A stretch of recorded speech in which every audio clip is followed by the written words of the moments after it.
Hello there, various people from all across the planet. My name is Dan, and this is episode 63 of the Look Out Sir Warhammer 40,000 podcast. A pleasure, as always, to greet you and welcome you to this wonderful, flurry. Is that even a word? No, maybe just a journey, perhaps, through the wondrous world of Warhammer 40,000. Brought to you by an assortment of friends, not least myself, the guy that already was named, and my good buddy Phil. How's it going, Phil? Well, it's been a very busy time for people that are into Forge World models. So that's been my week. There you go, busy boy. You've been monitoring and or, handling your business on the various Krieg pages, right? Yeah, exactly. Got to keep them in check. Got to keep them in check. And I mean, on the topic of keeping people in check, or rather, never really able to keep people in check, it's Daddy. How's it going, Daddy? I'm assuming you're talking about me. Yes, that's a reference to the last episode, Joe, where I said I would always call you Daddy from here on. Oh. If you listened to any of our episodes, you would understand this. I was here when the conversation was had. But you didn't remember it. I didn't remember it, no. You need to tell me these things in advance. So really? I need to prep you. I need to fluff you before you come on the show. Yes, a good fluffing before the show. Absolutely. While calling you Daddy. Yeah. It's getting a bit strange right there, wouldn't you say? Yeah. But I think I do like being called Daddy in a non-weird way. Well, exactly. I mean, you are a father. You've earned the title. I feel like more people should do it. Whenever I go places now on it, I require a name tag. Yeah. It's just going to be Daddy. I'm the daddy. I'm the daddy. I'm still the daddy. Yeah, I'm still a daddy. just look off into the middle distance. I mean, you do have the beautiful dad bod to go with it, right? I do, yeah. As I sit here resting my cup of tea on my belly. Well, you're much improved in that respect these days, though, aren't you, Joe? You've become a slender fella. Not as slender as I'd like, but it's gone away. But obviously, lockdown's appeared, and the cheapest way of living is £1 pizzas. Nice. So, yeah. Fair enough. What's the complimentary side dish to a £1 pizza these days? I don't know. More pizza. More pizza. Okay. A big old bag of bourbon biscuits or something. Oh no! I love grapes. I love a bag tub thing, a punnet. That's the one.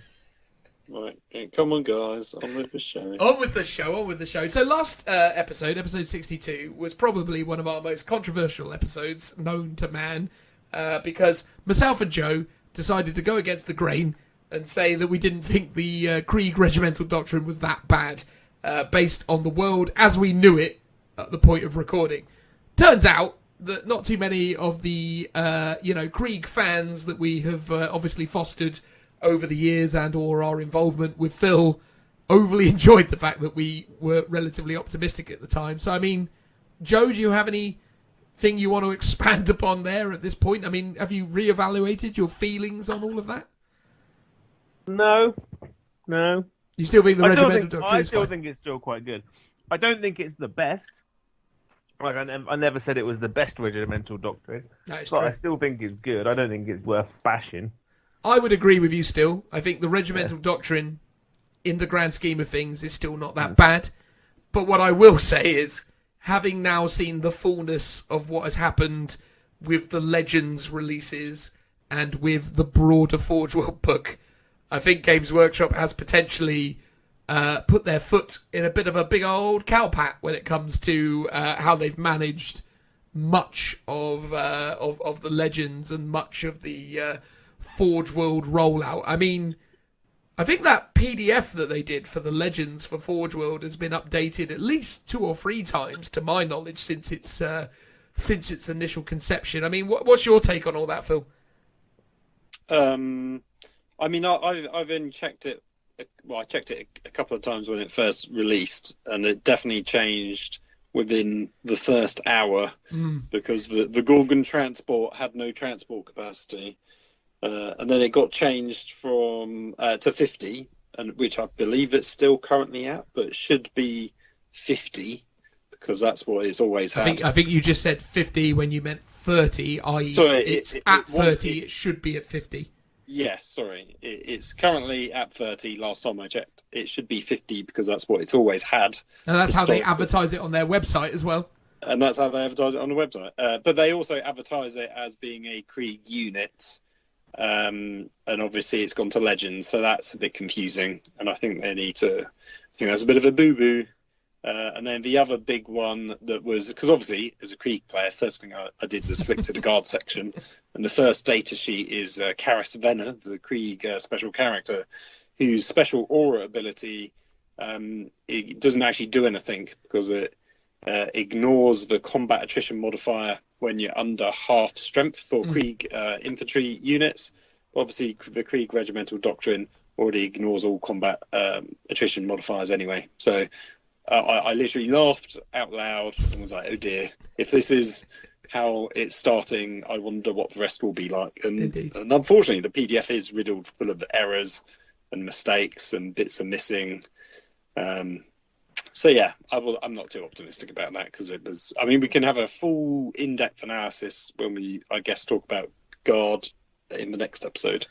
Yeah, I'd say so. I think that as an initial kind of build-up to it, I think, yeah, look, I mean, I was not of the same opinion as Phil was, and still maybe am not when it comes to the state of the regimental doctrine, but I think that is but the tip of what has ended up being quite sizable iceberg when it comes to a lot of this stuff, specifically around the way that they've handled the Legends rollout, but also the way they've dealt with a number of things that have impacted the entire Forge World range, not even just the Krieg specifically, but obviously there's a lot of sensitivity and awareness of those issues. I mean, for one, I found it mad that the Grenadiers, for no reason whatsoever, have still got the weapon skill 3+, despite the fact that the Death Riders didn't. And I was like, okay, like, is this being written by two completely different groups of people? I mean, most likely yes, but what's the motivation behind those things? And obviously that doesn't even then begin to explain some of the things that have obviously been going on with, like, the Elysian data sheets within the Legends book and how they haven't been given a regimental doctrine. And there's just lots of stuff that's happened to the Guard regiments and the Guard elements of the Legends selection that has really, really left a bit of a bad taste in my mouth in terms of how they've handled that. But then also the Gorgon stuff is the thing where I'm a bit like, wow, you really promoted that Gorgon when you re-released it in December last year, and a lot of people bought that thing and maybe still are buying that thing for £175 or whatever it costs. Yeah, no, that's right, 175. And for you guys to, for GW to slap that into Legends after that kind of campaign to push it felt a little bit untoward for me. I was a bit like, I'm not sure I can get on board with this. I think that's a bit much. It's a bit of a weird one. And I've always given them the benefit of the doubt with that and said to people, don't worry, it's probably just a mistake. The book was written when the kit was out of production, so it wasn't in the compendium, but it should be in the FAQ. And it weirdly might be in the FAQ, but why would they put it in Legends if that was the case? The fact that they put it in Legends feels like a bit of a confirmation that they're discontinuing it from 40k. And I know some people are like, oh, but it's a Horus Heresy vehicle. And it's like, it still might be available for Horus Heresy, obviously, but there's a bit of a weird reason to not have it as a 40k model. Obviously, they might go, oh, but Guard have the Crassus transport as well, so having two super heavy transport seems a bit weird. But then it was always a Krieg transport to start with. Like, that's how it got launched in the first place. So to take it away seems a bit odd when the model exists. Yeah, and is being promoted and is sold right now. It's interesting, mate. And I think what's really interesting about this Legends release is obviously this is the biggest seismic shift that we've seen in terms of the Legend portfolio. Because prior to this, Legends was a handful of things like the Legion of the Damned, the odd unit of whatever found its way into the Legend section. Really weird, obscure, older stuff that you never really thought about. And then equally, though, you find that there is stuff that isn't in Legends that does have legitimate rules where you're like, wow, I don't understand how that got through. Like, I don't know, the Tyrannid Veterans from Ultramarines, for example. It's like that kit is real old. And it's all fine cast and, not the best looking kit in the world. That's got legitimate rules. But there is weird inconsistencies, and I was thinking about it. So things like engineers don't have access to special weapons, even though they were never sold with special weapons, but the special weapons upgrade for Krieg is always sold separately and is still available. But then you look at, I think it's veteran guards, and they have access to things like shotguns, and it's like, I don't think that model exists. Like, I don't think you can get shotguns. Do you think this is all an aspect that's arisen because for the last, nearly 12 months now, like a lot of the Games Workshop staff have been working independently from home. So one person writes it, a bunch of rules, then hands it off to another person, and that gets handed off to another person, and it all kind of gets lost in translation because I kind of feel like everyone's expecting everyone else to know, kind of thing. And then that person that gets to proofread it at the end isn't sat in a room with the people that wrote the rules. Yeah. So they can't really answer questions. Zoom calls do exist, so I know, but they can't sit on a Zoom call all day because once that rules writer's handed off that stuff, he's like, cool, I'm on to my next rules writing process now. Yeah. I suppose it really depends. Sorry, Phil, you go ahead, mate. Well, I was going to say, to be fair, both the Forge World Compendium and the Legends is probably a big chunk of data sheets. Like the whole Compendium book is wall-to-wall data sheets. Like it's a lot of models, it's a lot of rules that do need to be play tested and balanced and stuff. So I can see they've got a lot on their plate to get through.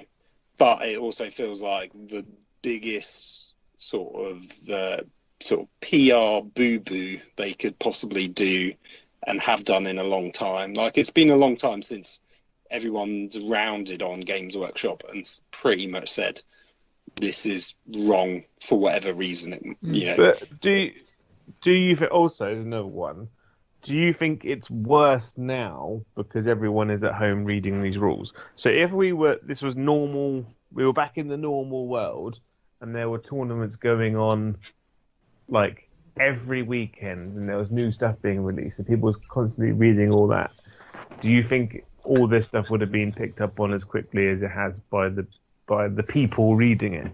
Because they'd open that book and be like, I've got a tournament next weekend, I just need the important information. I think the things that people are annoyed about, so Krieg players losing access to a lot of units, a lot of weird things where stuff's lost access to war gear when it's always had it, or stuff is still on sale but they don't have rules anymore, or move to Legends. Like I think those people are still affected. Like they would still be upset. I think. I think potentially just being at home amplifies that because people are just going to be more vocal about it to an extent. But I think the reaction that Krieg players have had to what's happened to their army, I think would be the same regardless. I think people are upset about the Badab Wars characters going to Legends or certain Xenos units being discontinued. I think it sort of affected every army I've seen kind of having a complaint on one level or another. But some are hit harder, so to speak, than others. I think for my take on it is, and I obviously applaud your rational and reasonable sort of devil's advocating in this situation as well, Joe, mate, because I think it's good that we not just pile on top of this and get unnecessarily unreasonable towards Games Workshop, but at the same time, I will say that regardless of the issues that they're obviously facing under these very difficult circumstances, they are still producing and selling us something. And if I can totally, absolutely understand and accept that mistakes happen, but at the same time, if I'm being asked for £40 for a book I expect some quality assurance in terms of what they're doing with that book to make sure that this stuff is a little bit more ironed out. Now, obviously, most of these issues we are highlighting aren't actually as a result of the book. It's as a result of the Legends stuff. And maybe they have phoned that in a little bit more, or maybe there have been more issues with regards to bringing that together. But in a way, that's still kind of indicative of the overarching Games Workshop offering. And maybe, just maybe, they should have called a bit of a mulligan on it based on looking at what it's like. I mean, here's the thing, Joe. Genuinely, the Gorgon transport datasheet, specifically, because I was talking to Phil about it and downloaded it within moments of it coming out, the entire PDF was re-uploaded within the hour of it coming out to then change the transport capacity. Now, granted, that illustrates to me, obviously, a good level of attention by them and obviously them quickly reacting to a problem. But my issue is with that is that it's the way that wasn't even really communicated or actually put out there. It was just literally... Yeah. I kind of felt like it could have done with like a Facebook post or something saying that, like, oh, we made a boo-boo. Yeah. Here's a code. I do feel bad, like, for people. Like, I don't think Games Workshop or Forge World should be legending a unit that they currently sell. Agreed. Because that, I kind of feel, is a bit of a savage mood. A savage move by them, because like they're seriously cutting that market in half, and like I kind of feel like what they should have done is just discontinued it and then said, like, we've discontinued this because we don't sell enough, like it's not popular, like we're trying to do a bit of a clear out so that we can get more stuff into the warehouse, which means that some lines are just dead as of now because we don't make the money to make it worth producing. So they're gone. Sadly, they've had to move over to Legends, but we're Games Workshop. Cool stuff's on the way. Yeah. I mean, it's weird. So even with the arms on the Contemptor, so the Relic Contemptor has or had access to the melter gun as part of its like fist weapon. And it's like this year, it's like they still sell the kit, and every fist weapon only comes with a particular sort of like, whether it's the chain fist or the fist that's like a punchy fist or the fist that's like a grabby claw. So if you want to get all of them, you've got to buy all the fist variants, which is what I did, because I was like, I want to magnetize it, I want to have all the different weapon options available. And then for some reason, and this is the Compendium, so the actual Forge World book, it's like it just doesn't have that weapon option anymore, even though it's something it still sells. And it's like I literally bought those about like 6 months ago, in less than that, and it's like, cool, thanks Games Workshop. I don't know quite why you've done that. I think one of the issues that has come from this, because it does feel like it's a bit rushed, both the book and the Legends PDF, and I think they would have been better off with just releasing the Space Marine portion of the book to coincide with the Space Marine Codex. And then when the Guard stuff comes out, the Guard bit gets released. So effectively releasing it a bit like the indexes. They would have all been reasonably priced, like 15 quid, 20 quid. So it's not a big buy-in to get the book, because 40 quid is a bit much, especially if you only want a couple of units. And one of the problems you have at the moment, so you look at the units and go, well, this isn't very good. And it might be you just can't see the hidden combos, or you can't see the power difference between this stuff and a future codex. So the Guard stuff, it's like you don't know how good or how bad the other Guard units are that you want to compare it to, because they're just not out yet. So a lot of the anger, I think they would have not had if they had released it at the same time. So it's like the Krieg stuff is like they don't have access to unique orders or relics or warlord traits, which every other regiment has. But if they had released it with the Guard Codex, where they might be, then it'd be like, oh, okay, cool, it's not as bad as it currently seems. Yeah, but this is going to be controversial, and I might upset some Krieg players now. But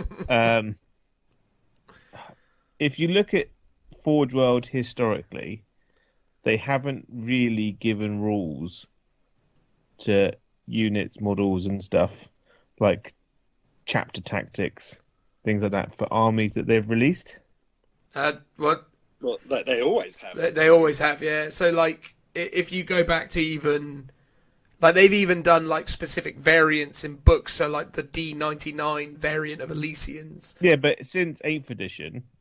Well, that's the thing. 8th edition, you just got an index. And that was a sort of stopgap set of rules. It wasn't meant to really be this is the full... the Krieg army and the Elysian army, you did get regiment traits because they came out before the codexes came out. So they had rules as best as they could.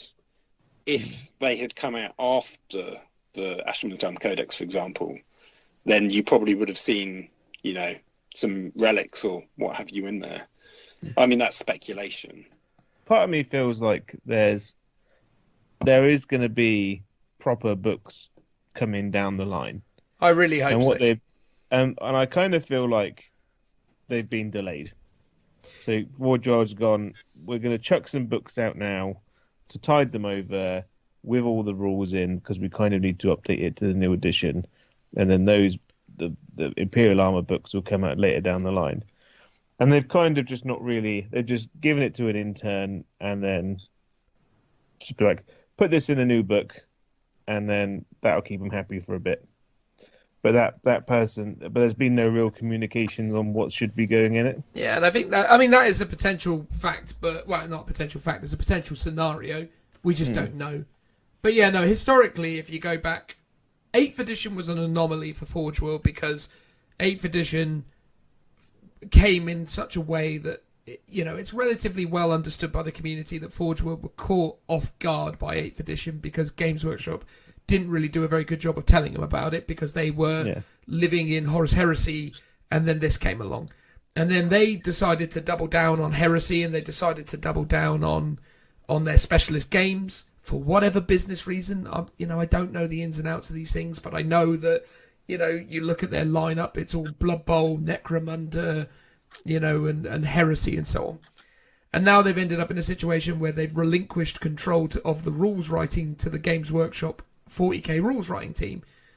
And what we've obviously seen throughout 8th edition was a reluctancy from that team to really kind of develop and deliver specific rules for those armies at that time, because they were obviously dealing with such a massive backlog of what they needed to do for their Citadel ranges.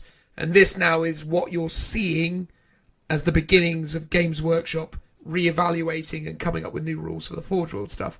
But as you've said, Joe, it could have hit all kinds of weird snafus. It could have had all sorts of other problems.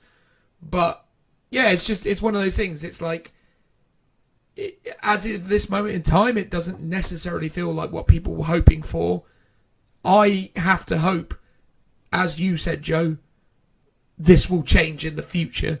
But right now, it's not what I would have wanted for them. Yeah. But I think, as you said, like Games Workshop, like they normally set the bar pretty high. Like the quality of their stuff is always really good. And I think the reason why fans are quite passionate and quite angry at times is because they love the game, they love their armies, and this sort of feels like a bit of a misstep. And maybe that's just, like you said, they were just trying to knock this out as quickly as possible so they could get on with other stuff. I think this is a lot of this is due to behind the scenes business decisions as opposed to something that's like properly planned out. It seems like either Forge World's relinquished control of the rules, or Games Workshop have said that we want to take it over. Forge World is in a transition of becoming a specialist games department more than Forge World, which is a miniature subdivision of Games Workshop. It's becoming its own thing, specifically more tailored towards, as you said, Horus Heresy and Necromunda. So we're seeing these weird growing pains that is normally we don't see. Anyway, well, how would you feel if I said that Forge World should probably just sack off 40k entirely. Part of me actually agrees with you, but I think what Games Workshop needs to do is it needs to pick up the slack, and actually Games Workshop would be in a better position going, let's take all of these popular kits and put them in plastic. We fully support these rules going forwards, because it feels like Forge World doesn't have the inclination to really support the models all that much unless they sell really well. Games Workshop doesn't really have much inclination to support rules for models it doesn't technically sell, because they're two weirdly separate companies under the same umbrella company. So yeah, there is that weird sort of dichotomy between it's an odd relationship between the two. It feels like they don't really ever get on that well in terms of companies. They don't particularly talk very well to each other. So yeah, part of me is like, it doesn't feel like the 40k range is going to be well supported going forwards. Any day, if a model just doesn't sell very well, it's going to get discontinued, and the next edition or the next publication, those rules are going to just disappear. Whereas, and that does happen to Games Workshop stuff, but the plastic range is a lot more buoyant in terms of survivability. They do discontinue stuff, but it's really rare. Well, you've got to think. So the Horus Heresy novels are coming to an end now. So the next 2 years, like, the Horus Heresy story is not really going to get told. So I imagine then they will start winding down like Horus Heresy production of stuff, because it won't have that demand. I disagree. I think the Black Library stuff is well ahead of the Horus Heresy game. But the Horus Heresy game is, I think, maybe 2/3 of the way through. I think they've still got an awful lot to do. But will the demand be because you've not got because the people primarily who play Horus Heresy like the Horus Heresy books. So by releasing the books, you're telling a story and then creating that demand for the tabletop game, because people want to continue to fight those battles. So by the books disappearing, are you getting rid of the demand, the driving force behind the game itself? It depends, obviously, when people rediscover these books or when people come into contact with them. I mean, best-selling books can maintain and enjoy a lot of, shelf life. I mean, the initial Horus Heresy novels still sells very well today, as does the, extended range of books. So there's no reason why, if they're not doing new stories, that it can't still continue to maintain momentum. I mean, the main 40k storyline still, I bet 90% of the players don't really read the books. It's like the game itself should be sustainable on its own without the novels, but the novels will always be good. And I think even if the main story's going to be finished, there'll still be little stories here and there, characters which will get their own books. They'll go sort of back. It will just be, it doesn't need to be that progressive. Here's the current kind of where we are in the timeline going forwards. It will just be, okay, here's a story about, Horus before he fell. It'll be, picking points in time to tell smaller stories rather than the big main one. That being said, though, I think one of the biggest issues that the Heresy game series has suffered is compatibility with the mainstream 40k range, because obviously in 7th edition, not only was the game transferable in terms of rule set, but also in terms of model range. It was very easy for you to collect a Space Marine army and collect that Space Marine army for 7th edition with Horus Heresy miniatures and using, Horus Heresy loadouts, and then still using it in both systems. And I think that was certainly one of the things that really helped it as well, was it was very easy for people to transfer themselves from 7th edition into Heresy. Whereas now, I think with the Primaris range and the relative change in compatibility between the miniature ranges, I think that has also impacted that cross-pollination, as it were. Unless, of course, people are obviously doing majoritively firstborn armies, but I do feel like the majority of players are obviously buying a lot of Primaris stuff because that's doing very well. But look, We obviously went off on a tangent there that I wasn't quite expecting to get that deep into.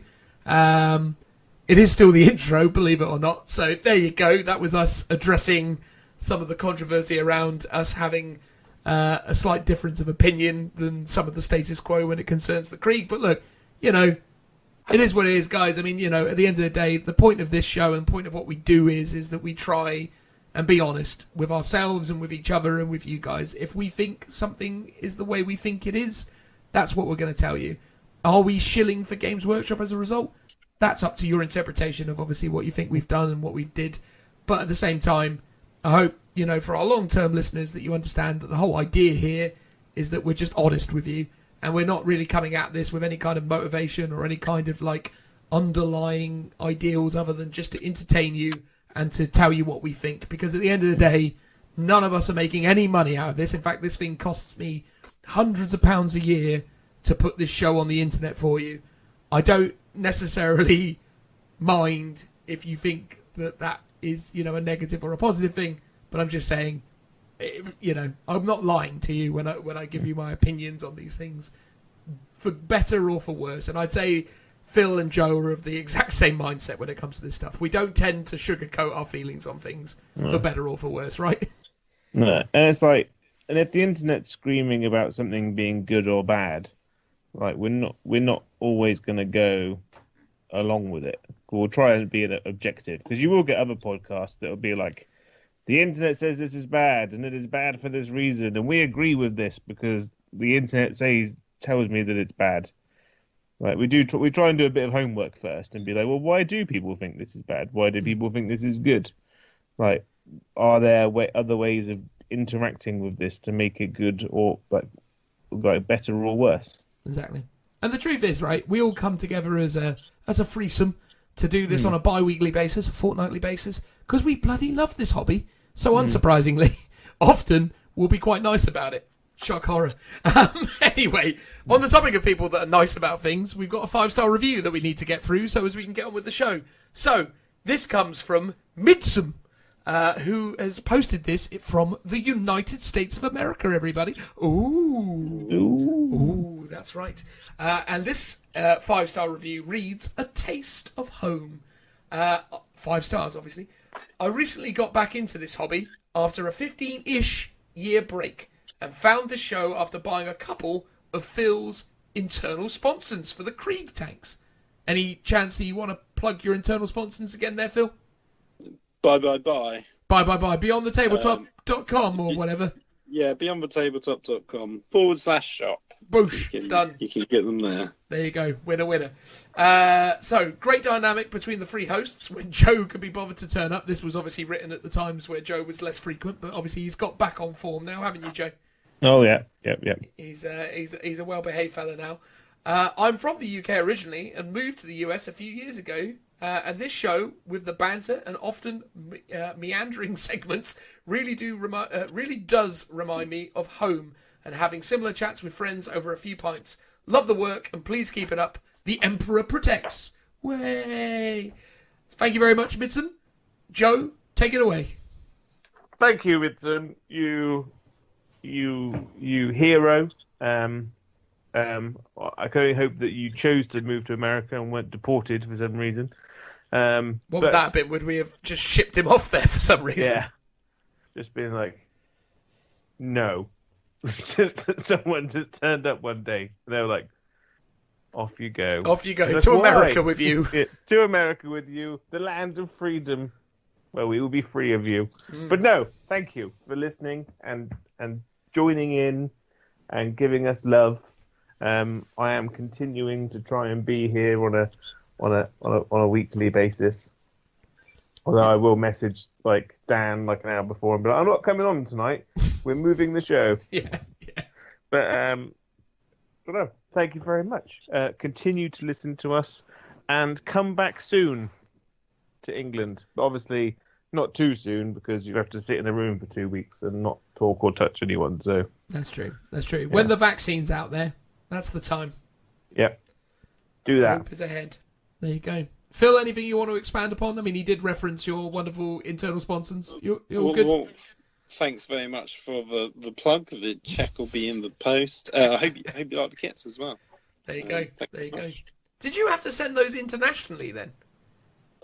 Yeah, well, weirdly, I think most of my customers are non-UK people. So, yeah, quite often I do ship them internationally. I think my assumption is people, I don't know if it's partly a price thing, so therefore I'm a bit cheaper for people outside of UK in comparison. But I think other people in other countries are a bit more open to third-party stuff or kit bashing and converting models. I mean, that is my best guess, basically. I mean, I still get quite a lot of UK orders, but predominantly like all over the place, like even Australia quite often. Blimey.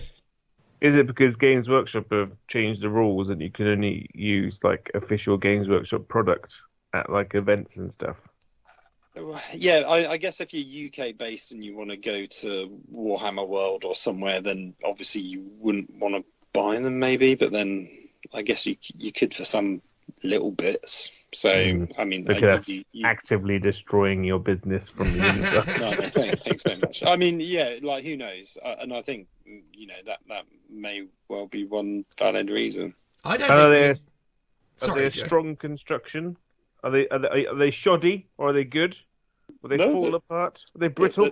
They don't fall apart. Well, they're partly brittle because they're resin, and that is the nature of resin. So you should be like, no, they're like strong like adamantium. Absolutely. Well, they're pretty secure. Like you can break parts if you can try and bend them in two, but otherwise they stand the test of time. There you go. So you're saying is they're good as long as you're not a ham-fisted oaf. Exactly. Yeah. You wouldn't necessarily want to construct a tightrope made out of them to then traverse a cavern with, right? Yeah. They're fine as long as you're not one of those Lenny from Mice and Men types, you know? That's it. If you've not got hammers for hands, you'll be fine. Anyway, there we go. So look, let's talk about what's on the show quickly and then we can get on with it. So we start by talking about Deathwatch. That wasn't originally what we were going to do. We were going to talk about exclusively all the Forge World stuff from the Compendium, but we'd started out by doing the Xenos section, which comes after the Deathwatch section within this podcast. And what we discovered was there's way more to talk about than we have time to talk about in one episode. So that segment gets interesting because it actually starts with me thinking I could get away with reading every data sheet from the Xenos section, and then Phil very sensibly interjects and goes, "What are you doing?" And I was like, oh yeah, God, this is going to take forever, isn't it? And then that derails into us sort of picking a few things. It's a muddly mess, but, you would expect no less from us. And that's it, really. That's the episode. We're going to talk about Xenos-related things. Deathwatch, who don't like the Xenos very much, and then the Xenos, who I assume are relatively fond of themselves. And that's the show. So, let's get on with it. Transitional noise.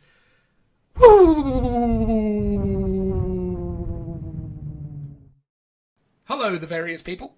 This part of the podcast is dedicated to the new Deathwatch rules and not going in depth massively. This is more of one of those things where I, as apparently now a Deathwatch player as I have become, will highlight some things I like, and then I will get the opinions of my colleagues Joe and Phil, who will, inform me whether I'm a lunatic or not about my opinions. Sound about right, guys? I'm happy to do that. There we go. So, for those of you who have been living under a rock, or perchance don't like Warhammer 40,000 at all, but happen to upon this podcast and like us enough that you want to listen even to all this nonsense, Deathwatch are the latest, alongside the Space Wolves, chapter-specific supplement that has come out for the Space Marine Codex.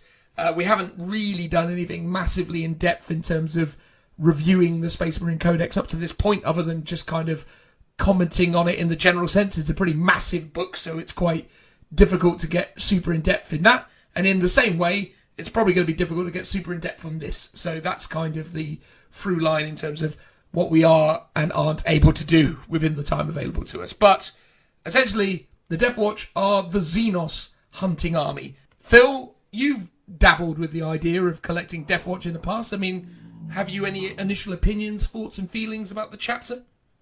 I'm always a fan. I've owned at least one Codex, maybe two of the Deathwatch. I bought some models. I've always flicked through the rules. I've always liked them. I've always been jealous when Joe's been collecting them, and I've come close to buying more of them. But yeah, they always seem pretty cool. They're very niche, a bit specialist. Although I guess that now all changes because their playstyle is sort of unlocked with much more of the generic Space Marine stuff. Mm-hmm. But yeah, I'm excited to see what shenanigans they can do with, no doubt, Outriders, or, just for kill teams in general. The kill teams in general. And Joe, you obviously have been known to be a Deathwatch player in the past before you sold it all to me. What's your opinions on this so far? I really like Deathwatch. They're one of my favourite chapters because I am a bit of a butterfly when it comes to my chapters. I can't decide which ones to do. Deathwatch kind of fell under that umbrella, and obviously I'm a big fan of like Black Library and stuff, and Deathwatch are well represented in that. So they're one of those chapters which is they're just cool, They're just like the elite of the elite. So yeah, and they've got some cool tricks up their sleeves now. Yeah, no, I actually really like them. It's fair to say. I think I would make the argument from the outset that I don't believe that once Dark Angels, Blood Angels, and are released, that the Deathwatch is going to be the strongest chapter. Because I can already safely say that I believe the Space Wolves are a more obviously competitive version of the Space Marines. But I think the Deathwatch really offers you a lot of really interesting elements, and it's something that, in the hands of a creative, good player, I think you could do some really interesting stuff with these guys. And they do have some really great rules that make them very strong against any Xenos army. And obviously, yeah, from a fluff perspective, they're super cool, because the idea of these guys rocking up and essentially, looking for gene stealer cults and other crazy aliens, and then essentially dealing with them, it's quite amazing. The kind of counter-espionage element to the Deathwatch is quite interesting for sure. There was a great story where there were gene stealer cult on Terra, wasn't there? And the Deathwatch turned up and were like, "Hey, Trajan Valores, can we go and kill all these gene stealer cult?" And he was like, "Nah, I'm going to go do it." So so that's the only instance where the Deathwatch has essentially been told no, is when Trajan Valores was like... Which story was that in? I swear that was I think it's a relatively recent thing. It might even be in this book.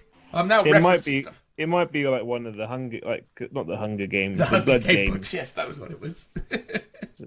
So the Custodes basically bring aliens to Terra and then let them loose and then hunt them down, like a reverse Predator. Or a Predator, because that's pretty much exactly what Predator does. Yeah. So which is really good. The thing, it's weird like running Deathwatch armies, because obviously in the story wise for them, it's always ever like one squad, or like 5 of them get sent out to deal with like a whole planetary invasion. But having a full army of them is pretty badass. There we go. They are a really cool thing. And one last little weird thematical question about Deathwatch before we get into the rules and stuff.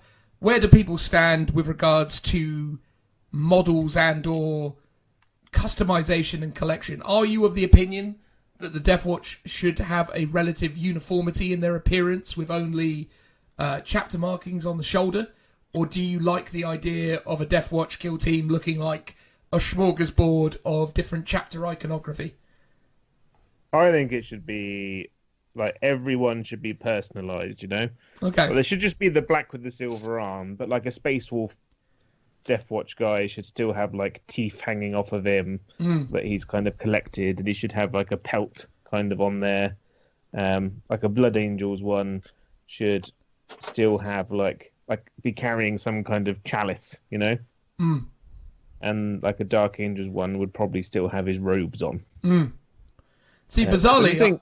Oh, sorry, Joe. I just think it really shows off, like, it's an army that you can put some real character into.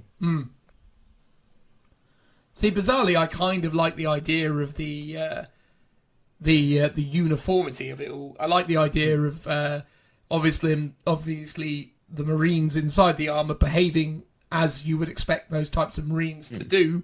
But I do also kind of like the idea of them being, much less of their original origins, like the idea that when they've sort of signed up for the Deathwatch and they've taken on this, this black armour, that they've essentially had to, give up aspects of their heraldry. And I kind of like that as well, but then I'm 50-50. I don't know which is better. I mean, obviously when you see people like, what's his name, Phil? Damien Pedley, like his army's all individual. Each model, each Marine is almost like a heavy metal Golden Demon winner standard in its own right in terms of the level of painting. Everything's freehand. Everything's got customization, and when you see an army like that, it is truly stunning. But I do agree with you. Like I like them both basically. When the original Deathwatch came out with the sort of Mark 8 Errant Armor box, that looked really cool, and they just obviously had the shoulder pad on them, and they didn't really customize them all that much. But then when you see people go to town on it, it also looks really good. Like I don't mind. I think it's down to each person's personal preference of how much effort they want to go to in doing that army, because you could spend years doing it. Absolutely. Yeah, the Deathwatch are a real, like, I feel like they're a real passion project army when you do it, because like they're a converter's army. They can be, but at the same time, they can just be generic. Yeah, you can just buy a box of tactical, like a bunch of intercessors, buy the Deathwatch upgrade sprue, which gives you different kind of shoulder pad, and then just paint them black and put the odd transfer on. And that's perfectly fine. Right. And it still looks really good on the table. But I think, like, for me, like, I paint a lot of just full armies. I just paint a whole army and then paint another whole army and then paint another whole army. Whereas like Deathwatch kind of gives you the opportunity to really put a bit of flair into it, and a bit of like story behind things, and make each model important. Makes sense. All right, so let's get into some of these rules. So for those of you who maybe aren't aware, the Deathwatch are essentially Xenos hunters and have a ability named as such. And this ability essentially allows you as the controlling player to pick a force organization type and then essentially re-roll ones to wound against that type. The only weird nuance to that is Lords of War are roped in, I believe, with heavy support. And I think dedicated transports are looped in with heavy support as well, potentially. But beyond that, everything else is pretty self-explanatory. An HQ is the HQ, troops is troops, so on and so forth. But there are some weird extra nuances where certain things have a slight overlap. And what the super doctrine is for your Deathwatch. So if everything in your army has the Deathwatch keyword, excluding obviously assassins and or inquisitors, you get the mission tactics ability, which essentially allows you to select which doctrine you're in at the start of the battle round. So essentially, the normal Marine pattern is Devastator, Tactical, either Tactical or Assault, dependent upon player choice, and then from battle round 4 onwards, Assault, and then Assault again in battle round 5. Whereas for Deathwatch, you can choose to be in the Devastator doctrine for 1 battle round, the Assault doctrine for 3 battle rounds, and the Tactical doctrine for up to 2 battle rounds. So you've got a lot of nice extra flavour and a lot of nice extra tactical flexibility, because having the opportunity to pick when you go into that Devastator doctrine, for example, if you've got a lot of heavy weapons, could definitely rely upon certain types of setups and certain types of kind of like movements and decisions that you've made to get the most advantageous shooting out of that. Again, there doesn't necessarily seem to me, at least, to be a obvious order that you would do these things in. Again, it's going to massively depend on your matchups. But what's your feelings on the mission tactics and its flexibility, Joe? I think it's really good because like when do you choose it, like at the start of in the command phase? I'm guessing. No, so because it's a battle round thing, you choose it at the start of the battle round. Okay, that's cool. So turn one, it's really strong because Space Marines are obviously locked into you are doing Devastator Doctrine, but your opponent can just null deploy you and you might not get to shoot at all for the first turn. So you'd be like, oh cool, I'll just use one of my tactical doctrines now, and then once I've moved and you've moved a bit more turn 2 and 3, that's when I'll chuck on Devastator Doctrine to really put the hurt on you. So it gives you way more flexibility, and allows you to maybe have like a lot more of an open build in your army. So you're not just taking all assault, all rapid fire guns. You're like, oh, I could take heavy weapons because I know that I'm actually going to get to use them and get the benefit for them. I think there's a lot of flexibility within it, and I think, as you say, the assault doctrine turn 1 may be quite a regular, frequent thing, just to kind of, to give you that turn 2, turn 3 flexibility about pivoting into tactical or pivoting into Devastator, depending on what you've kind of set up. This is an army that, to me, based on this and based on a few other things that we'll get into, really suits a much more long-term game strategy. I think if you're building a Deathwatch army to smash your opponent into oblivion, I don't think this army is going to do that better than other types of Marine. But what I think this army does do better than other types of Marines is set stuff up and create interesting tactical situations. But Phil, what's your vibe on the mission tactics, mate? I like it. It feels like it's really strong, because I think when Marines first got locked into the tactical doctrines in a set order, people were kind of raging for ages. So I think the flexibility of it is huge. I do like the fact that it's still locking into the same number. So obviously you can then do the Devastator Doctrine once, for example. And like I said, I think you really got to think about how you're going to play your army in advance, because if you're going to load up on drop pods and try charging out turn 1, that's great, but you also need to know what you're going to do with the rest of your army. It also really encourages you to take quite a balanced army, like because you can maximize your Devastator Doctrine, which is a one-shot one, and you can choose the order between tactical and assault. You want to have a bit of everything to make sure you can maximize that. And obviously most Marine armies should be doing that anyway, but a lot of people do still like to favour going to smash them hard turn 1 or turn 2 and just beam the tactical doctrine, for example. Whereas this one, it's like, mix and match. And I like the fact that depending on what your key crux like units that you need to kill, you could be like, well, overall for my army I need to be in assault this turn, but actually if I go into tactical doctrine this turn, I can kill these couple of key units that I just really need to deal with this turn. And actually that's better than having a more overall approach for your turn.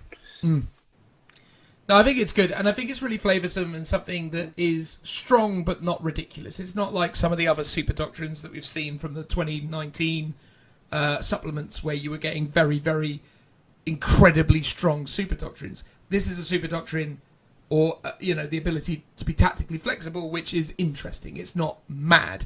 And I felt the same thing about the Space Wolves super doctrine as well, where it's 6s generate 2 extra hits when you're in the assault doctrine. Or rather, they generate 2 hits rather than 1.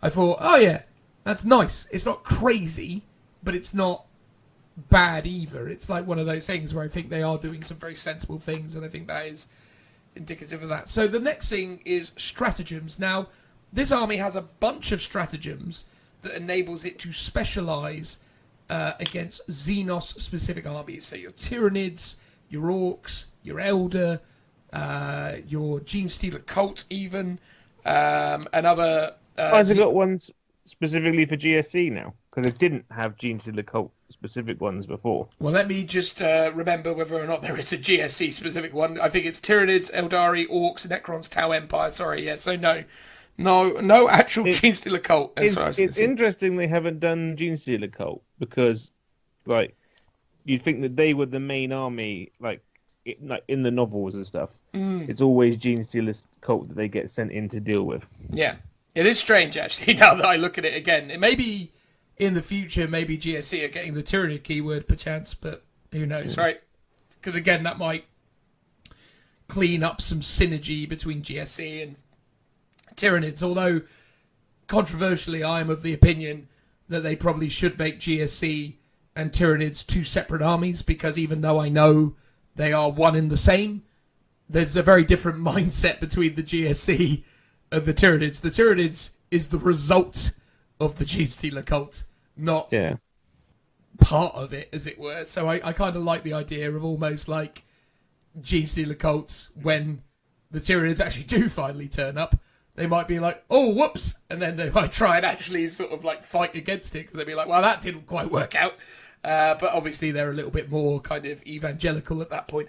But yeah, look, the general Death to the Alien ability is essentially you can add one to your attack characteristics if you're going into a fight phase against any of these Xenos races. So Tyranid, Eldari, Orcs, Necrons, Tau Empire, you can get one extra attack for 1 CP.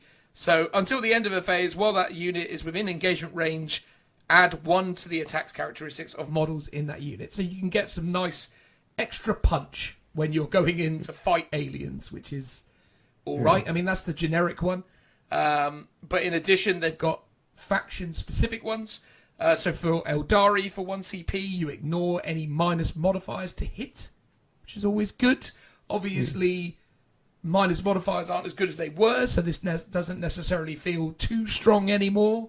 But it's still useful, right? Because, I mean, if you're going to be running around with some heavy weapons, shooting at Elder Flyers, ignoring the minus modifiers to hit is no bad thing, right? Yeah, and I suppose like it's useful if you've got no supporting characters around to help them. You're like, oh, I really need to get this hit off. I'm not re-rolling ones or re-rolling all my hits. So I'm banking on my 3s here, which become 4s. So I'll pay the CP just to get a higher chance of making that shot go through. The other one for Tyranid specifically as well is it's called Synaptic Severance. And if you're shooting at a Synapse creature or a Tyranid's Synapse unit, 6s to hit automatically wound. So I guess in those instances, you might be quite happy with yourself if you're still rocking loads of Storm Bolters, because being able to auto wound on 6s to hit against big gribbly monsters is pretty tidy for 1 CP, right? Oh yeah, especially if you're dumping lots of rounds into something. Yeah, I mean, what's your vibe on that, Phil? Sounds alright, doesn't it? Yep. Oh, the rain comes in. I mean, I'm still in a torrential storm over here, but yes, yeah. See, I mean, it's one of those niche ones, but obviously it's specific for Tyranid, so it's pretty good for what it needs to do, unless they're running like lots of gribblies, like in a swarm army. But yeah, most Tyranid players are going to have big bugs, so that's pretty good. Yeah. The stemming the green tide is not as good as it used to be, and I think obviously better for it. So essentially, a Deathwatch unit that is performing Overwatch. So use this stratagem in the charge phase after an enemy Orc unit has declared a charge against one or more Deathwatch units from your army. The Deathwatch units that were selected as a target that charge can fire Overwatch at the Orc unit. So what's interesting about this is it's 2 CP, and it enables you to Overwatch. So this is a different stratagem that gives you Overwatch. So if you're getting charged by Orcs, you can actually potentially Overwatch twice in a charge phase, just as an interesting little fact. But until the end of that phase, if any model from that Orc unit are destroyed, you reduce the charge range, subtract 2 from the charge rolls made for that unit. So previously, in the old ways, in the old world, every single Orc you killed was a minus to your charge. So if you killed 6 Orcs, they would have been -6 to their charge. However, now it doesn't matter if you killed 1 or 100, although obviously it would matter if you killed 100 because then they'd all be gone. But the point is if you killed 1 or 10, it's the same result, -2 to their charge range, which I think is fair. I think that's a very balanced way of approaching it, right? Yeah, it makes sense. because it was a bit broken before when orcs charge into 4 frag cannons and then 16 of them die and they cannot make a charge. It sort of feels a little bit ridiculous, right? Oh yeah, it was mental. It was quite often to the point where they just couldn't. They wouldn't even bother doing the charge because they knew it was just not possible. Yeah. With stratagem around. But that's the thing, right? It's like what I see with all of these different abilities is this is them negatively impacting Xenos without completely neutering them. Because I feel like the stratagems before were a little bit too strong. Like, before when it was an Eldari unit, you could shoot in it if it moved within 6 of you, which was bananas, right? Well, it's within 12. Sorry, within 12, yeah, crikey. Yeah. So, I mean, that was really strong. Any unit could do that as well. Yeah. And then I think with, they're just on the Orc thing, it was really strong. The other one they've got is target scramblers. Use this stratagem in your opponent's shooting phase after a Tau Empire unit has resolved a shooting attack against a Deathwatch unit from your army. Remove all marker-like counters from that Deathwatch unit, so you can wipe away all of the marker-like counters from a unit, which is strong, right? For 1 CP, that's gonna be a nuisance to those Tau players, right? Oh yeah, it's because they rely on those massively. So you could just stop their efficiency in one blow, really. Where's the last one? Why can I not see the last one? Basically, it's the Necron-specific one. Where have you gone? Necron? It reduces there it is. Reanimation by 1. Correct, yeah. So overkill. Use the stratagem in your shooting phase or fight phase. After making an attack with a Deathwatch unit from your army against a Necron unit, your opponent must subtract 1 from reanimation protocols made for that Necron unit as a result of those attacks. So in most instances, not all, but most, you're going to be making Necrons get back up on 6s. Yeah. Which is very strong, I think. That's really good. Yeah. So that's good for 1 CP. So you can really get some work done. I think the thing is, it still, though, comes down to what units are going to be best optimized to do these things and how that kind of works. But yeah, I mean, it's pretty strong. It's good, I think. So beyond the Xenos stuff, which obviously we just sort of touched upon, I mean, obviously these are the Xenos guys, but there are some other nice elements that they added to these guys. One of my personal favourites is adaptive tactics for 2 command points. Use this stratagem in your command phase. If a Watchmaster unit from your army is on the battlefield, change the battlefield role selected for the purpose. Oh no, this isn't the one I was thinking of at all. I was thinking of. Where has it gone? It's the one where you get to adopt different chapter tactics. Where has that gone? That one. Yeah. What are you called? Well, you said it now. They don't need to know the name. Yeah, basically. Brotherhood of Veterans. That's what it's called. You take away the unit's chapter tactic, which is reroll 1s or whatever it is. Yep. And then you replace it with a founding. Or it's actually any chapter tactic, isn't it? Well, not any. You can't use custom chapters, but you can use a successor or a chapter. Yeah. So you can use Crimson Fists, Black Templars, Imperial Fists, and so on, but you can't use whatever random stuff is in the special, make your own chapter stuff. But it does mean that if you want to, you can, give yourself the Blood Angels Doctrine if you've got a big charge coming around the corner because you want that +1 to wound. Maybe you've got to make a long charge and you know that you're going for a bit of a Hail Mary, so you go Black Templars so as you can re-roll that charge range. Again, one of the interesting elements of it is that you can't really use it defensively because use this stratagem. Oh, sorry, here it is. Use the stratagem in your command phase. Select one Deathwatch unit from your army, then select 1 chapter tactic or successor tactic. Until the end of the turn, models in that unit have that chapter tactic instead of Xenos Hunters. So if you were hoping to do this defensively, say you're on an objective and you want to use Salamanders because your opponent's got lots of -1, or say you want to use Iron Hands because they've got lots of other shots and you want your 6-up Feel No Pains, that isn't going to actually work because you can't keep that in your turn. Or in their turn, rather. No. So it's only really for the offensive abilities. So, if you really want to be able to advance and shoot, then you're going to obviously go like White Scars. If you want to fall back and shoot, you're going to go White Scars. If you want to fall back and charge, you're going to go White Scars. If you want to fall back and shoot, you'll go Ultramarines. You know what I mean? The list goes on and on. But that tactical flexibility is really good. It is very good. Well, I'm going to be back in a second, right? Okay. He's just gone, is he? Do we leave this in, Phil? I mean, I don't know. I think we can probably edit it. Probably. 2 hours later. So there we go. I think that pretty much summarises the stratagems now that Joe kind of, impromptu interruption that led to him needing to run away for a bit. You all right now, Joe? You okay? I'm fine now. Fine. Absolutely fine. Good. Lovely. All right. Great.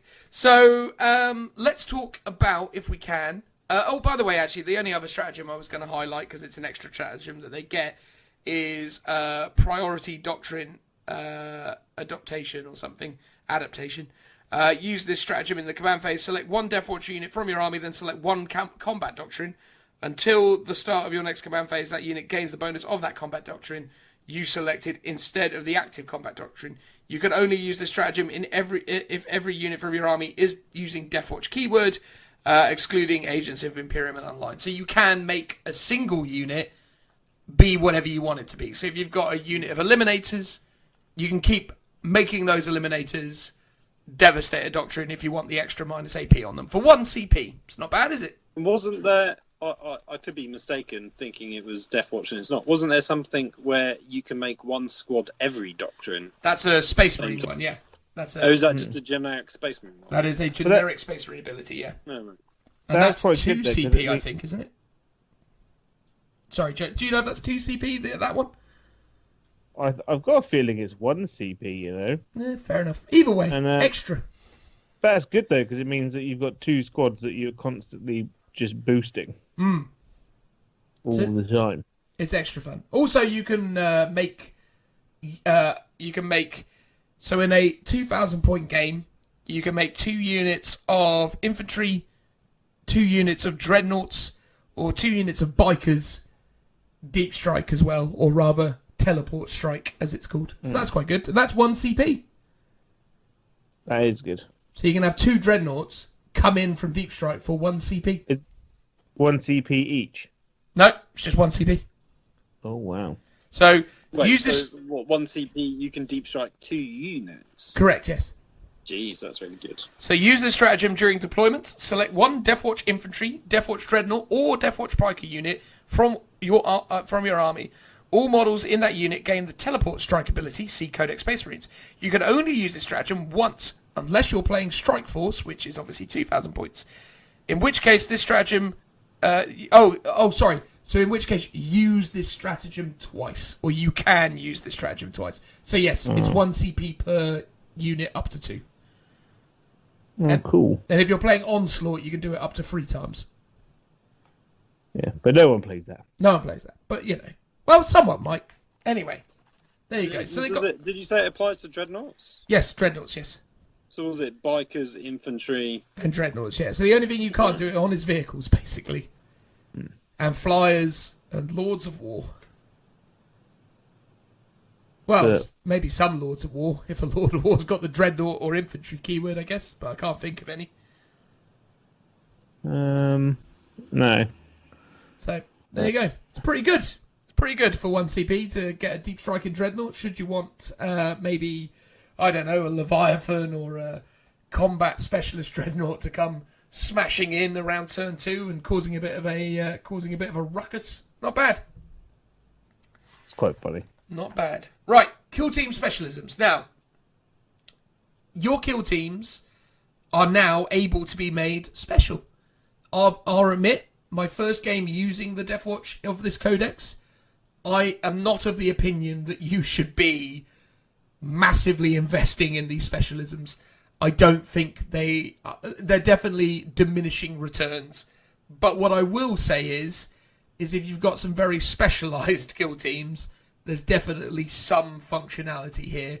But I think if you're thinking of spending north of 50 points on all of this, I think you're getting into severe, into really, really severe inefficiency in terms of how this works. But basically, you got a kill team, and we'll talk about the kill teams in a bit. But essentially, kill team is an assortment of different types of units that comes together to form a kill team. And you can assign a kill team unit with a kill team specialism. Now, what these specialisms are in general, with the exception of one thing, is you get to pick a battlefield role for that unit that they always reroll ones against. However, if that battlefield role coincides with the broader Xenos hunting ability, i.e., if you've paid the 35 points to give your kill team the troops specialism and the army-wide ability as troops, you don't reroll ones to wound, you reroll all wounds, which is quite strong in some instances, but not to the extent that I would argue that you want to take loads of it. That's only in combat, though, isn't it? Each time this model unit makes an attack against an enemy unit with the fast attack or fly battlefield roll, this was the first one on the list, reroll wound rolls of 1. If you've selected fast attack or fly battlefield roll for Xenos Hunter chapter tactic, each time a model in this unit makes an attack against an enemy unit with that battlefield roll, you can reroll all wound rolls. So I would interpret attack as anything, but you can tell me. I thought Xenos Hunters is only in combat. Oh, now you're throwing things into the mix, Joe. I was fairly sure it was just re-rolling ones to wound in all instances. Hang on. I haven't got the Space Marine Codex in front of me, irritatingly, so I'm going to have to now look it up on the ever-reliable Warhammer 40,000 app. Look at what you've made me do, Joe. Deathwatch, Xenos Hunter. Each time a model with this tactic makes a melee attack against a Tyranid or... Oh, you can re-roll hit rolls of 1, Joe. Yeah, hit rolls. Oh. After both sides have finished deploying their army, select a battlefield roll. Until the end of the battle, each time a model with this tactic makes an attack against an enemy with that battlefield roll, re-roll a wound roll of 1. Mm. So yeah, sorry, yeah. So you are right, you get to re-roll melee attacks against Xenos units. Yeah. But you get to re-roll ones to wound against battlefield rolls. Yeah, that's cool. So you add this to it, and then you get extras, essentially. And obviously, if you are up against someone who, say, for example, has taken like loads of elites, for example, and your army-wide ability is elites, and you've spent for a couple of these guys to have elites as a native specialism, then you get that. The only one I think that I would probably use on a consistent basis is giving my Phobos kill team the Purgatus ability, because that allows them to always reroll ones against HQs. Yeah. Because ultimately, if you've got a load of eliminators, why wouldn't you want to always be rerolling ones to wound for the sake of 25 points? Is the way I look at it. Definitely. The Aquila one is the only different one. So the Aquila one is, after selecting a battlefield role for the purposes of Xenos Hunter chapter tactics for your army, select one additional battlefield role. Until the end of the battle, each time a model in this unit makes an attack against an enemy unit with either selected battlefield role, re-roll wound rolls of 1. So the Aquila one is tactically flexible, and that's only 25 points, but it doesn't give you the boosted ability. But it does mean that the kill team gets the generic army-wide and can, depending on what you're up against, also gain an additional, which is okay, but... Do you think it's worth doubling down to go really specific to get the full rerolls, or is it just worth taking one unit to do one job and then not worry too much about what your army's doing? Because I presume the army selection you do at the start of the game, it's Correct. not like something you add to your list, right? So you can tailor it to your match. Correct, yeah. So you're not able to tailor this. This is just hardwired into your army list construction. So if you're turning up to a tournament and you're intending on using this has to be written into your list at the point of arrival for tournament play. Obviously, if I'm playing you, Phil, I know that I'm likely going to see quite a lot of heavy support, so I'll probably be able to list tailor for my friends when they're coming round. But yeah, I mean, in terms of like tournament play, I would argue that you probably look for some specific specialisms and maybe not try and like go too crazy with it. I think if you start spending loads of points on it, it might go too far. Thinking about it, maybe the Aquila ability is better for the Phobos guys to then choose HQ, but then still gain the generic ability if I'm able to dispatch the HQ choices quickly. Because the 25 points is at least flexible and it's the same points cost. Because it's probably going to be very rare that I'm going to choose an HQ choice as my army-wide target. Unless, of course, I don't know. I mean, what instance could you imagine where I choose HQ as my army-wide thing? NIDS, maybe? Yeah, NIDS, Guard. Well, you don't need re-rolling all wounds against Guard with Space Marines, do you? I know, but if you're coming up against loads of tanks, with loads of tank command commanders, tanks, yeah, that might swing it. But anyway, it's an interesting extra bit of flavour. Just for context, all of these are 25 points with the exception of the ones that targets troops and heavy support. They're 35 points. So that's not awful. There you go. But it does add up quickly, let me tell you. It really does add up. But it's interesting, an added bit of flavour, to say nothing else. Any more thoughts on that, or shall we keep going? Yeah, I think it's a cool gimmick, but I think people will when you're writing your army list and you find that you're a bit tight on points, they're going to be the first thing to go out of your list. Mm-hmm. But if you're writing an army list and you haven't put them in yet, and you find yourself with like 25 points spare, 30 points spare, you might be, I might just level up one of these squads, you know? Yeah. When I play tested with this army against Richie in a tabletop simulator game, I spent 110 points on these upgrades. It was such a letdown. I was like, I'm a lunatic for having done this. And you can still take lieutenants though, can't you? You can still take lieutenants, yeah. They're still in the list, yeah. So you can still get your reroll ones through lieutenants. And a lieutenant, obviously, would have been cheaper than the 110 points I spent on these upgrades.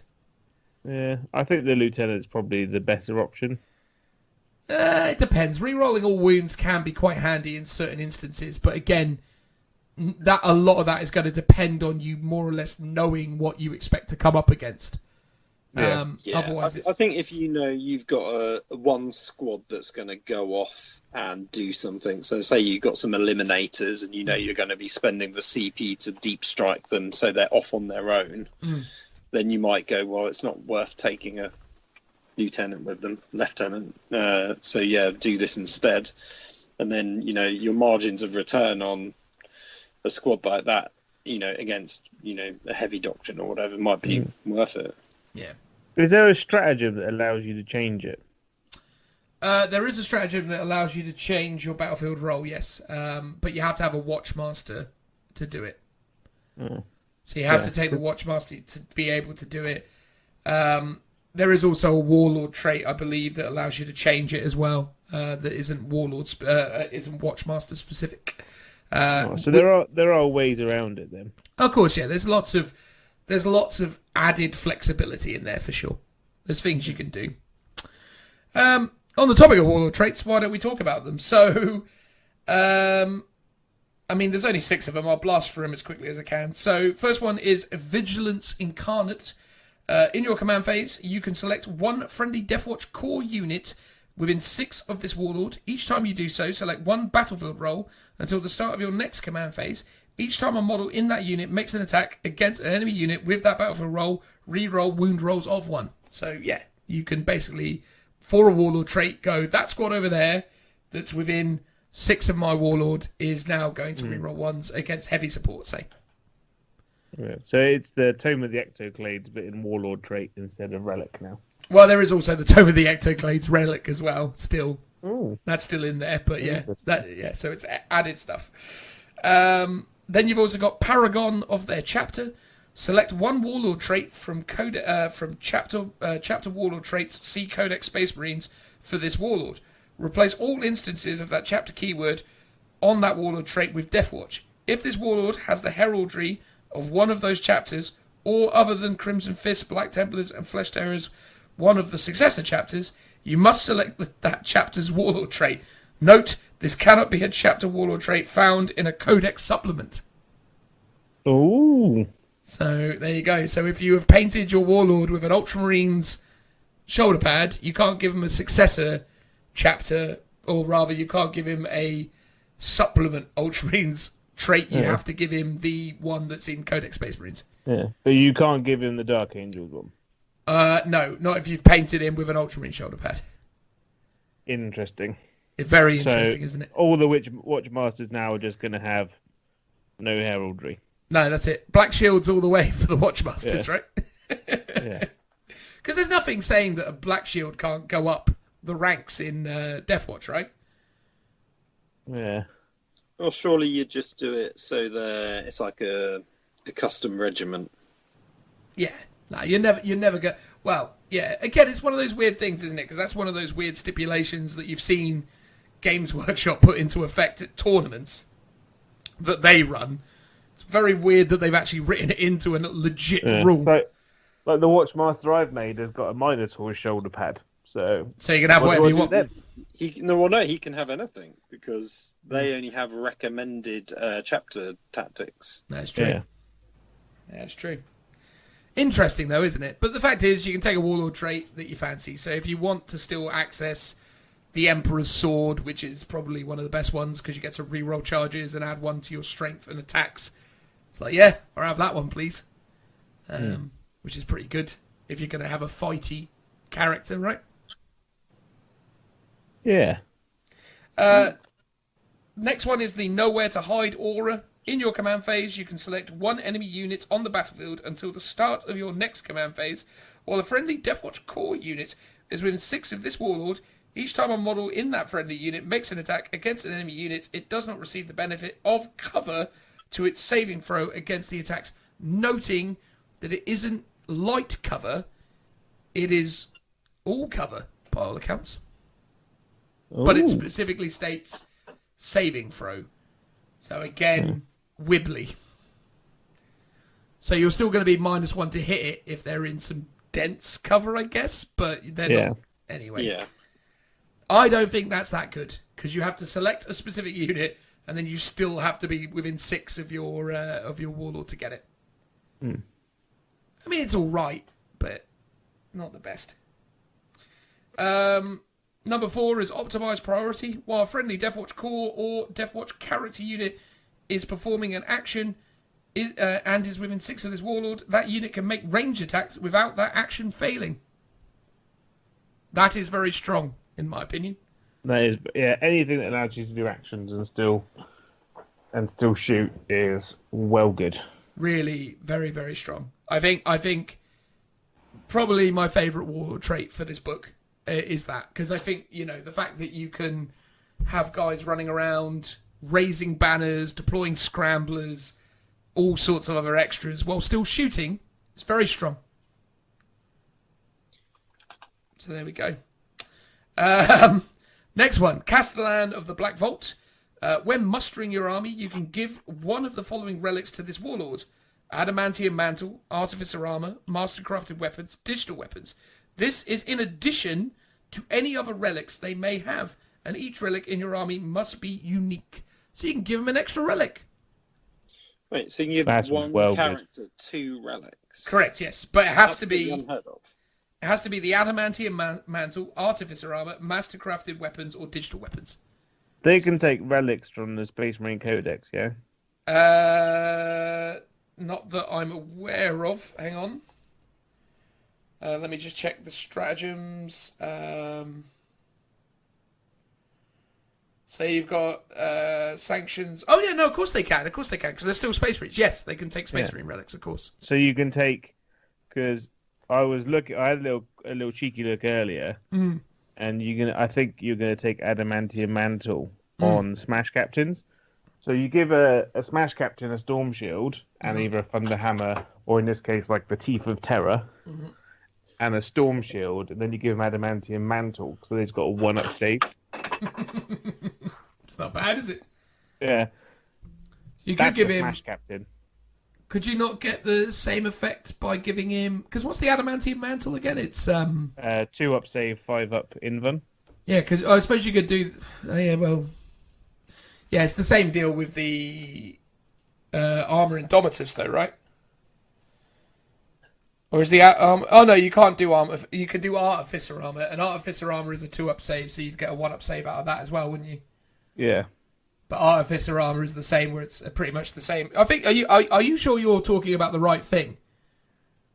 I feel like the adamantium mantle you've confused with Artificer armor here. Hang on. Although let's check. Oh, adamantium mantle gives him a 5+. Feel no pain. Correct. Ah, yes. Okay, fine. And then the Artificer armor is the 1-up save, or in this instance, 1-up save. Yeah. It's pretty good. Stacking relics. It's pretty lovely. Everyone loves a load of extra relics. Also, there was a stratagem where you can give them an additional Warlord trait as well, so that's all right, isn't it? So you could have 2 Warlord traits, 2 relics. 2 relics, yeah. Load him up to the 9s. Yeah. And then lastly, there's the Ties That Bind. It's an aura. While the friendly Deathwatch core unit is within 6 of this Warlord, you can reroll morale tests taken for that unit. In your command phase, you can select one friendly Deathwatch core unit within 6 of the Warlord until the start of your next command phase. That unit gains the objective secure ability. If a model in that unit already had this ability, it counts as one additional model when determining... When determining control of the objective marker. Not that good, considering most of your stuff is going to be OBSEC anyway, so... But counting as 2 is not bad, though. Yeah. And also the fact that you can re-roll morale tests is pretty strong, because obviously Space Marines used to love doing that, but... Yeah, but I don't know. They can't do it anymore. Yeah. I like the action one. Of all of them, I like the action one. It's just not special enough anymore. Hmm? It's just not special enough anymore. How do you mean? They can't do all the re-rolls all the time. I know. It's a mad time for the Space Marines, isn't it? Sad times all round. I mean, Phil, what do you think of those Warlord traits? I think they're quite balanced and quite interesting, with some interesting options and some obviously stronger things than others. But, yeah, I mean, any thoughts or feelings on those?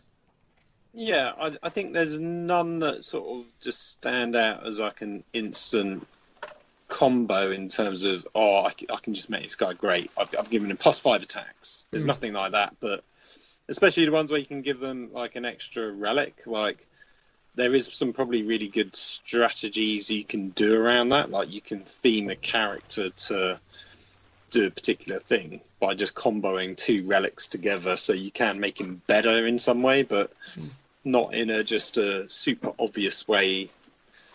Like, I mean, it's a Warlord trait, but like I said, the Imperium Sword is like everyone normally goes for that sort of one. So, yeah, there's some nice tactics. I think the general theme seems to be it's all pretty good, but not broken, and it's all relatively balanced. And you're like, cool, there's some good bits in here, and almost like more player choice, because there's no one. I mean, there may be, give it a few months, but there's no one like standout winner of anything.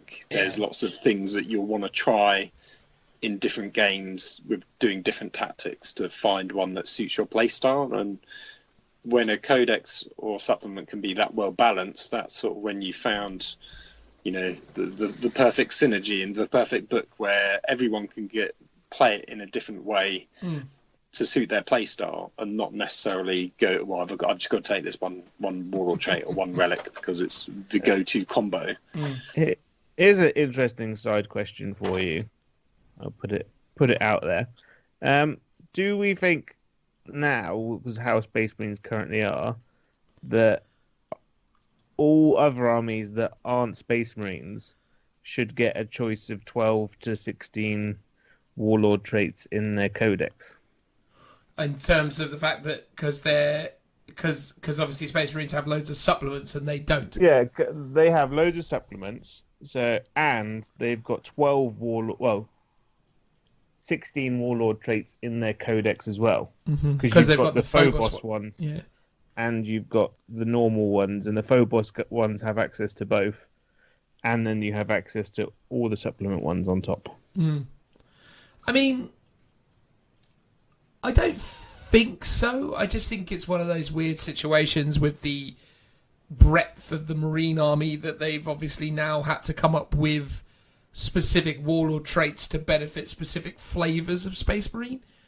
But Yeah, I mean, I don't hate the idea, but I think again, it's probably not 100% necessary. I think Chaos needs some of that love. I think when Chaos Space Marines comes around, but then my sincere hope is that Chaos Space Marines will become its own thing for Black Legion and other kind of you know. You mean they get their own supplements? Yeah, well, yeah, I hope. Well, either they get their own supplements, or based on the fact that Death Guard exist, and we know Death Guard exist, the Death Guard, World Eaters, Thousand Sons, and Emperor's Children become their own books, and then everything else gets enveloped into Chaos Space Marines, and obviously Iron Warriors and Alpha Legion and Night Lords just continue to be, unfortunately, a relatively, under-supported 40k range. It's one of those weird ones though, where so Chaos can do that, Guard can probably do that because there's a couple of regiments that are renowned and have their own model ranges for, like Katachan and Cadian, for example. But then all the Xenos ones kind of get left out. Like you could technically do a bunch for the different Orc ones, but or for the Elder, but they don't seem as well known or as well supported in specific models for those sub-factions.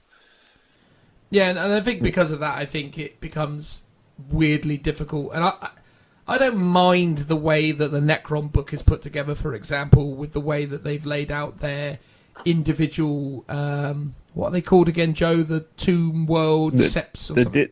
The dynasties. The dynasties, that's it, yeah. So the individual dynasties have got some interesting stuff. And I think as well, as we've seen with the Necron book, they've added a lot of really cool flavour to the Crons with the whole protocols thing that they've added in. So there's some good flavour in there now. But I don't know. I think at the moment, based on what the Necron's got, it's reasonable to assume that no one else is going to get 16 Warlord traits. But I don't know. I'm very much on the fence about it, Joe. I don't know if it is a good or bad decision, if I'm honest with you. It's not something I've really thought about. Also, as an additional side note, I hate the layout of the new codexes, because the old codexes, stratagems, warlord traits, psychic powers were at the end of the book, so they're easy to find. Now, they're a jumbled mess in the middle. I mean, as always with these things, you get used to it. I didn't like the new layout when they introduced it for 7th edition versus the older editions. I used to like the way you just get used to them, don't you? But yeah, I agree. I definitely do that when I'm using it in games where I'm like, oh, let me check my stratagems, and then I scroll to the, you go to the back. I go to the back of the book, and I'm like, oh, this is not here. Where is it? But yeah, also these tab things aren't nearly as useful as I'd hoped they would be. I would have hoped they had actually like cut the paper to actually have them. Or put the tabs. You'd think that the tabs would be staggered across the page. They're all in the same place. Yeah. They could have. They could have done better. Anybody. They could have done better. It's fair to say. Can I tell you about the relics now, then? Yeah, got him. Right. Look, relics. I'm going to just pick out some ones that are relatively, commonplace for these guys, and pick out some stuff that's good. So, Joe mentioned it before. Let's talk about the Tomb of the Ectoclades, or the Tome, sorry, not the Tomb. The Tome of the Ectoclades. Once per battle in your command phase, you can use the Tome of the Ectoclades. If you do, select one datasheet used by a unit from your opponent's army. Until the start of your next command phase, the bearer has the following ability: Tome of the Ectoclades, Aura. While friendly Deathwatch core units is within 6 of the bearer, each time a model in that unit makes an attack against a unit belonging to the selected data sheet, you can re-roll all wound rolls. That's so good. So if you're up against an Elder player and they've brought 3 of the same thing, whatever that may be, but Elder players tend to have 3 of the same thing, be it flyers or fire prisms or whatever, you can go, cool, fire prisms. I'm going to shoot fire prisms this turn, and you reroll all wounds against every data sheet that is fire prism. It's good, isn't it? Or if you're against like Marines, you go all heavy intercessors. Yes. Or heaven forbid you're playing against me with my Gene Stealer cult, you go Acolyte hybrids. I'm like, oh god. Oh god. That's like 9. That's like 9 units in my army. Yeah. This is a problem. Or you're up against guard, and you just go against obviously infantry platoons or whatever they are. Yeah. Or tanks. Or tanks. Or Yeah. Lehman Russes. Lehman Russ. Yeah. Yeah. So there you go. That's pretty solid. That is not bad. So that's an interesting slight change, but pretty strong. You've got the Beacon Angelus. Once per battle, if the bearer did not arrive as a reinforcement this turn, it can activate the Beacon Angelus. In the reinforcement step of your movement phase, you can select one friendly Deathwatch infantry or Deathwatch biker unit that is either on the battlefield or did not arrive from reinforcements this turn. And is in the teleportarium chamber, or is in strategic reserves. Remove that unit and set it up as reinforcements wholly within 6 of the bearer and more than 9 away from your enemy models. So you can use this guy to bring something in turn 1, which is quite strong, isn't it? Yeah, just whack that on a chaplain on a bike, and then make him a white scar, and then auto advance your 20-something inches up the table. Mm-hmm. And then, blap, bring down something that you didn't want getting shot turn 1, such as I don't know, a big unit of Vanguard veterans or something like that, I guess. Or, a unit of Outriders. Or potentially, what are they called now? The big melter cannon guys, the melter gun guys, the Eradicators. The Eradicators. Because with the chaplain, you go, cool, +2 to charge. And then be like, here is a Leviathan Dreadnought, which has got all the punchy claws. And then you send it off like an angry baby that goes and crushes everything. That would be pretty cool. And then, hang on, let me just check. Oh, you can't do it. You can't do the combo to make him then be Black Templars to reroll his charges because he wouldn't have been on the battlefield during the command phase. But still pretty good, right? Yeah. There's some options there. There's some shenanigans that you can bring to the table. And certainly when you think about the way deployment works now, you obviously don't have the same knowledge and information as towards whether or not you're going first or second. And because you don't know that, this is a very nice piece of war gear to have to enable you to keep more crucial units alive. So, yeah. So do you have to do it for something that has a deep strike ability? No, it can be anything. So you could literally just leave something out of line of sight and then relocate it. Okay. Oh, so does it start on the table and then it relocates? So the person making it happen has to be on the table. The thing you're relocating can be on the table. It cannot be. It doesn't matter. Oh, right. Oh, that is really good. And when does it happen? It happens in your reinforcement step. So you can't move a land raider to you and then disembark. No. No, yeah. So you'd have to. Yeah. That's correct. So if you had a unit, and also you can't do it anyway because a land raider is not infantry or a biker. Yeah. So you can't do it with a dreadnought. Those either. are also rules to remember.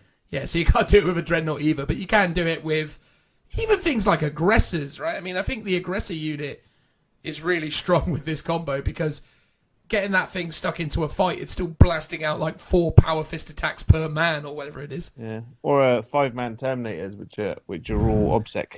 Ooh, well, the aggressors would be OBSEC as well. Ooh. Yeah, but if you take Thunderhammer Storm Shield Terminators, ooh, and it's on a chaplain, so he's slinging it up there. The filth. Why would aggressors be OBSEC? Well, because everything's going to be in a kill team, and all kill teams are troops, and because they're all troops, they're all OBSEC. Yeah, so as Dan hasn't said this, so basically when you do a kill team and you can have all the mixed units, you can then combat squad them. So all units that are part of a kill team get the OBSEC keyword. So you take 5 veterans and then 5 Terminators of whatever option you really want to take, and then combat squad them. Oh, nice. Although to be honest, at that point you might as well keep them together. How many Terminators can take special weapons? Because they've got a specific type of Terminator squad. So let me just check. 3 Terminators can replace their storm bolters with assault cannon, heavy flamer, plasma cannon, One Stormbolter and one Cyclone missile launcher, as it were. So yeah. I'm So just thinking. You can have three of them. So you could have 3 of them with heavy flamers, Mm-hmm. melter guns. Let me check the melter gun stipulation, because yeah, you're right, because they've got that weird special veteran that gets. They've got that special Terminator one where they take like a melter gun in its fist. Yeah. Any number of models. Interestingly, Joe, that melter gun option is taken away from the Terminators now. Oh. So it's only the Kill Team Cassius that has that Terminator. All right then. New plan. New plan. 5 veterans. Mm. And 4 of them have got the heavy flamer, heavy bolter combo, Which is very strong. And then 5 Terminators, all with combi flamers. And what? Just take them as a full kill team. Don't even combat squad. Yeah, just take it as a full 10-man kill team. And just bring it down and rain Bring hell. it down turn 1 and just be like, this is a problem that you have to deal with now. It certainly would be. I mean, again, it's some interesting options there. The last relic I'll talk about, because a lot of this stuff is pretty standard. There's Bane Bolts of Erixi, which is essentially a extra damage bolt thing that isn't actually all that impressive. And then there's also, like, you know, all the standard master-crafted adamantium mantle, the Orseus key, or the Osius key, which is a Watchmaster-only thing, which, you know, janks up vehicles and stuff. But the one that I guess we want to talk about is the Dominus Aegis, which is models with a Storm Shield, Relic Shield, or Combat Shield only. This relic replaces a Storm Shield, Relic Shield, or Combat Shield. Add 1 to the armor-saving throws made for the bearer. The bearer has the following ability: Dominus Aegis Aura. While friendly Deathwatch Core or Deathwatch character units within 6 of this bearer, models in that unit have a 5+ invulnerable save. That's quite good. They did have a relic storm shield that used to do that. Yeah, which is essentially what this is. So there it is. So you can give a 6-inch 5+ invuln aura, which is no bad thing, right? Pretty good. Pretty tidy. Pretty tidy, especially for the intercessors, or even heavy intercessors if you decide to go down that route. But yeah, not bad. Not a bad little selection there. I mean, there's some other stuff. I don't know if it's even worth talking about. No. The Soul Fortress, which is a librarian-only thing. Each time the psychic test is taken for the bearer, you can ignore any and all modifiers to that test. Ooh. And your psychic hood is increased to range 24. Yay! It's all right. That's actually quite good. Well, having the +1 from your psychic hood in effect at range 24 is actually quite strong. It has to be said. Yeah, and like obviously like things like with the change to the Judica, people have started taking things like Coluxus Assassins, because his aura ability is just a million times better. Which means that like your librarian won't be affected by him, and you won't be affected by things like shadows in the warp. Yeah.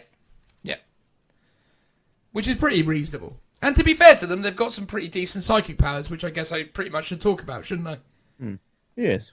All right. Psychic powers. I won't go through all of them. Let's just pick some at random. Joe, pick a number between 1 and 6. Oh, I'm feeling 5 right now. Mantle of Shadow. Oh. It's a blessing, Joe, the Mantle of Shadow. Has a warp charge value of 6. If manifested, selects 1 friendly Deathwatch infantry unit within 12 of this psychic until the start of your next psychic phase. If that unit does not shoot or declare a charge, enemy models cannot target that unit with ranged weapons unless they are within 12 of it. Or it is the closest eligible unit. That's quite good power, actually. So, again, for the objective game, it's pretty reasonable, isn't it? Yeah. No. Don't shoot at them. They're They're just hanging out in the middle of the table doing an action. Don't worry about them. Yeah. It doesn't matter that they're literally stood in the open. Yes. Yeah, you just can't shoot them. By the way, I forgot to mention earlier. Solid pick. It is a pretty good solid pick. I forgot to mention as well, there is a, I want to say it's 1 CP. Sorry, there's a 2 CP stratagem for the Corvus Blackstar that gives him that same ability. Oh, wow. So Corvus Blackstar, 2 CP, Shroud Field. Use the stratagem at the start of the first battle round. Select 1 Corvus Blackstar unit from your army. Until the end of the battle round, that unit cannot be selected as a target for ranged attacks unless it is the closest eligible target to the firing model. Oh, but it can still shoot, though. What, the Corvus Blackstar? Yeah. Oh yeah, totally. It just you can't be shot at. Oh, wow, that's good. That is good, yeah. Yeah, I forgot to mention that. That is a very good stratagem. Makes the Corvus Blackstar actually quite good. Well, whatever's in it... It's got a massive boost now because it can move and shoot with no negative modifiers. Yes. And not being able to target it battle round 1 is pretty good as well. Because obviously you load that thing up with lots of expensive stuff and then hoof it into your opponents. But obviously if you do some interesting sort of like synergies with it, you can get it into the mid-table, have like a screening unit in front of it, and then make it non-targetable unless it's the closest eligible unit. Yeah. Which is pretty good. Phil, do you want to choose a number between 1 and 6, noting that number 5 has already been selected? I'll pick number 2. The Fortified with Contempt. That sounds very much like you, Phil. It's a blessing. When you are fortified with Contempt, it has a warp charge value of 6. If manifested, select 1 friendly Deathwatch Infantry, Deathwatch Biker unit within 18 of the Psyker until the start of the next psychic phase. Each time a model in that unit would lose a wound, roll 1d6, and on a 5+, that wound is not lost. That's real good. That's real good, right? That's like, ooh, hello. Because most of the other ones, the powers like that, stop you, is normally like mortal wounds only. Whereas this is just a flat up 5 up, 5 up, feel no pain. Yeah, which is the same as Fortune for the Elder, but it's actually so it's shorter range. I think the range of Fortune is 24, whereas this is range 18. But Fortune is warp charge 7, whereas this is warp charge 6. I mean, like on that unit, like a unit of aggressors or terminators. Yeah. Oh, this will be good. Things like aggressors would probably be better because you can do transhuman on them. But that's a solid psychic power. That is. It's a very strong psychic power. As I said, they've got some good ones. Do they have access to the regular sort of librarian discipline, and this is like an extra one that they can pick from? No, so Psycho models in a Deathwatch detachment can know all their psychic powers from the Xeno Purge disciplines instead of the Librarius or Obscuration disciplines before the battle generates psychic powers. So, yeah, so it's an either-or. Yeah, that's quite cool. I'm pretty sure the Tome of the Malcador allows you to pick from whatever. Which is a relic. So if you take that relic, and you can take your powers from both then. Yeah, that's a Space Marine relic, really, right? Yeah. Yeah. I'm just trying to think if there's any other ones that are worth calling out here, because, yeah, basically, inadvertently, you chose 2 of the really good ones that I was probably going to call out anyway. Psychic Cleanse, why not? Because that's actually quite fun. Psychic Cleanse is a Witchfire. Psychic Cleanse has a warp charge value of 6. If manifested, roll 1d6 for each enemy model within 9. Each enemy model within 9. On a 6, that's so funny. The model suffers a mortal wound. Yeah. Just run your jump pack librarian screaming into an orc horde. Yeah, exactly, right? Like, if you could position this guy in such a way as you're surrounded by, like, 60 nids, and then you... Yeah. It's like, that is mad. that could really cause some damage.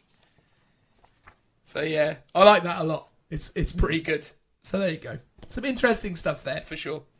All right. As is now a new lovely thing for the armies in match play for Warhammer 40,000 9th edition, you've also got specific secondaries. Most of these secondaries are actually pretty strong and also massively benefit the Deathwatch specifically. I've seen a lot of conversation on the interwebs about people saying that this stuff may be a little bit busted moving forwards because essentially you're able to take stuff and benefit from stuff that other armies aren't so well tailored to. But let me just quickly talk you through what we've got here, and then you can make a decision whether or not you think these things are broken or not. So you've got the Battlefield Supremacy secondary of the Long Vigil. This is essentially if you can keep any individual enemy unit outside of 6 of your deployment zone, and you yourself have a unit wholly within your deployment zone, you score 5 victory points in your command phase per turn, excluding turn 1, essentially. So this is all about keeping area denial, keeping people away from your deployment zone, but the reward is big because it's worth 5 victory points each command phase. Do I think it's easy to do? It's matchup dependent, but I think it's a very rewarding ability if you pull it off. Yeah, I think you won't. It won't be if you're someone who just kind of auto takes, like, oh, that's a good one, I'll just take it without looking at your opponent's list. It can be a bit of a trap. Like a Blood Angels player or a White Scars player will just be in your lines as quickly as they can be, and then just won't leave. Yeah. But if you're up against someone who, say, for example, is running, an Imperial Guard army with lots of tanks that doesn't have any scions, for example, you can be like, oh yeah, sure, why not? Why not trade bullets with you at a distance? Yeah, it's weird. It's like 5 victory points per command phase is a lot. Like, especially in turn 2, that's actually quite difficult to get into your deployment zone. Obviously, you could deep strike down, but you can't. If you don't have any deep strike ability, so for example, like I said, you're taking guard, you don't take scions. It's like you pay your extra points to go, strategic reserve, not outflank. It's like you can't even go into their deployment zone until the end of turn 3. And even then, that's only from like one specific edge you're able to get onto, like from the side, which would be pretty easy to screen out. And on one particular map, you can't even do it because there is no eligible edge to come in at.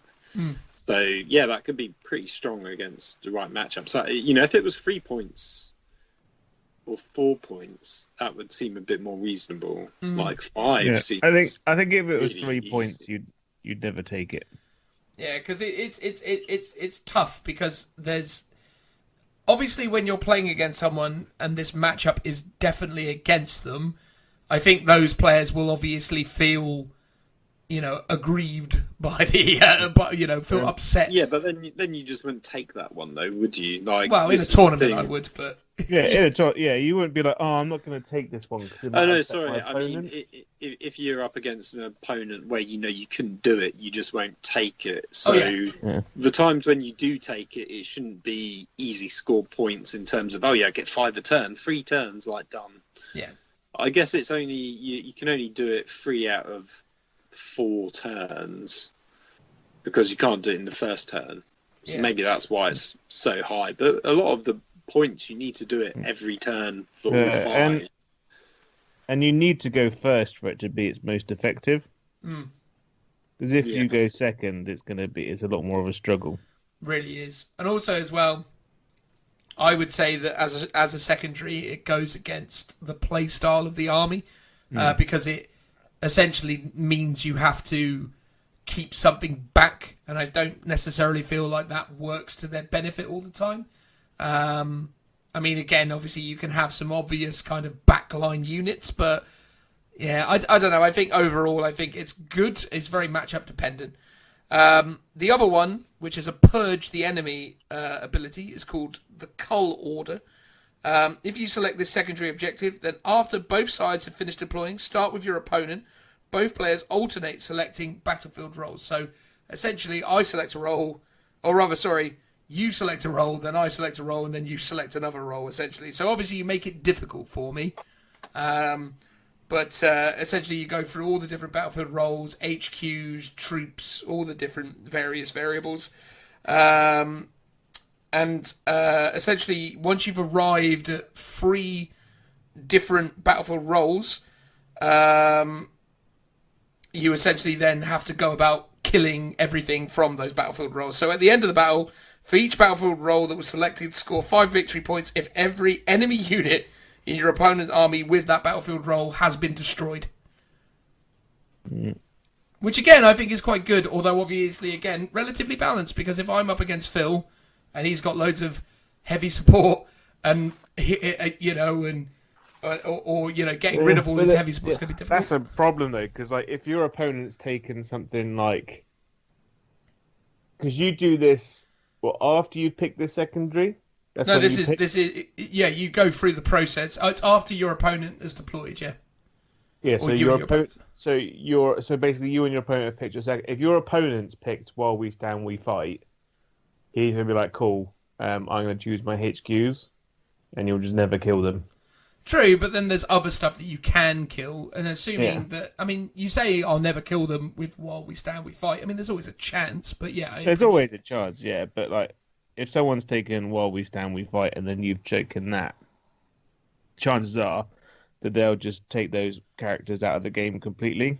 True. But then that's only denying me 5 points in the grand scheme of things, right? And I've still got the 10 others. But then they're still getting 15 on that secondary. Well, true, but I mean, they were probably going to get that anyway, right? Yeah. But I mean, yeah, you're right. I'm not suggesting, again, matchup dependent, right? But obviously, if you're up against someone who's using one of those cheeky tactics to while we stand, we fight, it will be counterproductive. You've got then Shadow. Sorry. Am I right in thinking that you basically say, you each alternate saying them, and they're the ones that you exclude, and the 3 that are left are the ones you've got to go for? No. So if I was against you, Phil, you would pick the role that you want me to go for, and then I would pick the role I want to go for, and then you would pick the final role. So I always get to pick 2, right? You get to pick 2, yeah. So you get to pick. And do they even have to be like in my army? They have to be in your army, yeah. They have to be in your army. All right. That's quite tough, because most armies probably have 3 or 4 army rolls max. Like, unless you've got like I said, a Lord of War, a flyer, fast attack, plus what most people have, which is HQ troops and likely elites and heavy. Yeah, I mean, but if you've how got many like points do you get per thing you kill? 5 for killing everything in that role. Oh, for killing everything in that role. Oh, okay, that is. I think that bit is the tougher bit to do versus the picking. Yeah.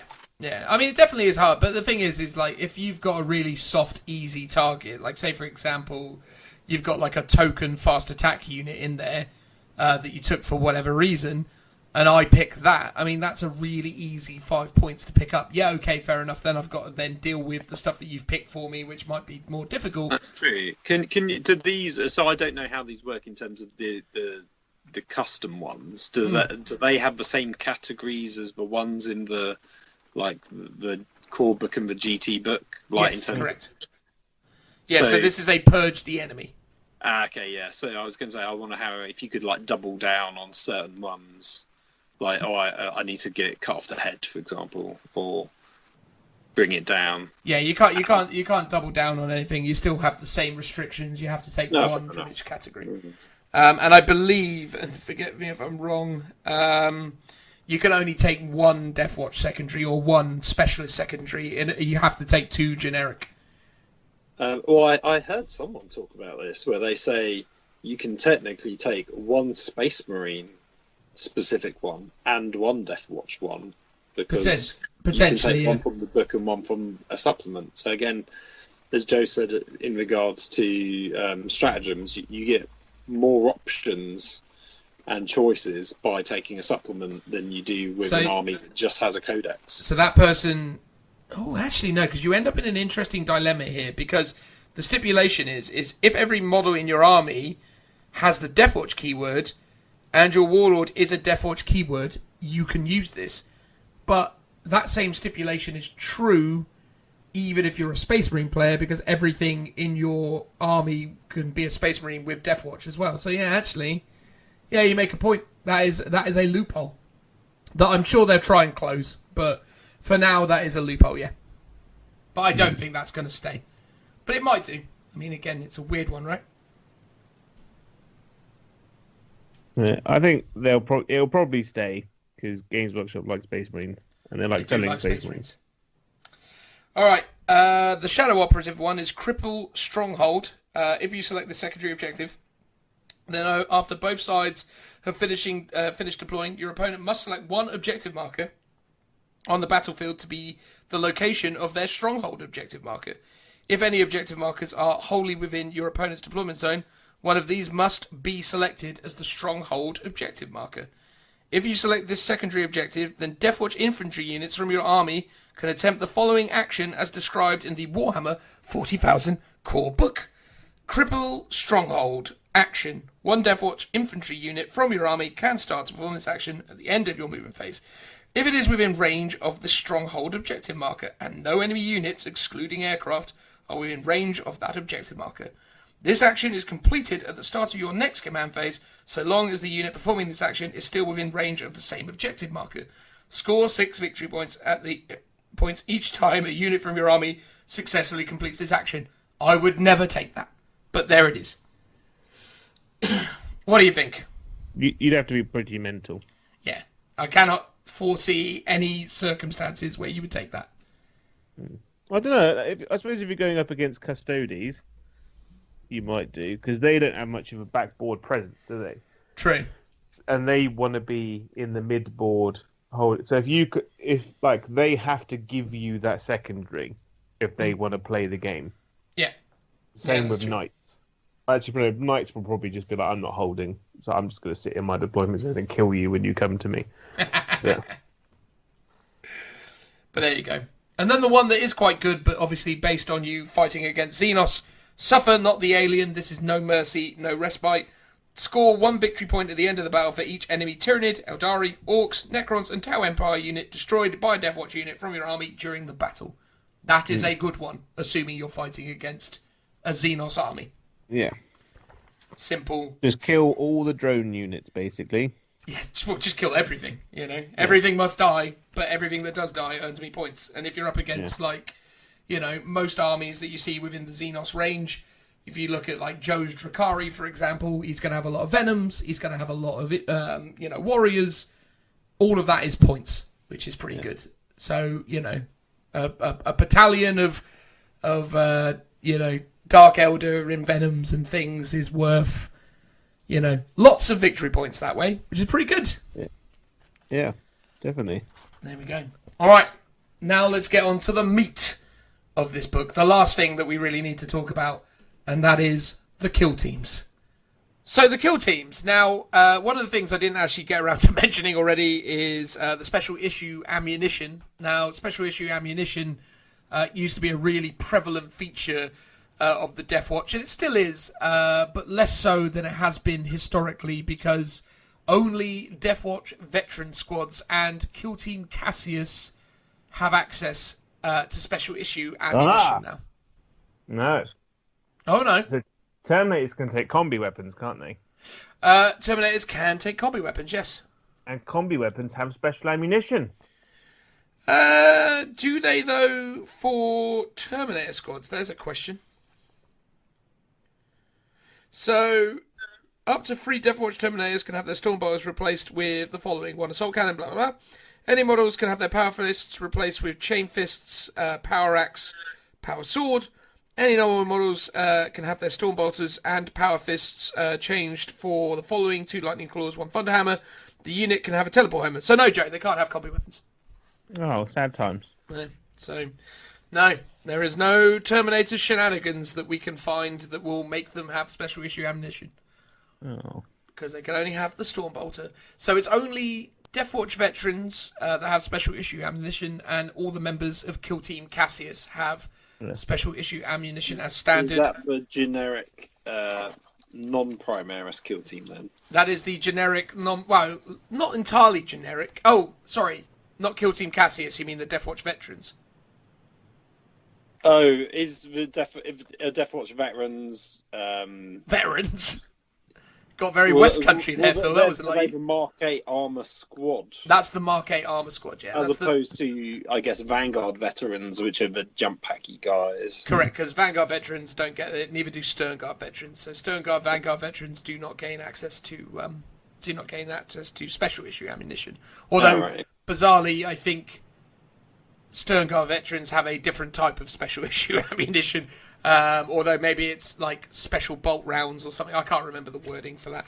But they've changed the way special ammunition works now, because there used to be different ways that it used to work before. You've got 4 different flavors. You can have a Dragonfire bolt, which is each time an attack is made with this weapon firing this special issue ammunition, that the target does not receive the benefit of cover against this attack. Note that it states all benefits of cover. So any minuses to hit or anything like that is technically nullified by this ammunition, not least the cover save bonus. So that's interesting. Pretty good. There's the Hellfire round. Each time an attack is made with this weapon, firing this type of special issue ammunition against a unit that does not have the vehicle or Titanic keyword, add 1 to the attack's wound roll. So obviously if you're up against lots of like little gribbly things, you're going to be wounding a lot of them on 2s. But if you're up against other like toughness 4 things or toughness 5 things, you're going to either be winning them on like 4s or maybe 3s. And I guess in some instances, if you're shooting at big monsters, you'll be winning them on 5s rather than 6s. Nowhere near as good as what they used to be, because what they used to be was, I think they always used to wound on 2s. But, still not bad. Kraken bolts, which is probably the version of the special issue ammunition you're going to use the most, which is each time an attack is made with this weapon when firing special issue ammunition, add 6 to the range, and improve the armor characteristic by 1. So it basically makes them armor AP -1 on a standard bolt gun, obviously -2 on a bolt rifle, so on and so forth. And the armor penetration bonus. Can't get it on a minor. You can't get it on a bolt rifle, though, can you? Oh yes, sorry, you can for a stratagem. So there is a stratagem that can give a unit of intercessors or any Deathwatch unit special issue ammunition, but it turns your weapon, regardless of what it is, into heavy 1. So if you had a assault bolter, a assault bolter variant, it would not cease being assault 3 and become heavy 1. So it's quite sort of neutering in that respect. On Outriders, it's relatively weird as well, because I think their bolt guns on them are twin bolt guns, which are rapid fire 2, and even that just becomes heavy 1, which is a bit of a bummer.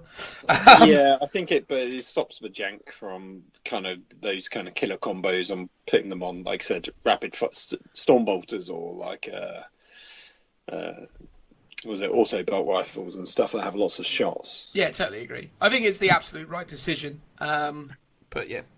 But the Kraken bolts, you add 6 to the round range and you add 1 to the AP, and it specifically states that AP bonus does stack with the doctrine. So if you're in the tactical doctrine, you gain the -1 plus the -1 that's already in effect because of the tactical doctrine, which is good. And then there's the Vengeance round, which is +1 damage. Simple enough. Ooh, that's quite good, isn't it? That is very good, yeah. Because again, in my opinion, what I've been doing with my Primaris elements of my Deathwatch army that I'm working on, I've taken them all with Stalkers now, because I'm only really taking them as a unit to then gain access to the combat squad options, which we'll talk about in a moment.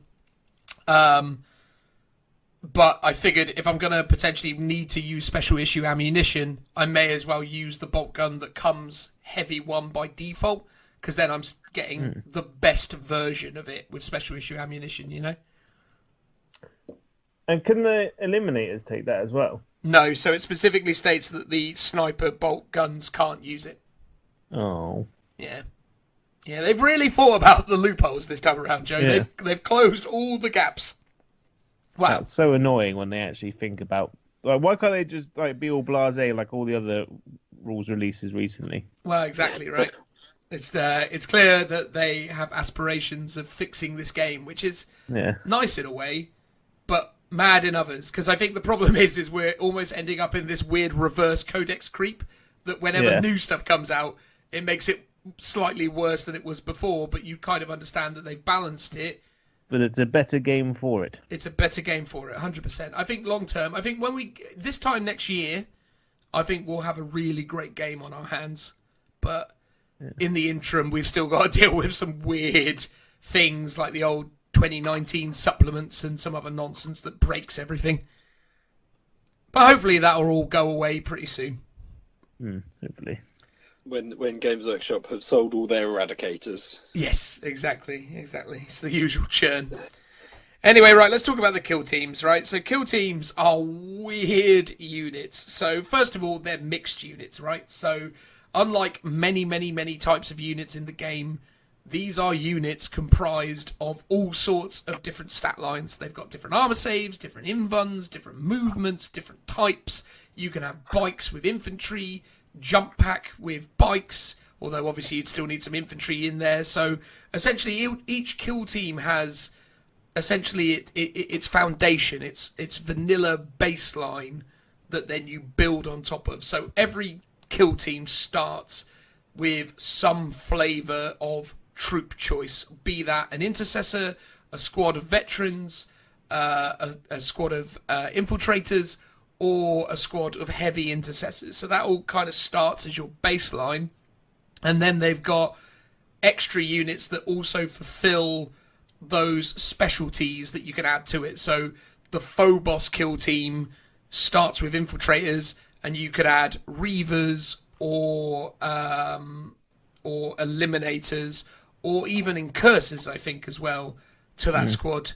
The intercessors can have assault intercessors, outriders, and I think that's it for them. In fact, I don't know why I'm saying I think this. I should just actually look and just turn the page and look at it. So yeah, so you've got the Proteus kill team, which starts with a Deathwatch veteran squad.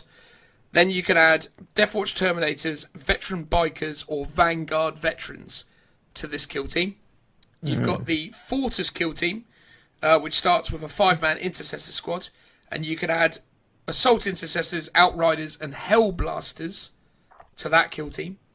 You've got the Indomitor kill team, which is a squad of heavy intercessors, and then you can add aggressors, inceptors, or eradicators to that kill team. And then lastly, you've got the Spectrus kill team, which is a unit of 5 infiltrators, and then you can add to that a unit of incursors, reavers, or eliminators. And that's essentially how all these things work. So yeah, it's lots and lots of wibbly mixed units.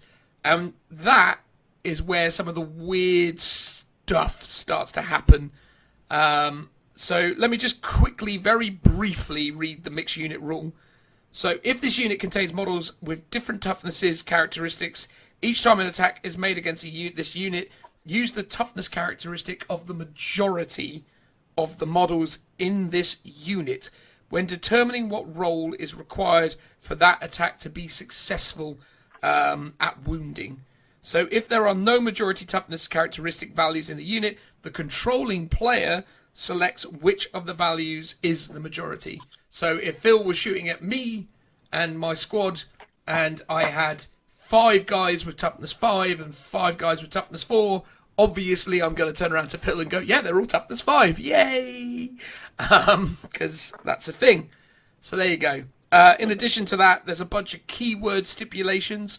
However, these keyword stipulations are only applicable for the purposes of bolter discipline abilities and determining whether or not these guys can go into transports.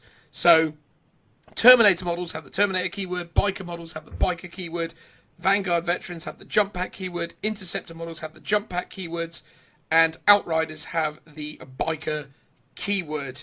And it does actually also specifically state, which is very weird, but again, you have to obviously remember that this only applies to them using bolter discipline and them getting into transports, that the bikers do not have the infantry keyword. It does state that. But where it gets interesting is later on, which is that the bikers end up having the infantry keyword because of the way the kill team rules are written, which is very weird. So look, they give some extra example. Vanguard veterans with jump packs and interceptors can move across terrain as if they have the fly keyword. Note that for the purposes of interacting with terrain features, all models in this unit are treated as having the infantry keyword, even if this unit contains any biker models. That might behave differently or have specific restrictions whilst interacting with terrain features. Noting that this biker having the infantry keyword is only relevant for interacting with terrain. So you don't have the infantry keyword to perform an action, for example. So if you wanted to be deploying scramblers with outriders, you can't do that because you don't have infantry for that specific purpose, but you do have infantry when it comes to interacting with a ruin. Thoughts and feelings on all that? It's a weird one, isn't it? I kind of feel like they should kind of just be like, bikes just don't get it. Because it's too confusing and it does kind of break the game a little bit. Yeah, well, it breaks the immersion, but at the same time, I'm pretty sure this is exactly how the regular bikes worked in 8th edition as well, where they could go, on the second floor of the building, and you'd be like, that's a bit weird, but they can, because then I guess it makes it harder to use that squad if it's, for example, just got one biker in, and then all of a sudden that squad can't move around because it's limited to the lower floor. I mean, I don't particularly like it myself, especially when I presume it's still got the weird thing where you can combat squad it, and then the squad of bikers are still infantry only. Correct, yeah. I think that's the thing that they need to change, where it should lose the keyword. Because I think weirdly, if it's like the PDF version that came out, a month ago, if they combat squad, they gain the biker keyword, don't they? But they don't lose the infantry one. Well, the thing is, they've always got the biker keyword. What happens is if they become a separate squad using combat squad, they gain. Hang on, I'll tell you what the names of the things are. So they gain turbo boost ability and the devastating charge ability. Yeah, God, and then can still go through walls. Can still go through walls. It's weird that they've gone, oh, what should bikers get, but then haven't gone, oh yeah, they shouldn't really then still be able to be infantry. That feels like a bit of an oversight. And again, though, what's interesting, and this is something that I was talking to you guys about, is what is the interpretation of interacting with terrain? Does that interaction extend to saving throws, for example? So is this biker unit getting +1 to its saves because it's in light cover, or is this an interaction that's exclusively reserved to movement? And that's the thing that is not entirely clear with the way it's worded and the examples that they've given. So what are you clarifying as an interaction? Is that my Outrider squad in a terrain piece is getting a 2-up armor save, or is that my Outrider squad can move through the terrain with no negative situations because of the fact that it's part of this kill team? Now, for me personally, just having OBSEC on a 5-man Outrider squad is enough. The infantry thing at the moment is just this ridiculous cherry on top that I easily accept is going to get taken away at some point. But at the moment, it is there. At least when you actually read the rule properly, they've limited it so as it doesn't apply to any of the other stuff like actions or, you don't actually have the infantry keyword, but you are treated as if you do when interacting with terrain. So it's a very, very clear distinction in terms of what it's used for. But that in isolation is really strong, because having bikes that can just phase through walls is really good. So yeah, I don't know. I mean, what's your thinking on all this, Joe? I think it's open to too much abuse. And I think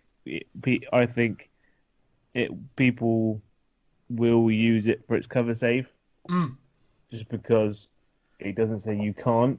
Correct. And why would you hamper yourself? like that kind Yeah. of thing. Yeah. So no one's going to be like, oh no, it probably shouldn't be for cover save, so I'm not going to do it. I think if you're at an event and you want all the edges you can, then you're going to take that cover save. Oh, sorry, actually, so there's a designer note that I didn't read in its entirety, so let me just read this out. So designer note, this is a slight abstraction that means that a bike model in a mixed unit behaves slightly different to a biker model in other units, but it helps to minimize unusual and complicated effects that could come about from forcing one model from that unit to move and benefit from cover in a different way to other models from that unit. So it does actually specify that. Here's another interesting point, actually, and I may have unraveled this myself now. This stipulation is entirely dependent upon you being in a mixed unit. So actually, we may have actually just debunked it, guys. Actually, I don't think they have the infantry keyword. Because the specific stipulation around mixed units is states, if this unit contains models with different toughnesses, each time an attack is made against a unit, then you're using mixed units. But this isn't a mixed unit unless it's got a mixture of things in it, right? Yeah. So is the mixed unit rule in effect if you've combat squadded and you don't have a model with a different toughness in that bike squad? Yeah, like it is, because is it if you're a mixed squad you gain the infantry keyword, and then when you combat squad that keyword is no longer applied, or would you go, but it's still gained that keyword, it's still got it, and it's still got it even when it combat squads? Or... Oh, hang on here. So creating kill team abilities. A model in a kill team unit retains any abilities that apply to that model in the original data sheet, but it also all kill team units have the mixed unit ability. So they actually do have it. Oh. So yeah, so they specifically stipulate they all get it. So it's not unlocked by a stipulation. Units, yeah. It's just you just get it for being in a kill team. Wow. So there you go. It's legit, and they get cover saves as well. So yeah, they do get cover saves. Yeah. And one thing you haven't mentioned is that units that are generally locked to units of 3, Like Outriders and Eliminators. like Outriders and Eliminators, can actually go above 3. Yep. So you can now take. So essentially, in my 2,000 point army, I've gone with 2 Fortress kill teams, 1 Spectrus kill team, and 1 Protus kill team. And the 2 Fortress kill teams are 2 5-man units of intercessors with Stalker bolt rifles and 2 5-man Outrider combat squads. The other weird stipulation was, and something that we need to clarify as well, is around the way the abilities work. You can only have access to abilities that are on your data sheet. And because both the Eliminators and the Outriders don't have Combat Squad as an ability on their data sheet, there is also some conversation around whether that is something that they're then also able to access. Now, my interpretation, based on everything I've read, is that it is because Combat Squad doesn't specifically stipulate that everyone in the squad has to have it in order for you to do it. In the case of like Teleport Strike or Turbo Boost, for example, the rule is very clear and it states everyone must have this ability. Whereas kill teams, or rather, combat squads, doesn't have that same stipulation. It's just if you've got this ability and your squad is at full capacity, you can combat squad into 2 squads of half the total size. And because the veterans and the intercessors have that ability, and it isn't stipulated that everyone needs to have that ability in order for it to work, I have interpreted it that the combat squad ability works that way, but that could also be changed and clarified in the future. So that's something to be aware of if you're going to go down the 5-man. I think it's an intention to allow you to do it. Well, because you have to build your army different to everyone else. Like, you're actually quite restricted on what you have access to. So allowing you to have this army of like obsec bikes is fine because you're not building your army in the same way. Mm-hmm. And So... I mean, the reason why I feel like it was intentional is because when you read the Fortis kill team or even the Protoss kill team, which reference the bikes, although to be fair, everything in the Protoss kill team does actually have combat squad. But when you read the Fortis kill team and they say, look, Outriders can only use turbo boost ability if their unit only contains Outriders, such as after using the combat squad ability. So they specifically reference it as a thing that you can do. yeah. So, but it is a bit odd that, so for example, the half that can combat squad, because it specifically says those, well, you know, those guys can become a combat squad, but technically the other half don't have an ability to become half-size squads. So I think you're right. The intention is that they can all do it, but there is that weird stipulation about abilities that require a whole squad to be able to do something.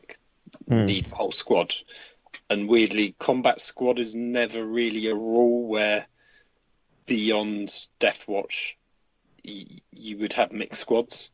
So that's why the combat squad isn't really worded to cater for that, which makes sense. But at the same time, it does give you a slight weird interaction where you could argue it either way.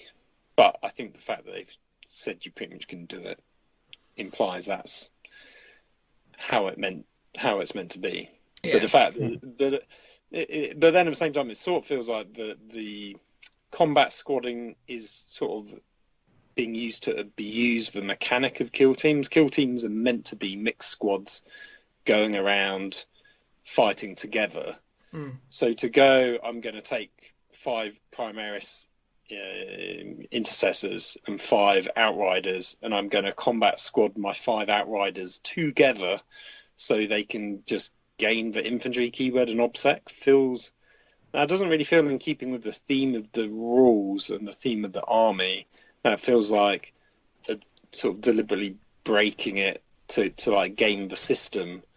But it also feels like they're aware of that, and that's how they want you to do it, which just seems a bit odd. Yeah, because the combat squad ability reads, at the start of deployment, before any units have been set up, if this unit contains the maximum number of models it can, that it can be split into 2 units containing as equal a number of models as possible. When splitting a unit using this ability, make a note of which models form each of the 2 new units. That is the ability. So it's sort of broadly asserted that is fine, because when you look at abilities like Teleport Strike, it specifically states during deployment if every model in this unit has this ability. So it very clearly states with abilities that require everyone to have it when you need everyone to have it. Yeah. And that's how I interpret the fact that that, and the fact that they stated as much, makes me believe that that's how it is intended for that to work. Is it a bit weird and a bit janky? Yeah, but based on everything we've kind of talked about up to this point, I don't necessarily feel like it's that game-breaking. But that's dependent upon matchups. You're definitely going to come up against a lot of people that are probably not going to be thrilled when you've got an Outrider squad smashing through walls, obsecking on you. I mean, that's not going to be fun, is it? No. But it is certainly a nice competitive build, and something that definitely gives them a little edge. Because, yeah, a 5-man Outrider squad is incredibly durable, incredibly mobile, and when you've got obsec on it, it's just strong, man. It's a good thing. It ain't bad. Although I say these things about them having objectives secured, where's the stipulation about troop choices having objectives secured these days? It would be in the Talks about the army. It's like an army-wide ability, isn't it? Yeah, where like in the Space Marine Codex is where they have like Show No Fear and Defenders of Humanity. Fine. So I presume there's a bit that says kill teams gain access. Well, let me check.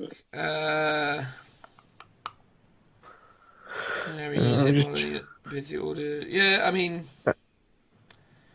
It was definitely referenced in the PDF version. I might now need to go away and check some source material to work out what the deal is with that. But I'm pretty sure they're OBSEC because they're troop choices. But I need to find the words that verify that at some point.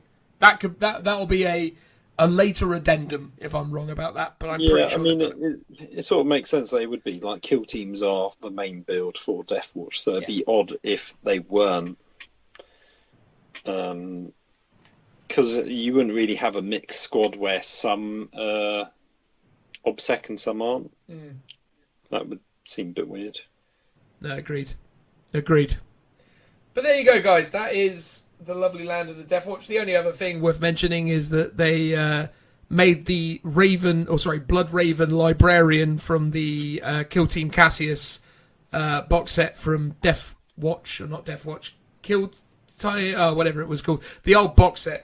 They've actually made him his own named character now, and he adds +1 to psychic tests when doing Witchfire attacks. Ooh. But bar that, nothing much has really sort of changed for him. I mean, it's... Again, I really like it as a list. I think it's got some really interesting options. I think the fact that they've expanded it now to incorporate the entirety of like the new Primaris range has made it very, very strong, and the additions to the kill teams has really made it very interesting. I just like it. I think it's a cool army, and it doesn't, even with some of the weird janky stuff that we talked about at the end there, I don't think it's too overpowered for what it is, because I think Games Workshop has actually done a pretty good job with it.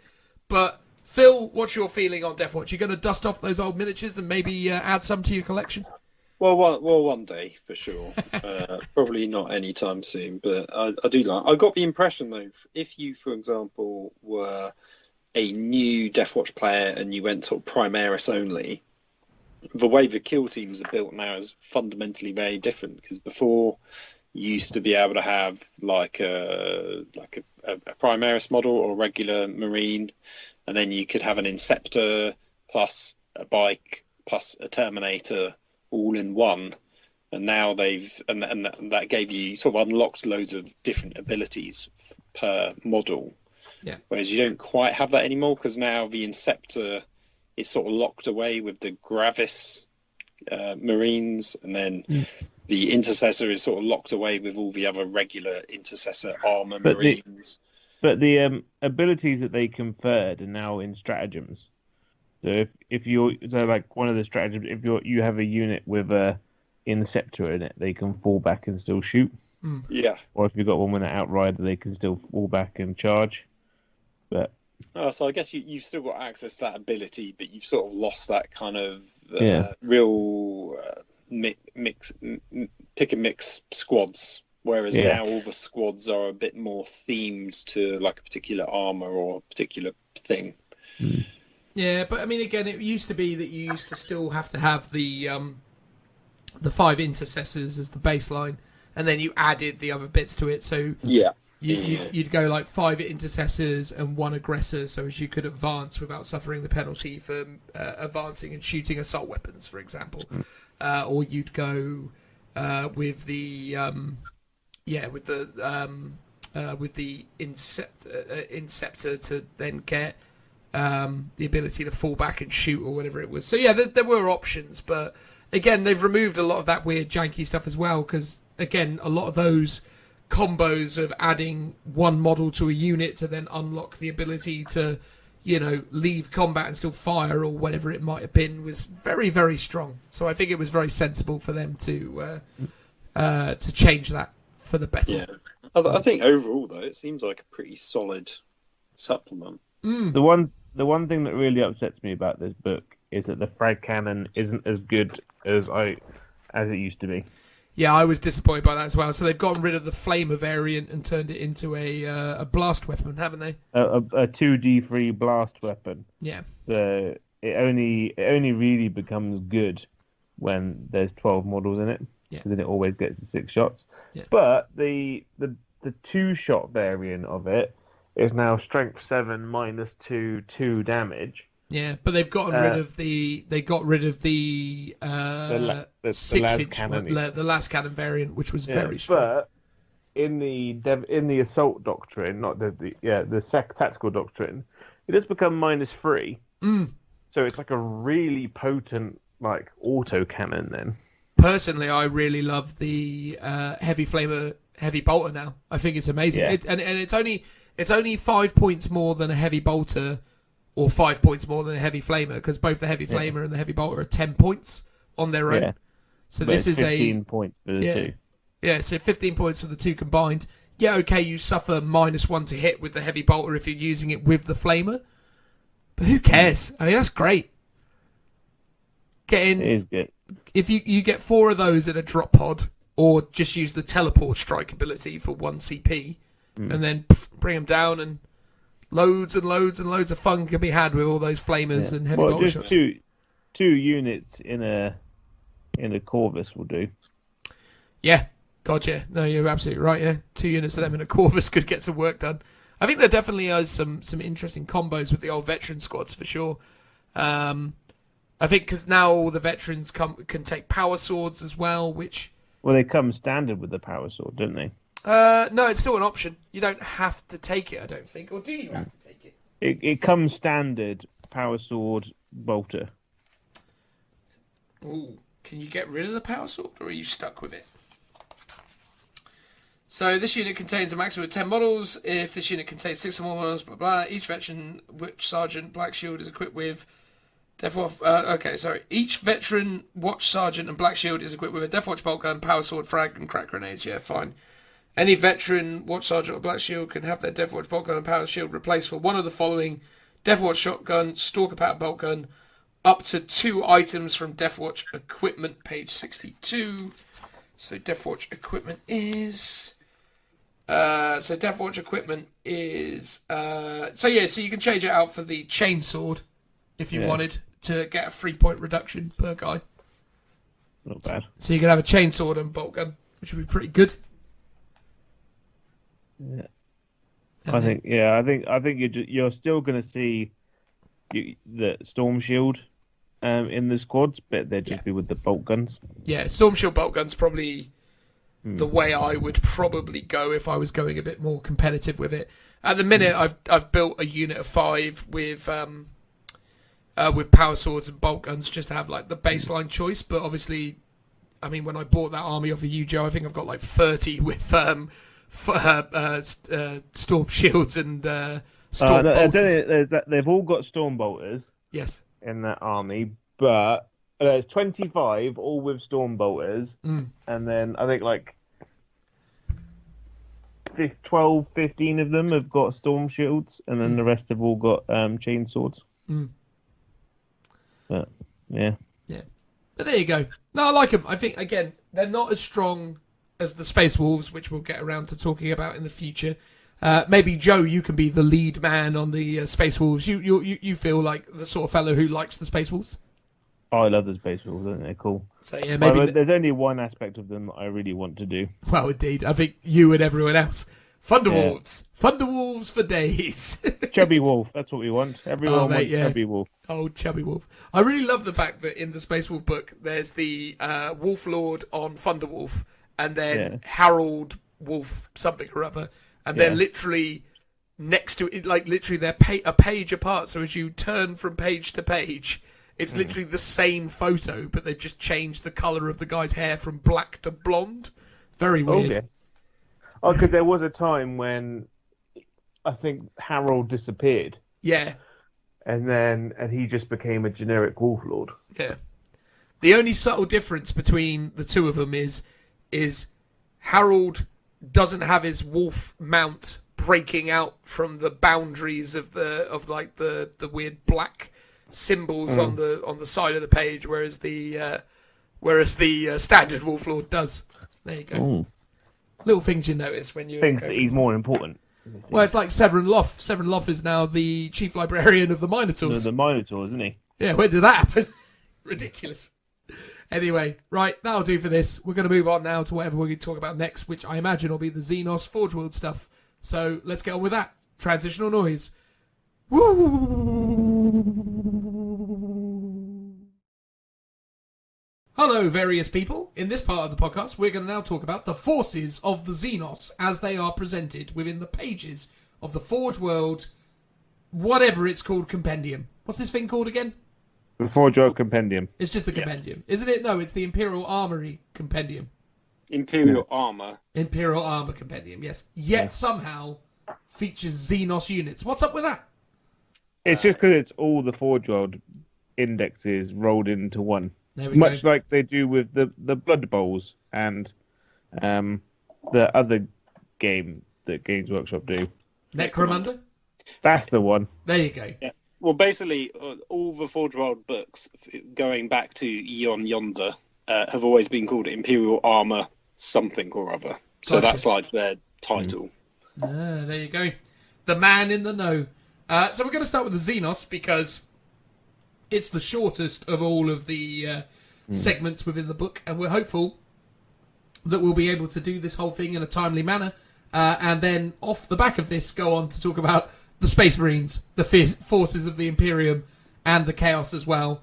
But yeah, we'll see how this all goes. But this is the first bit that we recorded, so it's not going to appear in the order that the book presents it, but it is what it is. So there we go. Any comments, thoughts, or feelings about the Xenos range within Forge World before we get on with it? Has any of you guys got a particular favourite thing that you're excited to talk about today from the Xenos range? Phil? I do. I've got a nice collection of Forge World Xenos models in various armies. So obviously I've got a lot of Tyranids that haven't really made it out of the box all that much. And I've got some Grot tanks for my one-day Grot tank army. So I'm looking forward to see what the Grot tanks and the Mega tanks have. There you go. And Joe, anything you're especially excited about? Well, I think we all know how much I love the Drukhari. So the only two vehicles they have access to in Forge World. The Tantalus and or the other thing. The Reaper. The Reaper, that's it. Yeah. And for myself, I have bought quite a lot of Shadow Spectres and or Hornets over the years. I've actually got 9 Hornets, which I can already tell you, spoilers, definitely don't need all of those anymore. So if anyone wants to make an offer on some legit Forge World Hornets, throw them my way, because I don't think I'll need more than 6 going forwards, but I digress. So the first thing in the list of Xenos has to be the greatest of all of the Xenos factions. I'm sure everyone agrees. The Craftworld Eldari. Ooh, they're so good, aren't they, Joe? Ooh. No, come on now, they're the best. So in terms of... I'm actually quite looking forward to some of the new stuff the Craftworld Eldar get. I'm so excited for their book, man. We haven't got into talking about it this episode because we decided that we'll save the other Codex Supplement things for future shows. But the Deathwatch and the Space Wolf books have already got me very, very excited for what the future holds for Codexes in the general sense. And there's a lot of teases in here to what could be round the corner for our Craftworld pals. So, yeah, I am very excited about what this potentially represents. But anyway, look, in terms of their universal datasheet rules and things, ultimately, there's the Craftworld keyword. So a lot of this stuff obviously has the Craftworld keyword, or rather open bracket Craftworld close bracket keyword, which can be replaced with a Craftworld war gear. So there is some specific war gear found within the Craftworld Codex. These are predominantly vehicle upgrades, so they're called out in this section at the start here. They have general abilities, where these abilities are sort of listed. You can look for those in the Craftworld Codex as well. And then lastly, named characters. This is a generic Forge World ruling. I don't know if you guys are aware of this, but if you are to take a named character and that named character becomes your warlord may only have the Inspiring Leader Warlord trait, which is +1 to his leadership, and everyone else gets it, isn't it, or something like that? So say that again. So if you take a Forge World model and it's your warlord, he only has access to... If it is a named character. Wow. Wait, so this is all Forge World? Yeah, characters? every Forge World named character has this ability. Has this baked in. So including, so it isn't just Elder, you're talking about Space Marines? Everything has this, yeah. So Inspiring Leaders, what, +1 leadership? Yeah, it's +1 leadership, and I think everyone else around you gets to use your leadership. Oh dear. I mean, you can tell that they were just like, not that they're lazy, but they're like, this will just stop any kind of janky combos Yeah. let's just give them a better leadership to keep things nice and simple. Yeah, I mean, the thing is, right, is we have all seen and had a number of exploits come about because of people using certain named characters from Forge World and then inserting those into armies that maybe Games Workshop, hadn't balanced around this named character existing because they've forgotten about it for whatever reason or another.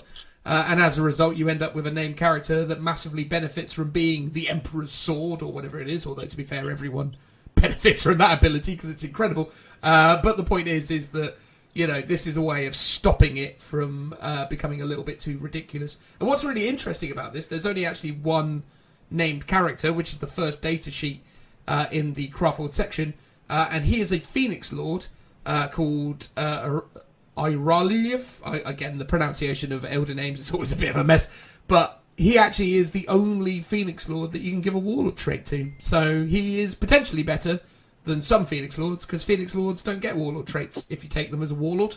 Fun fact. Interesting. Or at least I don't think they do, unless that's changed. I know Drazar got Warlord traits, didn't he, Joe? Jojo? He's thinking. Sorry, I muted myself because I was rummaging around for a power fist, and now. And now you've gone and power fisted yourself. I know, power fisted myself, but no, I quite like that. That rule. Drazar does have a Warlord trait, and he allows him to reroll to wound. Ah, that was it. Yes, which is super powerful on him. So I like the idea that the Phoenix Lords could be getting Warlord traits, and they totally should, because they are literally lords of that particular house. Exactly. No, I think that's really exciting if that does come to pass. So let me tell you about Iralith first and foremost. So Iralith, the Phoenix Lord of the Shadow Spectres, which is a special aspect that was released by Forge World many moons ago, has a movement of 12 because he's quite nippy. Has a weapon skill and ballistic skill of 2+, strength of toughness of 4. He has 6 wounds, 4 attacks, leadership 9, and a 2+ save, just like every other Phoenix Lord. Fancy. Although, is that more wounds? Drazar's 6 wounds, isn't he? Drazar's got 6 wounds, 2 up save. So that is he's got 5 up in one though.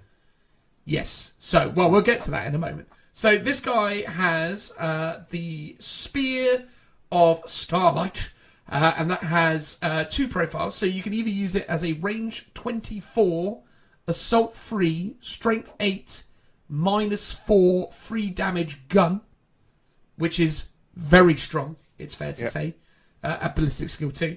Or you can use it in melee as a strength +1, so strength 5, -3, flat 2 damage weapon. And as I say, he's got 4 attacks. So he's pretty good at range, very good at obviously dropping aggressors, for example, because against aggressors, he's wounding on 3s, so hitting on 2s, wounding on 3s, -4 AP, so they're not going to get a save even if they're in cover.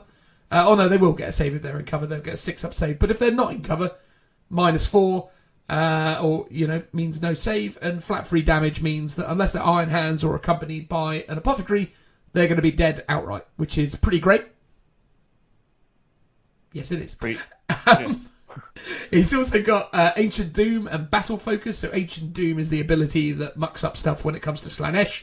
And Battle Focus means that he can advance and fire guns without the penalty. So to be clear, the way that Battle Focus works is you can advance and shoot anything that isn't a heavy weapon with no penalty. So rapid fire, assault, pistol, all of this stuff can be used after moving. Including his assault 3, range 24, strength 8 gun. So that's pretty cool. He is always -1 to be hit. And that's not just against range attacks, that's against every attack. So he's -1 to hit in combat and -1 to hit from ranged attacks. Obviously, minuses don't extend to extra minuses. So if you're punching him with a power fist, he's no more -1 to hit than he would be normally. But, that is where that goes. He can be deployed using what we would commonly describe as deep strike. So he can be set up off the battlefield and then placed within 9 inches of, or rather just outside of 9 inches of an enemy model. He has an aura. So any Shadow Spectre unit within 6 of this model gets to reroll ones. And what's really interesting about that is that if you were to take multiple Shadow Spectre units from different craft worlds, they would all still benefit from his reroll one. So if you wanted to take, Shadow Spectres in Samhan and Shadow Spectres from Ulthwé, he still gives those Shadow Spectres reroll ones, which isn't the same for a lot of reroll one auras, but it's just down to the nature of what the Phoenix Lords are. Within 6, if you're within 6 of him, you're -1 leadership as well. So any models that are within 6 of him are -1 leadership. And lastly, he has a 4-up invulnerable save. Huh. There we go. Ooh. What do you think of that guy, Joe? He's pretty tasty. He is not too shabby, mate, is my general appraisal of that boy. And truth be told, he's not all that expensive for what you're getting.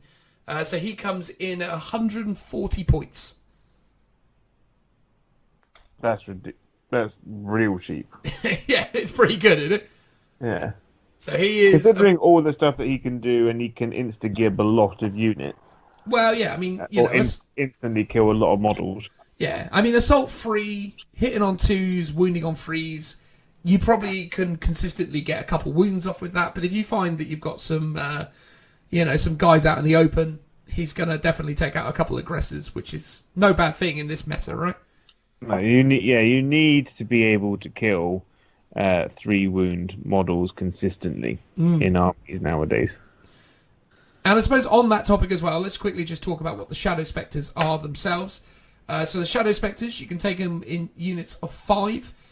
You may add an Exarch to that unit, and if you do so, the consensus around that's quite interesting in the way that they've illustrated the points cost for this is the Shadow Spectre Exarch doesn't appear as if it can take the place of one of the Shadow Spectres. It looks like the Exarch now is in addition to.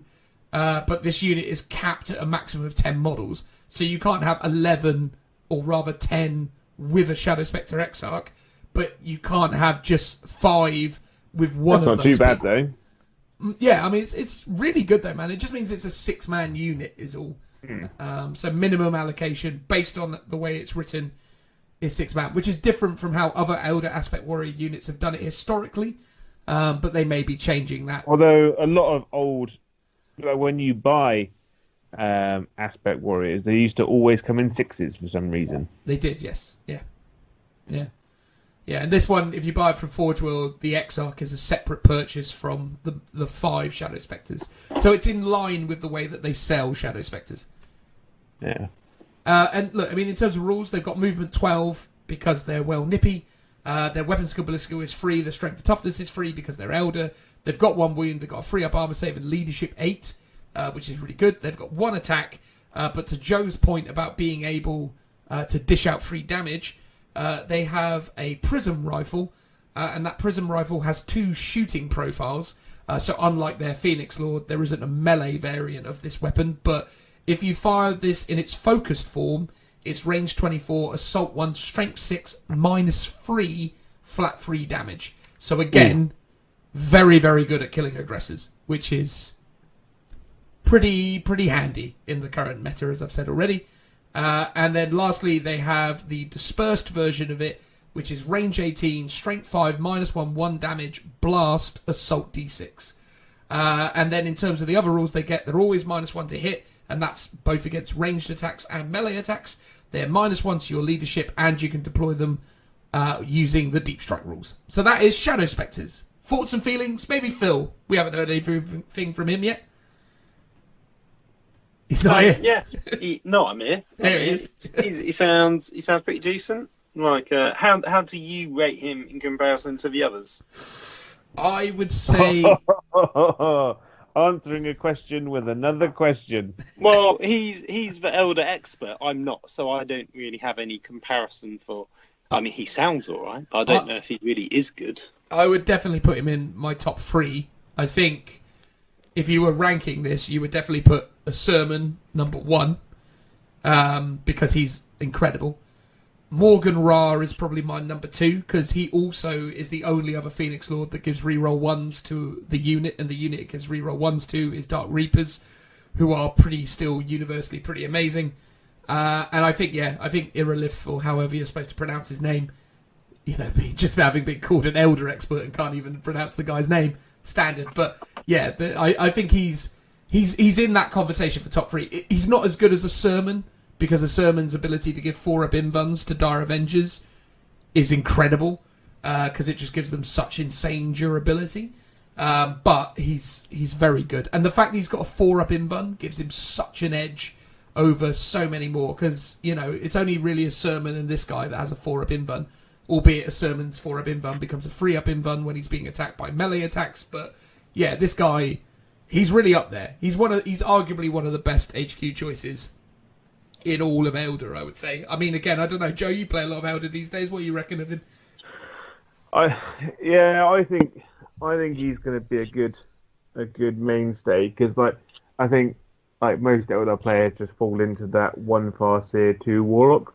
And, oh god, sorry, I tried to suppress a yawn and it just kind of forced itself out. You kind of fall into that trap, and you don't see Alt-Arcs very often. No. And you don't really see any of the other Phoenix Lords. So I think having an option that could be an auto include is good. It's kind of like how with Dark Eldar, they released a new plastic Drazar, and he just became this auto take that you just have to put in every army. I quite like I'd like to see Eldar have one of those.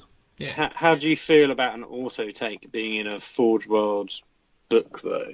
Because I would get the impression that Forge World would almost go out of their way to make sure that nothing in the Compendium is that good, because they're trying to avoid the old Leviathan situation. Yeah, but the thing is, though, everyone owns a Space Marine army. The people that own Eldar armies is probably a lot smaller. And at the end of the day, they're a business. They want you to buy stuff. So if he hasn't sold well for a while, and they want to get some of those units moving, it's the best way to do it. Yeah. The only thing that slightly irks me about Shadow Spectres, I was just about to say, and I forgot to mention it, is that they're 26 points a model, and if you want to take 6 of them, obviously that if you want to add the Exarch, which I think you definitely want to do if you can, you are going to then end up with weird janky points, because it's going to be 130 for the 5 regular guys plus 26 for this guy, so it's going to be 156. And it's always really irritatingly difficult to find something that costs 4 points, So that's a little bit of a bugbear for me. But other than that, it's I'd say Shadow Spectres. I was already adding Shadow Spectres to my competitive list before COVID. I was about to unveil my incredible new, really well optimized 2,000 point army with Shadow Spectres at a tournament that I was due to attend prior to COVID occurring.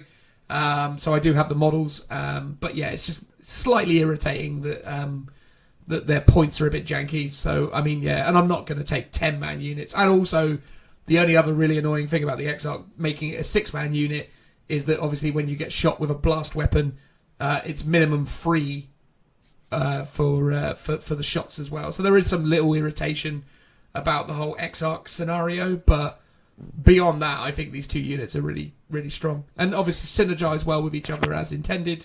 And there's some interesting things there. So I might be of the opinion that actually, rather than taking the Exarch, you just take a 5-man unit of Shadow Spectres with this Phoenix Lord, because the bar the fact that it's another 2 wound model in your unit, I'm not entirely sure what this guy adds. And also, unlike every other Exarch, this guy doesn't appear to have any sort of specific Exarch abilities.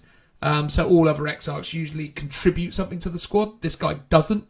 So yeah, I'd probably shy away from Exarchs, I guess. Has he got a better ballistic skill or weapon skill? No, he's just got 2 wounds. Oh. And 2 attacks. That is odd. So yeah, the -1 to hit is universal, and the aura for -1 leadership is universal. So he's adding nothing except extra wounds. Oh. So actually, I think bizarrely, this is one of the few units of Elder that you wouldn't, or few aspect warrior units where even though you're getting an extra wound and an extra attack. I think the downside of adding the Exarch is actually probably not worth it, especially when you're going to be taking a minimum of 3 attacks against blast weapons. So yeah, interesting squad, interesting scenario, I'd say, in that regard. Yeah, it is definitely an odd one. It's very odd. And also, again, an interesting thing that I thought was, is this meaning that moving forwards they're getting rid of Exarch abilities as well? So are we, because they haven't put any Exarch abilities on this guy, is this something that we might see going forward, that the squad just has universal rules and Exarchs are just extra wounds and extra attacks? And different gear, I suppose. But yeah, interesting change. But to answer your question, Phil, about the auto-include thing, I don't think he's an auto-include, but I think he's a very good option. And the Elder Army really benefits from having a lot of obvious options, but not necessarily too many good options beyond the obvious. Once you're looking at Farseers and Warlocks, there's not really anything else. I mean, Autarchs have some viability if you're going to take it as your Warlord, but with the way the Elder Army works in its most competitive form, you kind of always want to make your Warlock your Warlord, because you want to give him Seer of the Shifting Vector to get the reroll, because a lot of the time some of the most vital abilities are linked to that Warlord trait, or linked to that character which you want the reroll for. So yeah, I don't think you're going to see him as an auto-include, but I do think a lot of people will consider putting him in their list, for sure. So there we go. Next thing on the list, we have Hornets. So Hornets come in units of 1 to 3. They're movement 18, weapon skill 6+, ballistic skill 3+, strength 4, toughness 6, 8 wounds, 2 attacks, leadership 8, and a 3+ save. They come as standard, although you do obviously have to pay the points for this, with the Hornet Pulse Laser, which is now range 36, heavy 2, strength 7, -2 to damage. And they are a hover tank, so you always measure for these guys from the hull. Interestingly, they don't actually tell you that rule in the abilities. They simply say reference the Wave Serpent datasheet, but the Wave Serpent datasheet basically says you always measure from the hull. Lightning Assault, they are -1 to be hit, and they can explode, and when they do so, their explosion is 3 inches, doing only 1 mortal wound should you roll a 6. They're a vehicle, they fly, and they're Hornets, and also they can be any particular type of craft world that you want them to be, which is obviously quite nice as well. So yeah, Hornets have historically been very good because of the fact that you could have made them as much as -4 to be hit, which was something I was doing quite a bit. Now obviously you're capped at -1, but you get it natively, so you no longer have to be advancing. So these guys are movement 18 with a range 36 gun that can do some work against Primaris Marines. What do you reckon? I think they're actually quite good, like, just all-rounders. Like, because obviously they fill a very similar role to something like the Ravager in my army.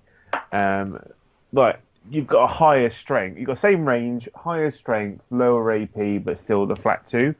And I'd love it if Disintegrators were strength 7. Like, that's a real good sweet spot for damage. Oh, totally, because it means you've got some vehicle viability, but you've also got some, ultimately you're not going to be wounding a knight on a 4, but you are going to be wounding a predator or a gladiator or a chimera. There's a lot of stuff that you can be wounding on 4s with these guys, which is a big difference, right?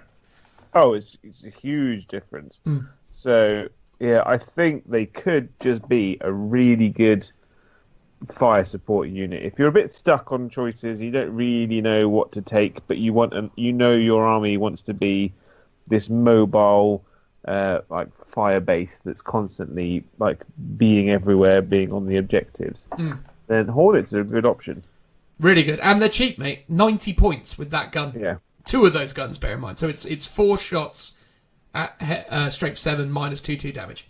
Yes, at 90 points. So you can get like 1 2/3 for the same points as a Ravager. Yeah, so a unit of 3 will cost you 270 points. Yeah. And then obviously that's what that's cheaper than 2 Ravagers, right?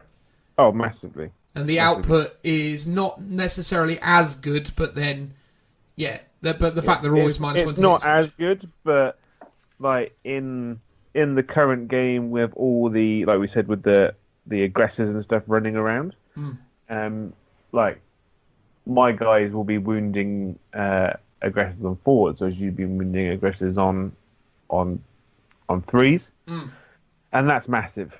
Yeah, yeah, that's huge. Cool. All right. Next thing, the Lynx. So if anyone doesn't know what the Lynx is, it's a big tank, and it's got a big gun on it. And essentially, it's movement 18 at top profile, weapon skill 6+, ballistic skill 3+, strength 6, toughness 7, 16 wounds, 3 attacks, leadership 8, and a 3+ save. It's got the Lynx Pulsar, range 48, heavy 6, strength 9, -3 damage. So it's always 6 shots at strength 9, -3 damage. You can do a bunch of stuff in terms of it's got like an extra gun that flaps around on the top. It's a bit of a weird design. There's like a spot for a shuriken cannon that like flaps around behind the big gun.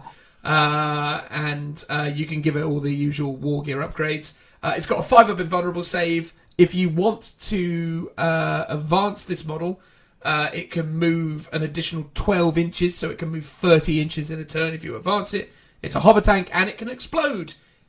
It's alright. I mean, what do you reckon of the Lynx? It's one of those where it's like, I want to like it, but it's 220 points. I'm not sure it's worth 220 points. Yeah, it's one of those, like, will it do enough? Will it, like, it might get its points back during the game, but probably, like, won't do much more. Yeah. I mean, Phil, what do you reckon of a heavy 6, strength 9, -3, flat 3 damage gun? Yeah. All right. Do you think it's 200 plus points good, though? How many wounds has it got? It's got 18 wounds. Hang on, sorry, I need to go back to the page. 16 wounds, sorry. Yeah. It will kill aggressors for days. I mean, that is something that you could definitely say about it, is it definitely will kill aggressors for days. But again, it only wounds aggressors on 3s, because strength 9. Oh, yeah. I mean, don't get me wrong, I mean, they're still very good.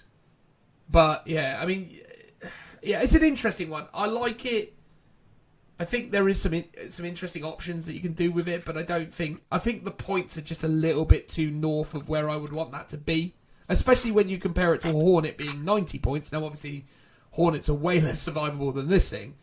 But you get, if you're going first and you can get that line of sight with their movement 18, which obviously this has as well, but you can do a lot of good damage before you then start to get shot back in return. Whereas I feel like this thing, it's quite cumbersome as well. It's difficult to imagine how you move it around the board elegantly, because it's a big unit. I think that is going to be a general problem with a lot of the bigger Forge World kind of super heavy vehicles, because the game has gotten a bit smaller, the terrain has gotten a bit denser, and anything bigger than like a sort of like a repulsor is probably the biggest thing you want on the table in terms of getting around in between terrain pieces. I mean, has this got like the fly keyword, or I presume not, because it does have the fly keyword because it's elderly, it's sleek and right. So at least that's something. But even so, if something's really big, it's just hard to position it on the board, fit it on certain deployment maps, things like that. So that's always going to be a downside with the bigger units. Yeah, it's a weird one. Gorgeous miniature though. I mean, calling it a miniature is a bit ridiculous, but it's gorgeous. It's got this really cool It's like a falcon or a wave serpent, but it's kind of like split down the middle, and then the gun kind of fills in that space. It's very, very cool. Are you going to be just literally reading out every data sheet in the Xenos section? Well, or was this your top picks? Well, it's interesting that you said that now, Phil, because I was thinking myself, this is probably going to turn into a bit of a long, arduous segment, isn't it? Well, yes, exactly, yeah. And there's people who want a 4-hour review of Xenos. Well, we had a 4-hour review of Krieg. Well, but that was don't start that up again, Joe. We had enough problems before. It's an interesting perspective, Phil. I have to be honest with you. I didn't really think about it. I was optimistic. It wouldn't be amongst my top picks. All right, you know what we're gonna do? We're gonna streamline this. What do you want to do, Phil? Do you want me to waste what we've done and start again? Oh no. Keep what we've done. That's cool. How many more elder units are there? A few more. So let's streamline. Streamline begins now. I'm just going to talk about the stuff that I really like from this section. Although spoilers, Phil, we are going to talk about all the Drakari units because there's only 2 of them. All right, fair enough. Well, yeah, I mean, I would Give say Joe pick something really good and then quickly talk about something really bad. All right, okay. Well, I suppose if I was going to say something that was really bad, I would probably have said the Lynx, although I don't think it's really bad. I think it's got some potential. I'm not suggesting it's a bad choice. I just don't think it's as good as it could be. And the other thing that I observed is that the Nightwing has gone up massively in points. It's still as good as it ever was, but it's 60 points more than it used to be. But yeah, if I was going to call out the stuff I really like from it, it's the Hornets, it is the Shadow Spectres, and it's Phoenix Lord. And lastly, if I could just say, the Wraithseer is something that I'm also massively in favour of, because what the Wraithseer has become, it's a heavy support choice Warlock. So the Wraithseer now is 130 points, although you have to pay for like weapon upgrades on it. So I think oh no, so its spear is already accounted for in those points. So it's 130 points for the Wraithseer.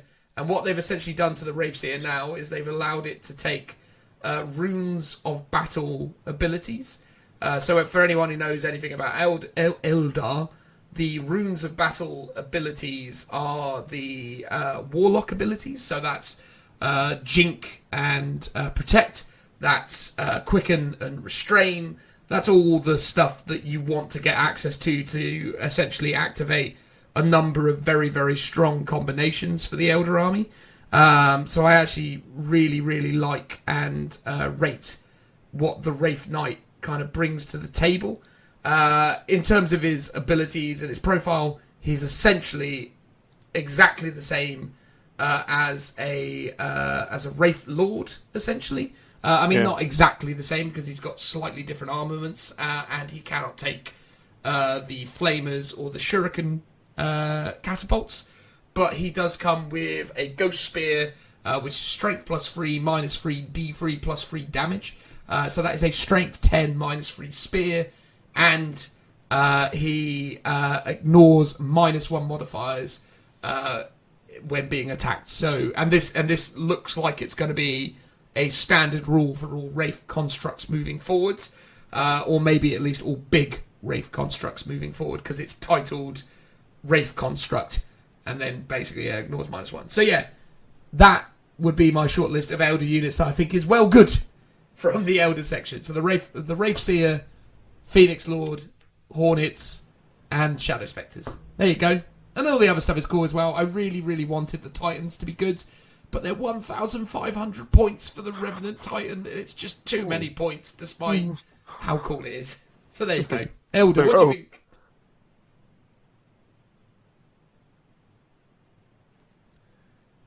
Anyone there? Hello? Sorry, I just lost all sound then. I got all confused. It's all right. But yeah, what do you think of the Elder stuff, Joe? I think it's well good. I think it's well good, Mush. Mush, yeah. Love me some Eldars. I do too, mate.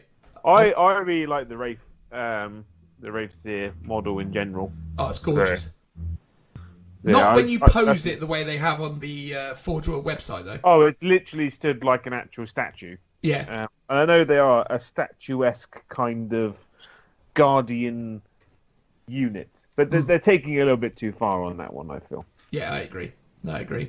I mean, Phil, you know absolutely nothing about Elder, but does that all sound exciting from your perspective? Well, exactly. Yes. Don't know anything, but it sounds pretty decent. Sounds like reasonably solid rules, which is sort of what you want from an update. Well, indeed. Yeah. I mean, there have been some changes for the worse. I mean, the pulse lasers on the Hornets aren't as good as they used to be, but they're cheaper. I actually don't necessarily think Shadow Spectres overall are as good as they used to be, because I liked my damage to be distributed out through multiple sources as opposed to just coming from one place. But the Wraithseer is a really noticeable, positive change, which is really cool. Let's move on to Drakari. Ooh, Drakari. So homunculus covens, cabals, and witch cult keywords are a thing, and their abilities are in the Drakari book. And as for war gear, there is some war gear, but I don't know exactly what war gear you can give. Torture racks and all that kind of stuff usually, isn't it, Joe?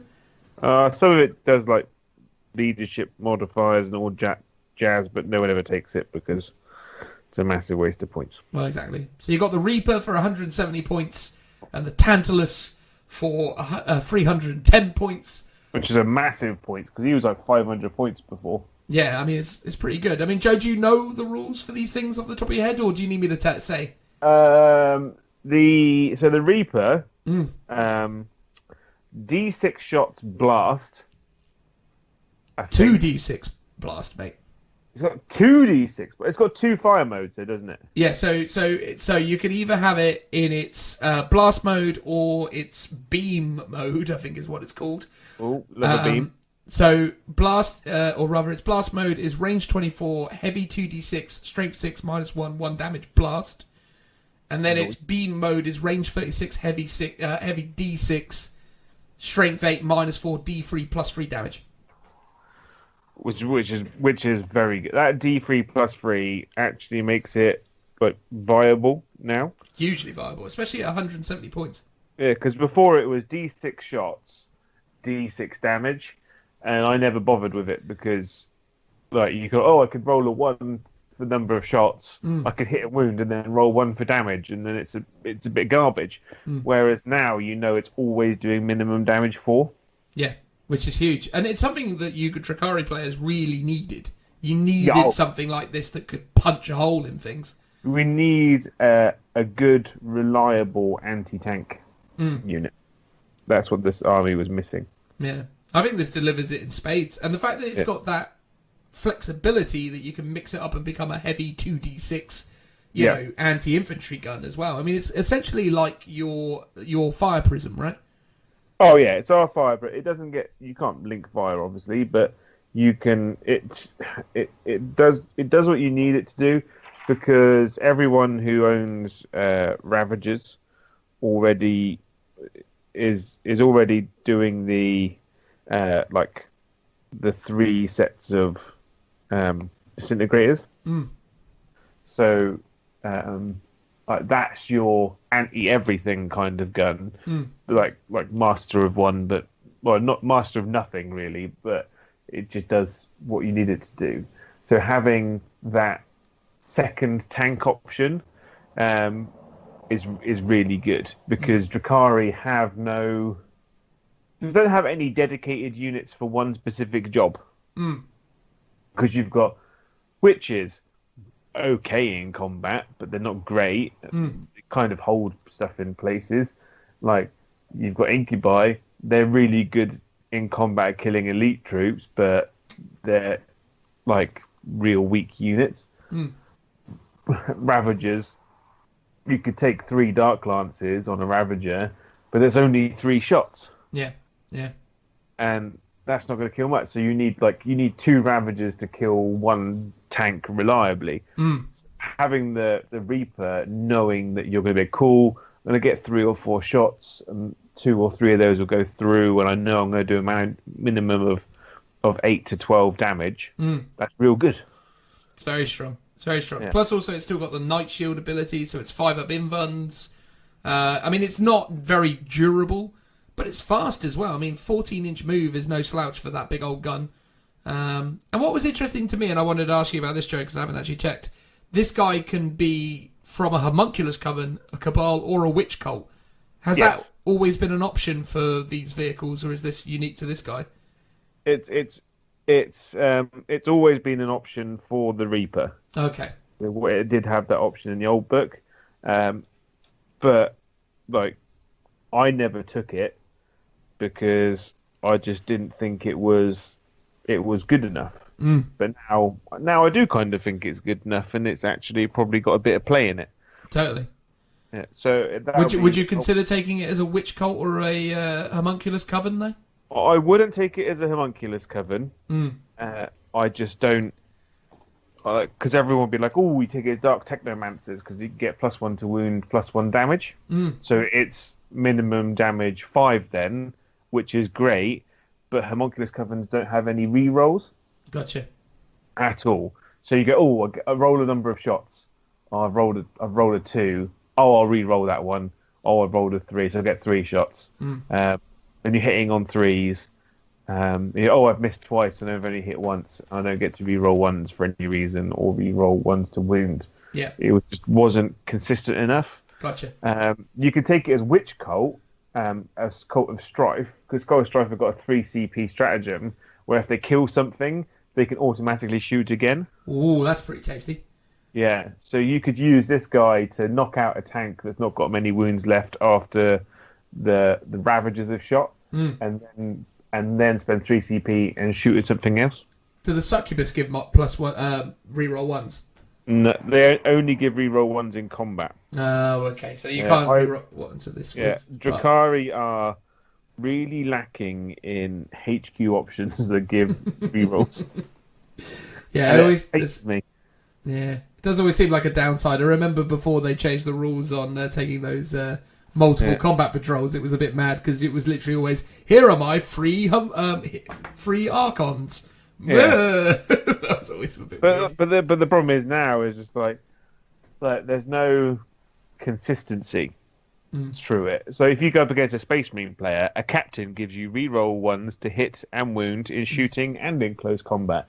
A lieutenant gives you reroll ones to hit in shooting and close combat. In Drakari, an Archon gives Cabal units reroll ones to hit in shooting and combat, but a Succubus gives you reroll ones to hit, but only in combat and only for witch units. And then a Homunculus doesn't give any rerolls whatsoever. No, but he gives some weird sort of aura to try and be thematic to the different factions. Yeah, it's thematic for different factions, that the characters for those sub-factions within that faction only buff their units. I'm perfectly happy and fine with that, but it's one of those, if you're going to give something reroll ones to hit, have it so that it does it in shooting and in combat, not in one of those turns.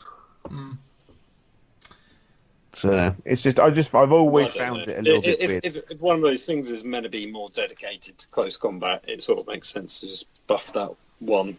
But it's easy to see the disparity when you look at Space Marines because they're king of consistency. But I think that's meant to be what they're all about. Like, they are real multi-purpose stuff. They're vanilla. Yeah, exactly. And everything else is a bit of a spin on it. Yeah, exactly. So here's the big one, Joe. The Tantalus, mate. What do you think of the Tantalus? He is. He's not an auto include, but I am going to be getting one post haste. Post haste. Well, I mean, so it's movement 16, weapon skill 4+, so it's no slouch in combat. Ballistic skill 3+, strength and toughness 7, which is pretty resilient for a Drakari. It's the toughest Drakari vehicle there is currently. Well, exactly. 18 wounds, which obviously is the most wounds a Drakari vehicle's ever had. 6 attacks when at full profile. Leadership 7, not that matters, and a free-up save. It's hovering, it's open-topped. It doesn't have night shields, it has twilight fields, which, again, give it a 5-up in fun save, so it's the same scenario, except only against ranged attacks, which is exactly the same as the night shield, but we digress. When this model advances, it adds an extra 12 to its movement. It can explode and does d6 mortal wounds to everything within 6. And it's got a scything charge. Each time this model finishes a charge move, roll a d6 for each enemy unit within engagement range. On a 4+, that unit suffers d3 mortal wounds. And this thing is pretty big when it comes to he's a chunky monkey. Yeah, so in terms of weapons, it's got the Pulse Disintegrator, or rather it's got 2 Pulse Disintegrators, which are range 36, assault 6, which is obviously important because this thing can now move up to 28 inches. So strength 8, -3, 2 damage. And its Dire Scythe Blade is strength user, so strength 7, -2 AP, flat 2 damage as well. Obviously then add in those mortal wounds that you could do. And this guy is a pretty good all-rounder. It can transport 16 Drakari infantry, and each grotesque counts as 2 models, but it cannot transport scourges or things on skyboards. So, say what you like about it, Jay. I was slightly upset that it can't transport scourges anymore, because I'd be like, cool, 15 scourges, all with dark lances. 12 dark lances. Just firing off willy-nilly everywhere. It is open-topped as well, I forgot to mention, so you can shoot out of it as well, yeah. Yeah, so I think it's great now. It's really good. I really want to be able to just like plonk Drazar in it and 15 Incubi. You take them in squads of 15, or would you take 3 squads of 5? You'd have 3 squads of 5. Tasty. Yeah, and they just blob around the board, killing stuff. There is an argument just to put cab lights in it with blasters and blast pistols. And just shoot stuff. But the guns on it are the real reason you take it. Because 12 shots at strength 8 minus 3/2 damage is really good. It's really good. And it's reasonably well pointed as well. 310 doesn't sound like too much of a tax for something like that. No, it's cheaper than 2 Ravagers. And a Ravager puts out admittedly 9 shots at strength 5 minus 3/2 damage.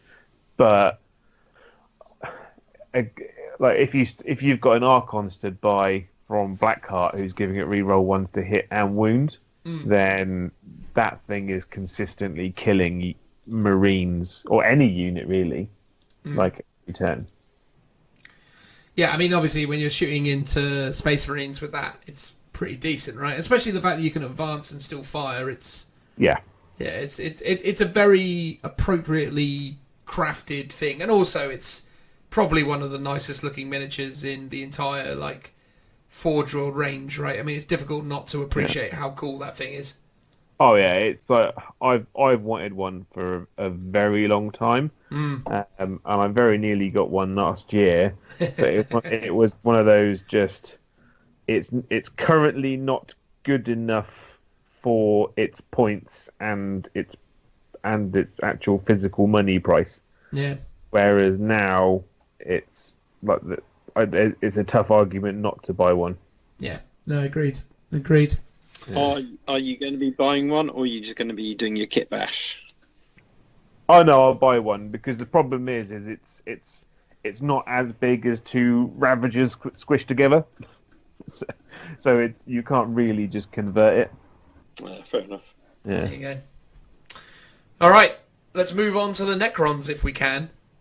So none of us especially play Necrons. I say that obviously Joe does play Necrons. Joe does. I play Necrons a lot at the moment. Yeah, exactly. You're a big fan of the of the Necrons. So I was going to call out some stuff that was quite readily featured within most people's like old school competitive Necron armies. But then I thought that the best thing to start with is talking about the Syrup Tech Heavy Construct, because that's the new sexy thing, isn't it, that they released? I'd like to know what its rules are because it's old rules.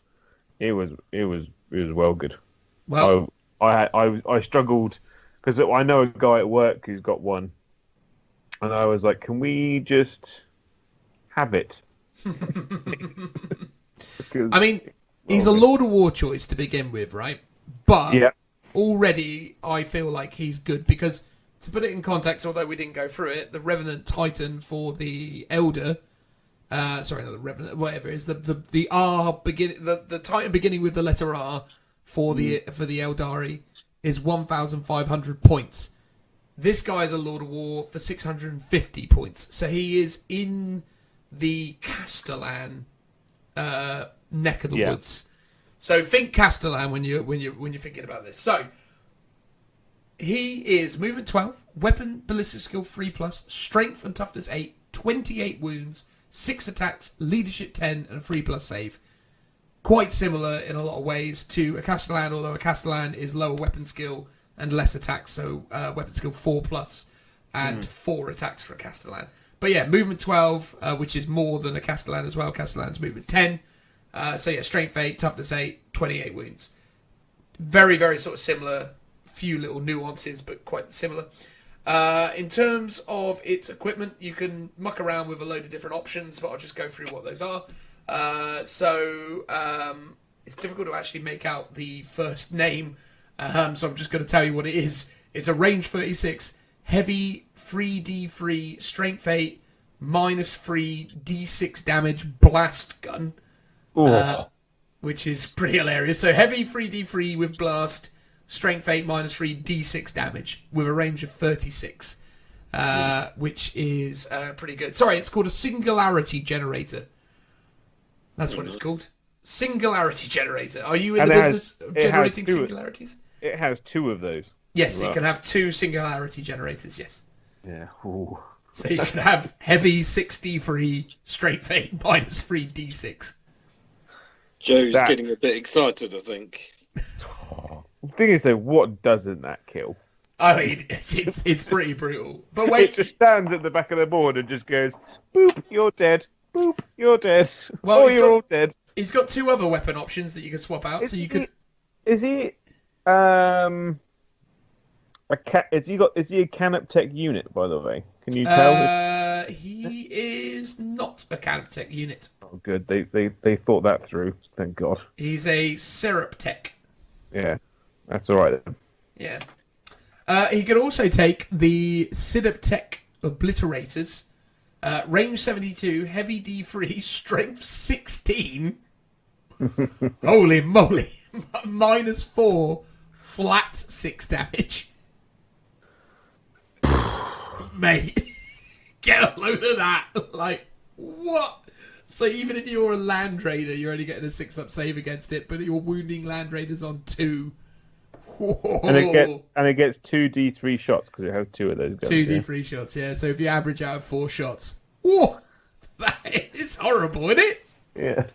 For 650 points, goodness gracious. And then, lastly, he's also got his transdimensional projectors or something they're called. Yeah. And these are range 24, heavy D6, strength 6, -2, 1 damage. I assume that those are always on him as well, like, or is it replaced? Yeah, they come with another gun. Oh, okay. So you can take 2 of these obliterators and they come with the flamer options. Or not the flamer, the blast weapon option. Yeah. Oh, blimey heck. Yeah, God, they're on the underside of these obliterators. Oh, good God. I think you'd always go with the obliterator, wouldn't you? Yeah. Yeah. I mean, wounding everything on 2s, -4, flat 6 damage with a pretty reasonable blast weapon thrown in for good measure. Yeah, it's difficult to argue any other point, really, isn't it? Yeah, I mean, flip it out. I mean, it's less shots. What does this thing do? Oh, it just kills everything. Yeah. One round of shooting. Yeah, I mean, wow. And he's got his titanic lower limbs, which if you do them as a single strike or something, a sweeping strike or something, it's basically got 2 options. The Power Fist variant, which is going to be strength 16, -3, flat 5 damage. Jeez. Holy moly. He's got 6 attacks, this guy. Oh my goodness. Or you could do it, so you can get 12 attacks at -1, 2 damage. Ooh. Ooh. Ooh, matron. Does it have an invulnerable save? Yeah, 5-up invulnerable save. Oh, good. Wow. How is that 650 points and the Revenant thingy Titan thing that I was talking about before is 1,500? How? How, Joe? How? Because Games Workshop are like, no, Elder, you've got enough. Wow. You've had your fun in the sun. Well, I think this is meant to be more like this is a kind of night killer and it's night sized, whereas the Elder stuff are Titans, like they're way bigger, I think. Yeah, but this guy would hand that Titan its bottom. Well, I mean, yeah, but surely the Elder Titans have got like Void Shield-esque saves and other sorts of nonsense that it can. They do have some nonsense, that is true. But no, I don't know, man. That to me is very, very strong for 650 points. I feel like, Joe, if you're going to keep playing these Necrons, you got to get one of these boys. Yeah, it's a strong. Because I was like, but the problem is it is a month's rent to buy one of these things. I mean, yeah. I mean, obviously there is that. He is not a cheap chap. £210. That's not too bad. But that's only a third of the rent, Joe. It's only a third. You could just, shave off a couple of weeks towards the end. Yeah, I won't eat for half a month, and it'll be fine. Exactly. He'll warm you with his obliterators. with my inevitable victories. But I'll only play at Warhammer World events because they don't like terrain at Warhammer World. Well, mate, yeah, God, yeah. All our opponents will have such fun. I'll put it on the table and be like, "Oh, are you having fun? I'm having fun." Exactly. Have I told you about my trans-dimensional projectors? Woo! Yeah. They'll be like, "Oh, so what does that thing do?" "Oh, it brings me great joy." Exactly. You, not so much. I mean, that is crazy, isn't it? What an absolute monster. The last thing I was going to talk about is one of their fortifications, the sentry pylons, because people used to use pylons a lot, right? Yeah, I remember we went to an event somewhere, and there was a lad who had a bunch of wooden ones. Yeah, I'm surprised, because wasn't that actually a Warhammer World event as well?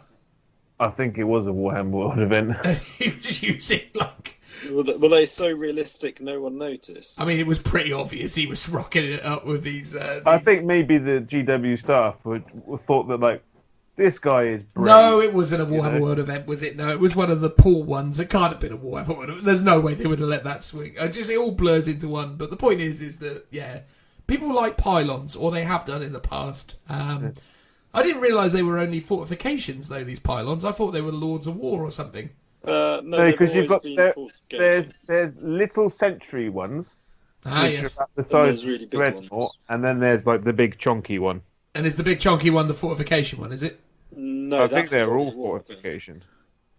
Are they all fortifications? It doesn't say here. There's so there's a Gorse pylon, and the Gorse pylon must be the one that everyone likes because it's 475 points.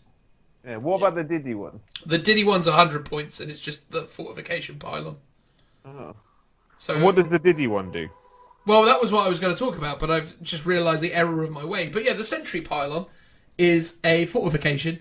It doesn't move. It doesn't have a weapon skill because it's a building. But it's got ballistic skill 3+, strength 4, toughness 7, 8 wounds, no attacks, leadership 10, and a 3+ save. It has the option, so you can have up to 3 of these. And it's got a death ray, which is range 36, heavy 1, strength 12, -4, d3 +3. Or it can have a Gorse thingamabib, which is range 48, heavy 2, strength 8, -3, d6. Each time attack made with this weapon against an aircraft unit, add 2 to its attack's hit roll. So it's hitting flyers on 2s, which is pretty good, unless obviously that flyer is -2, in which case it would be hitting it on 3s, but anyway, we digress. And then it's got the heat cannon, potentially, as an option. Heavy d6, strength 8, -4, d6.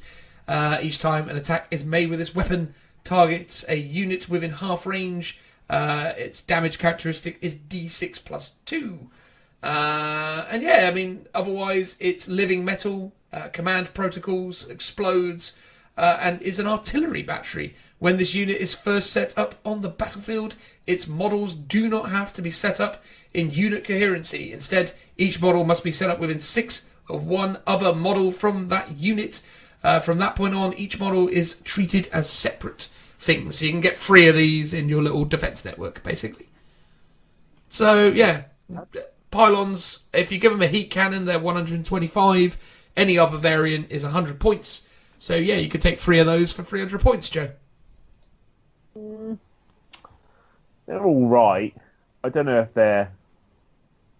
I think they'll be fun to take, but I don't think they're gonna be super helpful because a monolith ain't that many more points on top. I think the monolith's 360. Well, the Gorse pylon, if I can, Gorse pylon, if I can just tell you, pretty much the same, except it's got 30 wounds rather than 8. Toughness 8, 3+ to hit, leadership 10. But this thing's got the Gorse Annihilator. That if you do it in its focus beam form, it's heavy 2d3, strength 16, -4, d3 +6 blast. Each time this attack made with this weapon against an aircraft unit, add 2 to that hit roll. Or you could use it in its flux arc, in which case it's range 30, rapid fire 6, strength 6, -2, 2 damage. Wow. Yeah. Don't come near this place. No good will come. There is only sadness in this place. Exactly. It's also got the Tesla arc. So in addition to everything else, it also still has the Tesla arc as well. And the Tesla arc is range-free, assault 3d6, strength 4, 1 damage. Each time an attack made with this weapon, an unmodified hit roll of 6 scores 2 additional hits. Sweet. So yeah, don't come anywhere near this crazy boy. That is mad, isn't it? Yeah, that'll pick up, I could pick up a knight comfortably. Well, I mean, it's got... If he gets unlucky with the Zinvans, obviously. Obviously, yeah. But still... An interesting option. I mean, again, what is it? 450 points for that thing. So, 475 points for that thing. So, pricey, but could be interesting. Yeah, it'd be funny just to put it on the table, I think. Exactly. Especially if, like that guy at that event, you'd made yours out of wood. Yeah. Yeah, you're saving money and the planet. Exactly. What more could you want out of life? Yeah. More exploding Space Marine tanks. What we want. That's what we want. Well, I think you're going to get them if you take any of that stuff. God, the crons, eh? Woof. Madness. All right. It's time for Phil to shine because we're going to move on to the Orcs. So, yeah. Orcs, they've got, clans and war gear and abilities, and their named characters, like before, can only take the Inspiring Leader ability. But, yeah. Phil, you felt like talking about a war boss on a war bike seemed like a thing that we should probably talk about initially, didn't you? Yeah, I mean, he's a popular Forge World Orc mini that people like to take. Has he made his return? He went away for a while, didn't he? I believe he did, actually, yeah, and then they've brought him back. Makes sense, though, right? Because, I mean, again, for those who obviously want to do a super awesome Speed Freaks army, you need yourself a war boss on a war bike. Well, exactly. Although you could obviously take whatever that other war boss is on his war tricycle or whatever it was called. The Deathbringer War Trike? Yes, that sounds about right. Is it called a Deathbringer? I don't know. They're not very inventive with their names. I suppose not. I'm just going with the GW standard of insert death. Yeah, it is weird how much death there is in naming conventions within Warhammer, isn't there? You always sort of have to remind yourself all the various flavours of death that you're bringing to the table. But yeah, so I mean, the war boss on bike, or war bike, interestingly, he's just called a war boss on bike in his datasheet entry where the movement and weapon skill is, but his actual full title is war boss on war bike. Strange inconsistency there. But it's movement 14, weapon skill 2 plus, ballistic skill 5 plus, because he is an orc. Strength, is that strength 5 or strength? Yeah, strength 6. Strength 6. Oof. Toughness 7, 7 wounds, 5 attacks, leadership 8, and a 4 plus armor save. He's got 1 big chopper, 1 power claw. They can replace one of the following. His kill saw can be replaced with one of the following: 1 big chopper, 1 power claw. And he's got all the usual orc rules. So yeah, he's a pretty good war boss by all accounts. I mean, Phil, what's your opinion on him? Yeah, he sounds pretty good. He sounds pretty good. It's almost like you really don't actually have any opinion on him, but you just felt like we should have talked about him. Yeah, he was a cursory inclusion. I really want to talk about the Grot Tanks. Exactly. But yeah, I mean, he's a solid choice. He was always a popular choice. I'm sure people who've got his model will continue to use him. He doesn't sound bad, put it that way. With the Inspiring Leader Duda stuff. Yes, with the Uzima flip, yeah. Yeah. Does he only have to take that one if he is the Warlord, or he has to take that one if he's given any Warlord trait whatsoever? Oh, look at you getting finicky. You're gaming it. So, in the case of the war boss on Warbike, though, by the way, because he's not a named character, he could take whatever he wants. Oh! So it's only named characters this applies to. Oh! So, if this named character gains a Warlord trait, it must be the Inspiring Leader Warlord trait. This Warlord trait can be found in Warhammer 40,000 core book. Cool. So he's good to go. He's good to go. So Mech Boss Guzgob has to have Inspiring Leader but this guy could have any other warlord trait he wants. Okay. So it's only named characters that applies to. In the same way as, I guess, named characters would... It's really frustrating, that ability. Well... You say, Gotta take that one. now I bet you're not upset by not having Field Marshal Venner. Well, exactly. I mean, we'll get on that when we do that section. But Sure it sort of does limit your choices quite a lot, I think. Or if you take like Moloch for Minotaurs, it's like, oh, he's a close combat monster, but he's got to be really inspiring. I have the same problem because my Blood Ravens army is led by Gabriel Seth, and now he is but an inspiring leader. But you say that, but Space Marines are leadership, what, 10? Not bad. 9. 9. Well, Not bad. 8. Like he really needs it. I mean, if they said it that you could take any from the core rulebook. Well, that is the only warlord trait in the core rule. Oh, is there? Because they used to have the +1 attack and like +1 to, is it +1 wound or something? Yeah, They used to have 3 before. Yeah, so it used to be +1 attack when you charge, the inspiring leader, and feel no pain 6+. Now it's just inspiring leader. It's a bit lazy, but it is what it is. Take that, Games Workshop. Lazy. Yeah. How dare you? How dare you? All those people who were saying we were GW shills before, we're showing them lazy Games Workshop. Lazy. Yeah. Yeah. Like I said, it's just it nips it in the bud, all the power combos.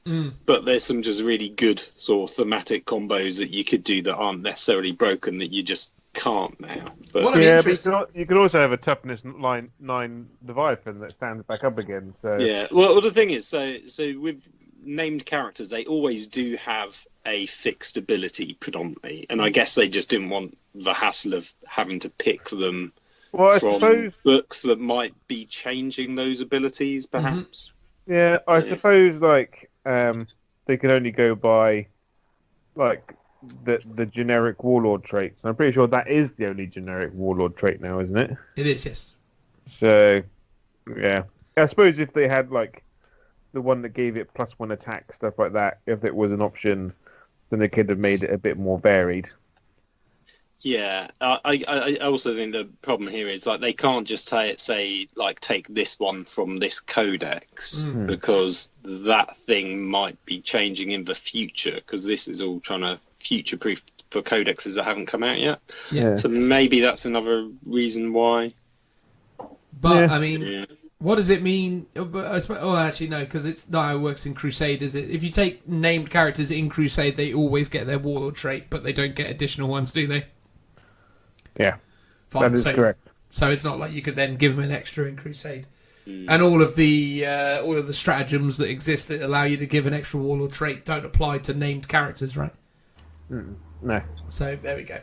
Let's talk about grot tanks, for God's sakes. So there are 2 flavours of grot tanks, Phil. Tell us about them. Well, you got the little ones. They're just grot tanks, and then you've got the big ones, and they're grot mega tanks. Ooh. Why did that tickle you so much? Because it was like there's 2 types of tank: big ones and little ones. I thought you got that wrong. You got that wrong, Joe. There's little ones and there's big ones. Yeah, come on, Joe. Big ones and little ones.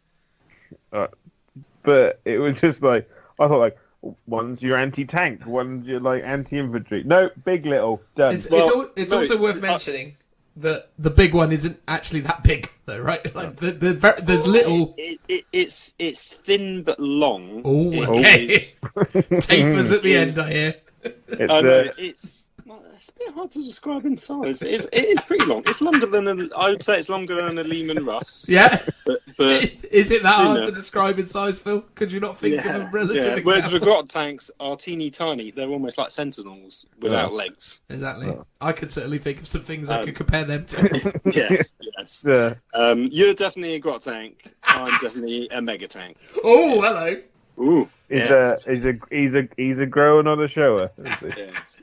Well, so the reason to answer your question, Joe, is why there's not specifically anti-tank, anti-infantry, because the weapon loadouts are completely customizable. I thought you were just going to be the reason there's not a specific thing is because they're terrible. That is part of the Well, that also might be the case as well. They are not good at killing anything, so thus cannot be justified as anti-anything. Yeah, I mean, I can read out some of the stats. So you got basically your little tanks, which are the standard grot tanks, and then you have a commander. The commander's slightly better. So their movement is super random. It's 6 plus d6. It used to be 2d6, so at least they've improved that in terms of its stability. Weapon skill 6 plus, ballistic skill 4 plus, strength 4, toughness 5, wounds 4, 2 attacks. The commander is 5 attacks, leadership 6, commander with a K is 7. I think you mean the leader is 3 attacks. Or commander. Oh yeah, sorry. I said 2 attacks and then 3 attacks for the commander, and then leadership 6 and then leadership 7. Yes, yeah. I think you said 5 attacks for the commander a moment ago, but maybe I'm going mad. Oh, and then it's a 3-up save. Strong for both of them. And then I'm going to sort of have to defer to you, Dan, to read out the rest. Okay, well, every one of them's equipped with a big shooter, which is a gun that they don't have the rules for here, but it's probably like a heavy bolter, but not as good. Well, the old school rules in the index, because I do have that, is assault 3, 36 inches, strength 5. I mean, these might have changed. It may have changed, but you can replace... Again, this is one of those weird things with the book, is it's referring to all the weapon profiles in the codex, because obviously codexes haven't come out yet, and they're probably going to change. So it's sort of future-proofing it, but it's really impractical when you either just want to look at the data sheet and see what you can take, or if you were playing and you were taking these rules and then you're constantly having to swap between 2 books. But you can replace the big shooters with Scorchers, which are flamers. Grotzukas, which are missile launchers. Well, they're not missile launchers. They're like a frag cannon from they're from sort of like Unreal bazooka things. So in the past, they used to be heavy 2d3 strength 6, 1 damage. Yeah, so it's just sort of like a spread of crap that it shoots out from a bucket of guns. The flange cannon, as we've known.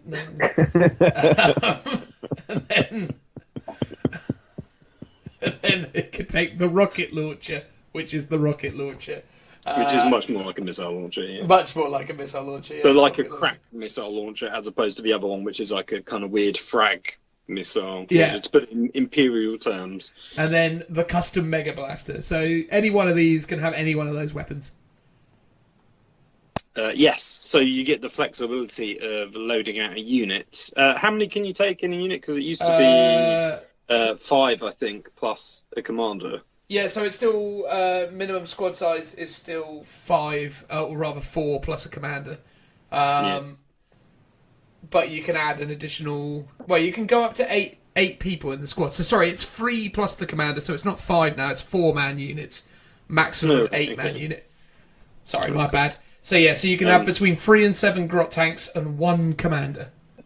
Yeah, and they've got so you can load them out in like either 1 tank each does one of the weapons, so you can really specialize them, and or just sort of have everything armed with the same thing. So you can. I think you would do everything the same, wouldn't you? Squad of flamers potentially. Yeah, you definitely would do one.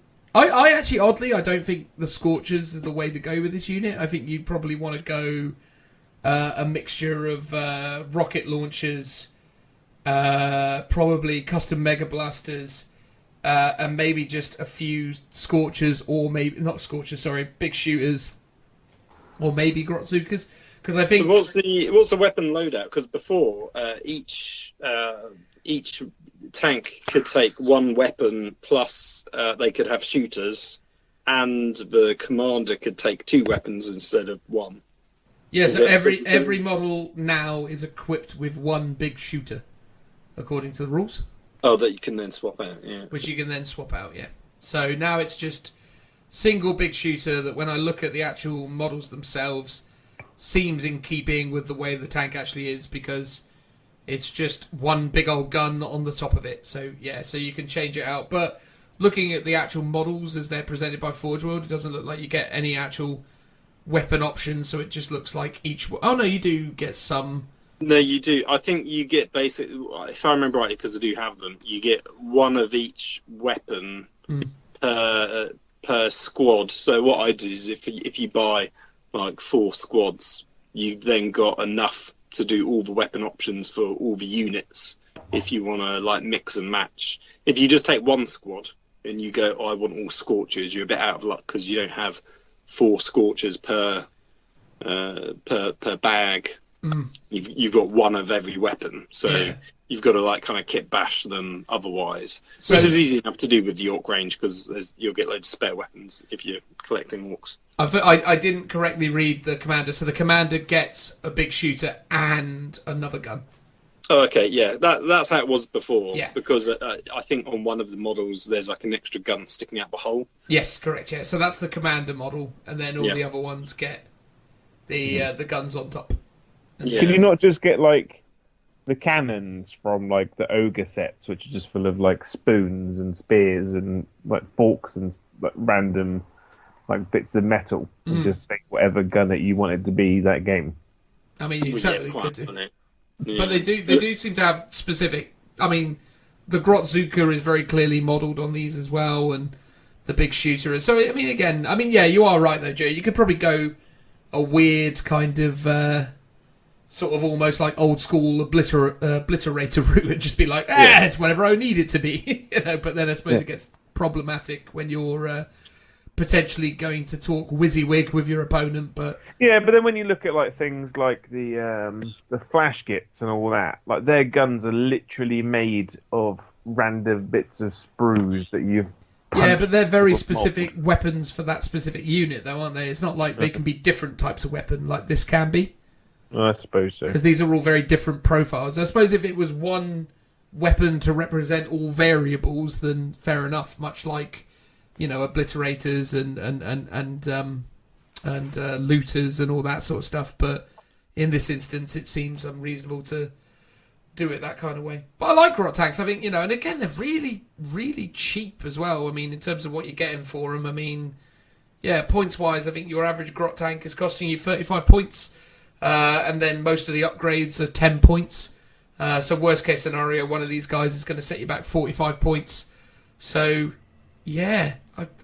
They've also got because they used to have a special rule called Rolling Scrap Pile, which gave them a 6-up in-done save. But now it's got the Ramshackle rule in the Orc Codex. Which I can't remember what it is off the top of my head, but it's definitely something to do with staying together despite the fact that it should be falling apart. Yeah, and they've also got the Daka rule, which is pretty big as well. I mean, that's a big change for them because these guys are all ballistical 4+, which because they're grots, so that's actually some pretty reliable shooting by Orc standards. Does that mean that you can do the more Daka stratagem on them?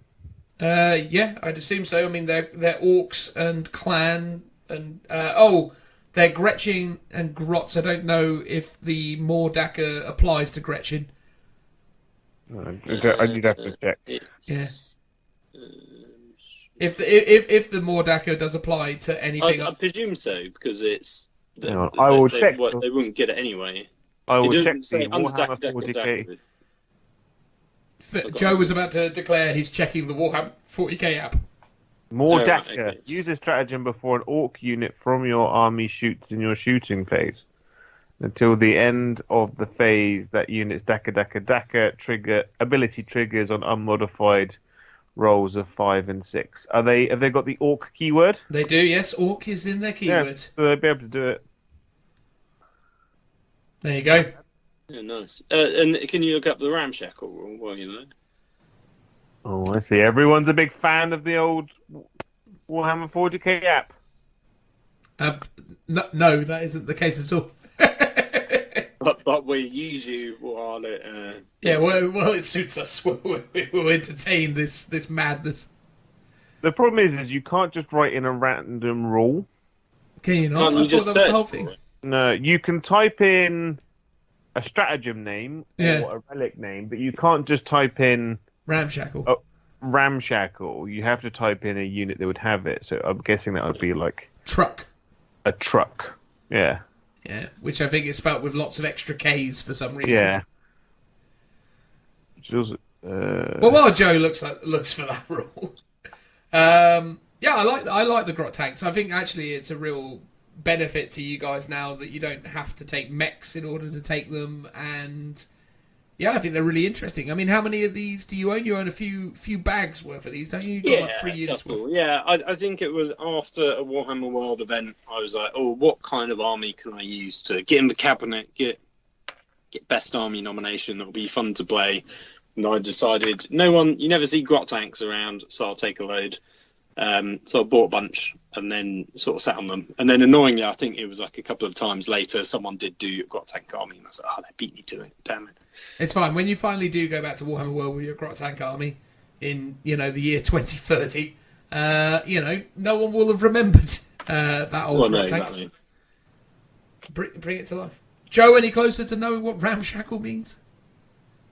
Well, no. Joe hasn't found out. The internet seems to say, now whether this is actually true or not, if you hit with damage characteristic of more than one, roll a d6. On a 6, you reduce it by 1 point.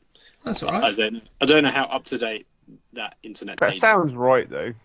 I mean, it certainly doesn't It's sound... pretty random. Yeah, it sounds within the right ballpark. Tell us about this mega tank, Phil. So the mega tank, this is there's a wounds profile. So the movement is 6 plus d6. It then goes down to 3 plus d6, and then d6 on its lowest bracket. It's got 11 wounds to start off with.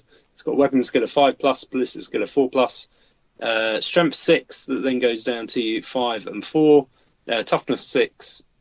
11 wounds, as I've already mentioned, 4 attacks, which goes down to 2 and then 1. So that's quite a few things that degrade. Leadership 7, 3 plus save.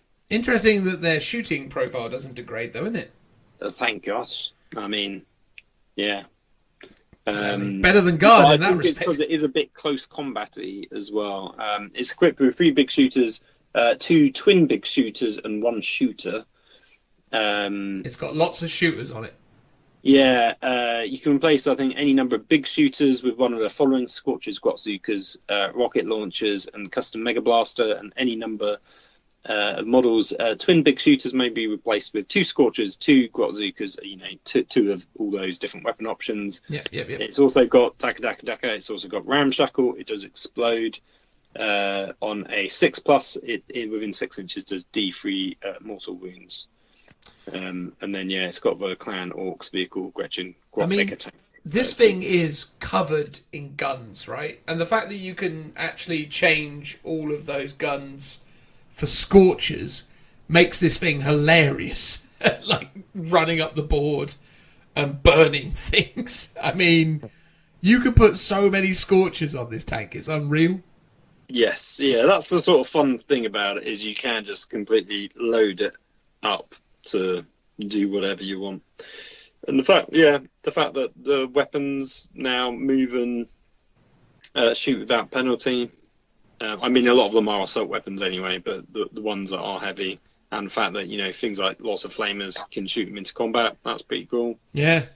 It's lost one cool rule though. Oh yeah. It used to have. I don't know if it is cool, but it's sort of fun. Let's say in air quotes. So it used to have a rule called mutiny. At the start of a shooting phase, roll a dice. On a 1, none of the model's weapons may be fired this turn as a fight breaks out inside the tank. But on a 6, the grot crew fall in line and follow the commander's orders 2 literally, and the model's weapons must all be fired at the same time, but add +1 to the hit roll. I mean, I can see why they got rid of it, because it's probably just a bit annoying, as thematic as it might be. And it doesn't really make any sense within the construct of the rules, though. What do you mean when you say fire all at the same time? Sorry, all at the same target. Oh, right, okay, that's fair enough. But does that still mean that you can fire all at one tank, or one unit, or one model? Well, whatever your one target is. So if it's a unit, then it's a unit. If Fine. it's a vehicle, it's one vehicle. So you're not shooting at... You can't split fire. Yeah. So you're not shooting at one model in a unit; it's still the unit. Yes, yeah. But you would have been hitting on 3s rather than 4s in the old index rule. In the old times, but not now. It also used to have the option to take a wrecking ball, which I assume it's now lost because. Well, yeah, because I presume they don't sell them anymore. Well, it's not an option on the miniature as I can see. Yeah, it on and you Forgeworld's used to website. be able to take boom canisters, which were really cool. So I was always looking at it because it had some cool close combat options. So it's a bit of a shame that those have now gone. But I guess it's like they don't sell those bits. No, they do. The boom canister is still an option on the kit by the looks of things. Because it's like a weird arm with a boom canister on the back of it. Oh, it's a bit weird that they've just taken it off. Unless, of course, it's not actually available in the kit. It's just photographed, but... No, I think it was. Yeah, I think it would all be in there. Yeah, it's a bit odd that it's... you could take 2 boom canisters, which are like the depth charge sort of bits, and then the wrecking ball, which I didn't know if it was actually on the kit or was just an option you could swap out. I do really love this miniature, though, as well. The way that it's just some weird kind of, like, strange battleship aesthetic. Yes. That's the thing I liked about it. It is pretty amazing. You got 3 of these, right? I believe so. I think I got like 2 from Forge World, and then I managed to. I think at one point they went out of production. I managed to get another one off of eBay from someone, and it was like still in its original bag and stuff. Well, Phil, you owe it to yourself to get these done, mate. They're amazing. You need these in your life. You could get a 1,000-point army of these put together, no trouble. I can't remember how many points it was, but it was around like at least 1,000 or 1,500 points or whatever. Well, I had a look and pointed it up, and I think you can get 3 of those and 3 units of your grot tanks into a 1,000-point detachment. No bother. No, yeah, cool. Admittedly, see on the picture, you definitely get the sort of depth charge. Bits on the model. I don't think you get the wrecking ball though, but I think that was an option that you could take from something else and put on it. Yeah. And I believe, I haven't tried it out, but I think all the turret options are interchangeable with the grot tanks as well. Oh, nice. So you could sort of diversify the look of each of your models if you got multiples of them, so they look a bit different. But you could get 3 of these and have Makari be your warlord, the little goblin with the pole. Yeah, that's the thing. So obviously these are all fast attacks, so you would still have to take an HQ of some kind. And I can't remember where it was. I think it was maybe in the old grot tank rule. There was a weird ability. I'm just trying to see if I can find it here. Oh yeah, so it had originally grot tanks may only be included in an attachment that contains 1 or more big mechs, and I was like, oh, that kind of ruins my whole theme of a grot tank army. But you've also got to say big mechs. I'm glad they've taken that out. That's like a really sensible thing. Yeah, and I think it's quite easy to take an HQ that I could make look like a tank, but is something else. Well, you could take the Red Gobbo. Is he an HQ choice? I can't remember. I guess he wouldn't be match He is, played. but only on Legends. Yeah. Still though, I looked at him, but he's like very sort of Russian, isn't he? Whereas I want to do much more pirate ship-esque theme. Well, fair enough. You could just put a pirate hat on some random goblin and call him whatever you want to call him. Well, that's true. Yeah. Take the rules for Makari and just apply it to him, and You could use the Fat Gross Goblin King from Lord of the Rings. Oh yeah, that'd be good. A big fat one. Big fat goblin. Yeah, and just say that he's actually because you could take him as a war boss, I guess, because he's quite big, and he's the old Goblin King model. Or cool. You could look at some of the Blood Bowl goblins that have got like the pogo sticks and stuff, and just count them as like a war boss. Cool. Oh, yeah, because I like the idea of getting lots of goblins from other sources, like I said, the Blood Bowl and the fantasy range and the 40k models, and like decorating them around as the tank crew. Yeah. Do you ever watch any of the Codex Compliance series by a couple called Snipe and Weeb? I think I have seen them in the past. They do a segment called We Paint Stuff, and he's been doing a grot army that's quite cool. Nice. If you wanted to look at it for some, inspiration of what he's kind of done in conversions and things. He's done lots of weird, funny old options. It's quite, it's quite interesting. But there you go. So they are the orcs, aren't they? Exciting. Now we're going to move on to a territory that none of us have a huge amount of invested interest in, but we're going to try and muddle through and see what comes along. Which of the Tau units would anyone be interested in talking about? Oh. Do we want to talk about the Manta? Nah. So it's big. Oh, what we should do is the Wyvara or Arvana, because they're the two big boys that people do like to. Well, a lot of people take the Supremacy, the KX-139 Ta'unar Supremacy armor. Do you want the Ta'unar Supremacy armor? Go on. That's a bit of a run through. Yeah, all right. We'll talk about the old big boy, because that's one that people like, isn't it? Because he's a large fella. He brings a lot of fun to the table for people who. Didn't Joe have fun trying to take one on? I didn't kill it, but I played against one in the qualifiers. I won the game, but I literally the only time I shot at that thing was because I wanted to kill the drone stood next to it. That's the great thing about Tau units. You shoot the big things to kill the drones. Sounds great. Yeah. So this guy is 1,000 points on the nose, the Supremacy armor. He's got a degrading profile, but I'll just talk about the top one. So his weapon skill, his movement's 10. His weapon skill is 5+. His ballistic skill is 3+. His strength and toughness is 8. He's got 30 wounds, 4 attacks, leadership 9, and a 3+ armor save. It's equipped with 4 burst cannons, 3 pulse. What is it called? Pulse ordnance driver. Okay, fine. That's what it is. Pulse ordnance drivers. 4 smart missile systems. 2 of these ion cannon things.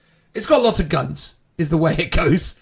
And essentially, the weapons profiles on here. So you've got the first one, which is range 36, heavy 2d6. 3d6. Heavy 3d6. Strength 5, -1, 1 damage, blast. I'm not sure if that's the big guns on the back of his head. That might just be the missile launchers that are under his belly. He's also got a range 24, heavy 5, strength 8, -4, d6 damage weapon. Each time attack made with this weapon targets a unit within half range, that attack has a damage characteristic of d6 +2. So that must be some kind of weird meltery thing. It's called the Fusion Eradicator. Heavy rail cannon array. So, okay, fine. So this is These are the big guns. Yeah, so these are 120-inch range, heavy 2, strength 18. So these things are even ruining toughness 9 models on 2s. -5, d6 +6. Each time a successful wound roll is made for an attack with this weapon, the target suffers 3 mortal wounds in addition to any other damage. That is bonkers. Wow. So, heavy 2. Wow, okay. Good lord. That is... wowzers. Okay, well, that's a thing. I got the impression that there wasn't many things left in the game that were toughness 9, and they were pretty much reserved for the Titans. Well... I'm just going to go back and double check. Titans and some buildings. Yeah, so the Warlord Titan is toughness 9. That is the biggest model in the game. And this guy wins it on 2s. Yeah, the Reaver's 8. The Nemesis is 8. So I think, no wonder the Leviathan went down 1 point. if you're putting things into perspective. Well, exactly. This guy's also got a missile launcher, which is range 60, heavy 3d6, strength 6, -3, 1 damage, blast. It's got the pulse ordnance driver, which can be done concentrated or whatever that word is. And then basically it's either range 90, heavy 2, strength 10, -4, 5 damage. Or it's heavy D6, strength 8, -2, 2 damage with the blast keyword. Nice. It's got the tri-axis ion cannon, which is either range 60, heavy 8, strength 7, -2, 2 damage. Or you overcharge it, and it becomes heavy 3d6, strength 8, -2, 3 damage, blast. The bearer shoots with a weapon. Any unmodified roll of a 1 does D3 mortal wounds to the guy shooting. I think he can afford to take them. And if you get into a fight with him, his crushing feet are -2, 2 damage. Make 3 attack rolls with it, so he gets 12 attacks.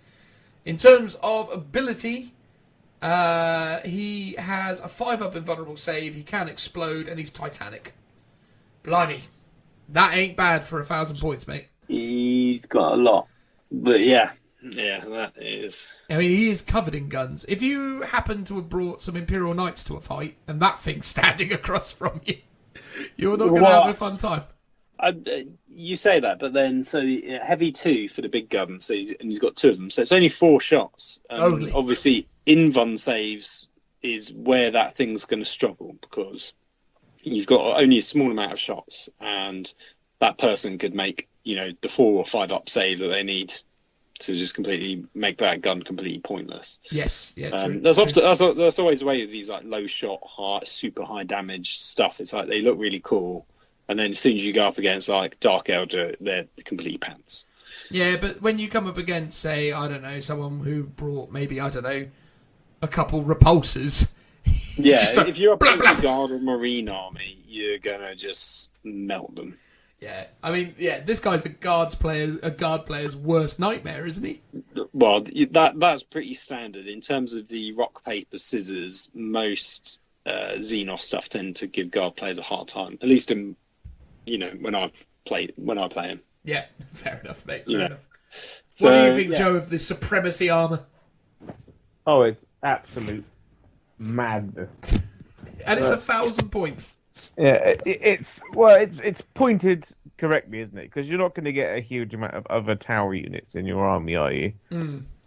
For that, so like in terms of the mission, it ain't going to be scoring much, is it? Apart from just killing things. Yeah, it's going to be getting that. The big guns never tire. Sort of. What's that one called now? Yeah. It's going to be killing all the tanks and scoring points for that. Or bring it down or whatever. Bring it down, yeah, sorry. That's what it is. Something along those lines. I mean, I just went back to have another look at the Revenant Titan again, just to kind of make sure that I'm not being crazy when I talk about him being a lot of points for not too much. Because when I hear about stuff like that, I'm like, hang on a second here. So the Revenant Titan is strength toughness 9, 32 wounds, has a 4-up invulnerable save, and can move up to 48 inches a turn. Well, it can move 30 inches, but can move up to 48 because it adds an extra 18. It's Titanic, and it can explode. It's got Ancient Doom. It's got the fly keyword, which is pretty bananas for a Titan. It's got jetpack.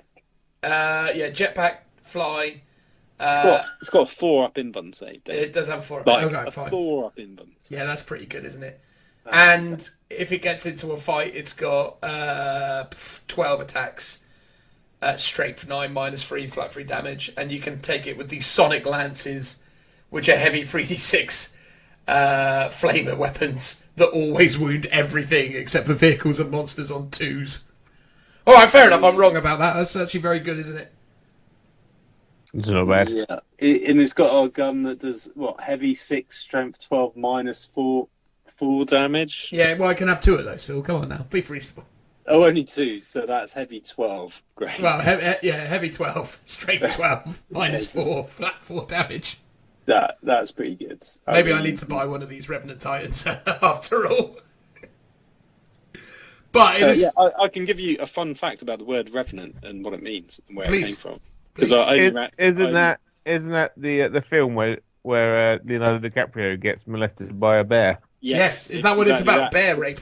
but the original term is it's a medieval word for someone that's come back from the dead. So it's an old-fashioned word for a zombie, basically. So like Tim Burton's Corpse Bride. Yeah, I guess. But then, hence, Revenant the movie makes sense because he's left for dead. Is that claws himself back to seek revenge. Is that because Eleanor Bowen Carpenter will never die? Who? Because you mentioned Corpse Bride. Oh yes. I don't know. That one fell flat on its face, didn't it? I know. I didn't quite get the reference. I'm sorry. I only watched that film once, and I didn't like it as much as Nightmare Before Christmas, so it never got watched again. Oh, I love that film. Of course you do. You've got no taste. I don't know. In his defence, I watched it recently and quite enjoyed it. Does it hold up? I have to admit, I was just I was confused back in the day by the contrived nature of it all. Like I always just assumed when they advertised it would be a film about a guy who gets into some kind of necromancy to bring back his dead wife. But it turns out that he's betrothed to someone he's never met and is in a field practicing his wedding vows and miraculously puts the ring that he wanted to give to his betrothed on a twig that turned out to be the ring finger of a dead woman who came back to life. I was like, Tim Burton has made this very difficult to follow. This it didn't need to be this complicated. But it's still good, though. I like to go for the triumvirate, I like to watch that, Nightmare Before Christmas, and Coraline, all in a oneer. Coraline wasn't a Tim Burton film, was it? No, I thought you were going to say from the one same. with the little dog. That's the Tim Burton one. Yeah, but it's still from the same studio that made Nightmare Before Christmas. Coraline is pretty spectacular. Anyway, we're getting a bit too sidetracked. Should we talk about Tyranids next, or are we doing more Tau? Nah, Tau are great. They're all good. I mean, do you want to talk about the Wyvarna? The one with the big flamer. That one. You want to talk about the Arvana? I don't know. What about Nirvana? Yeah,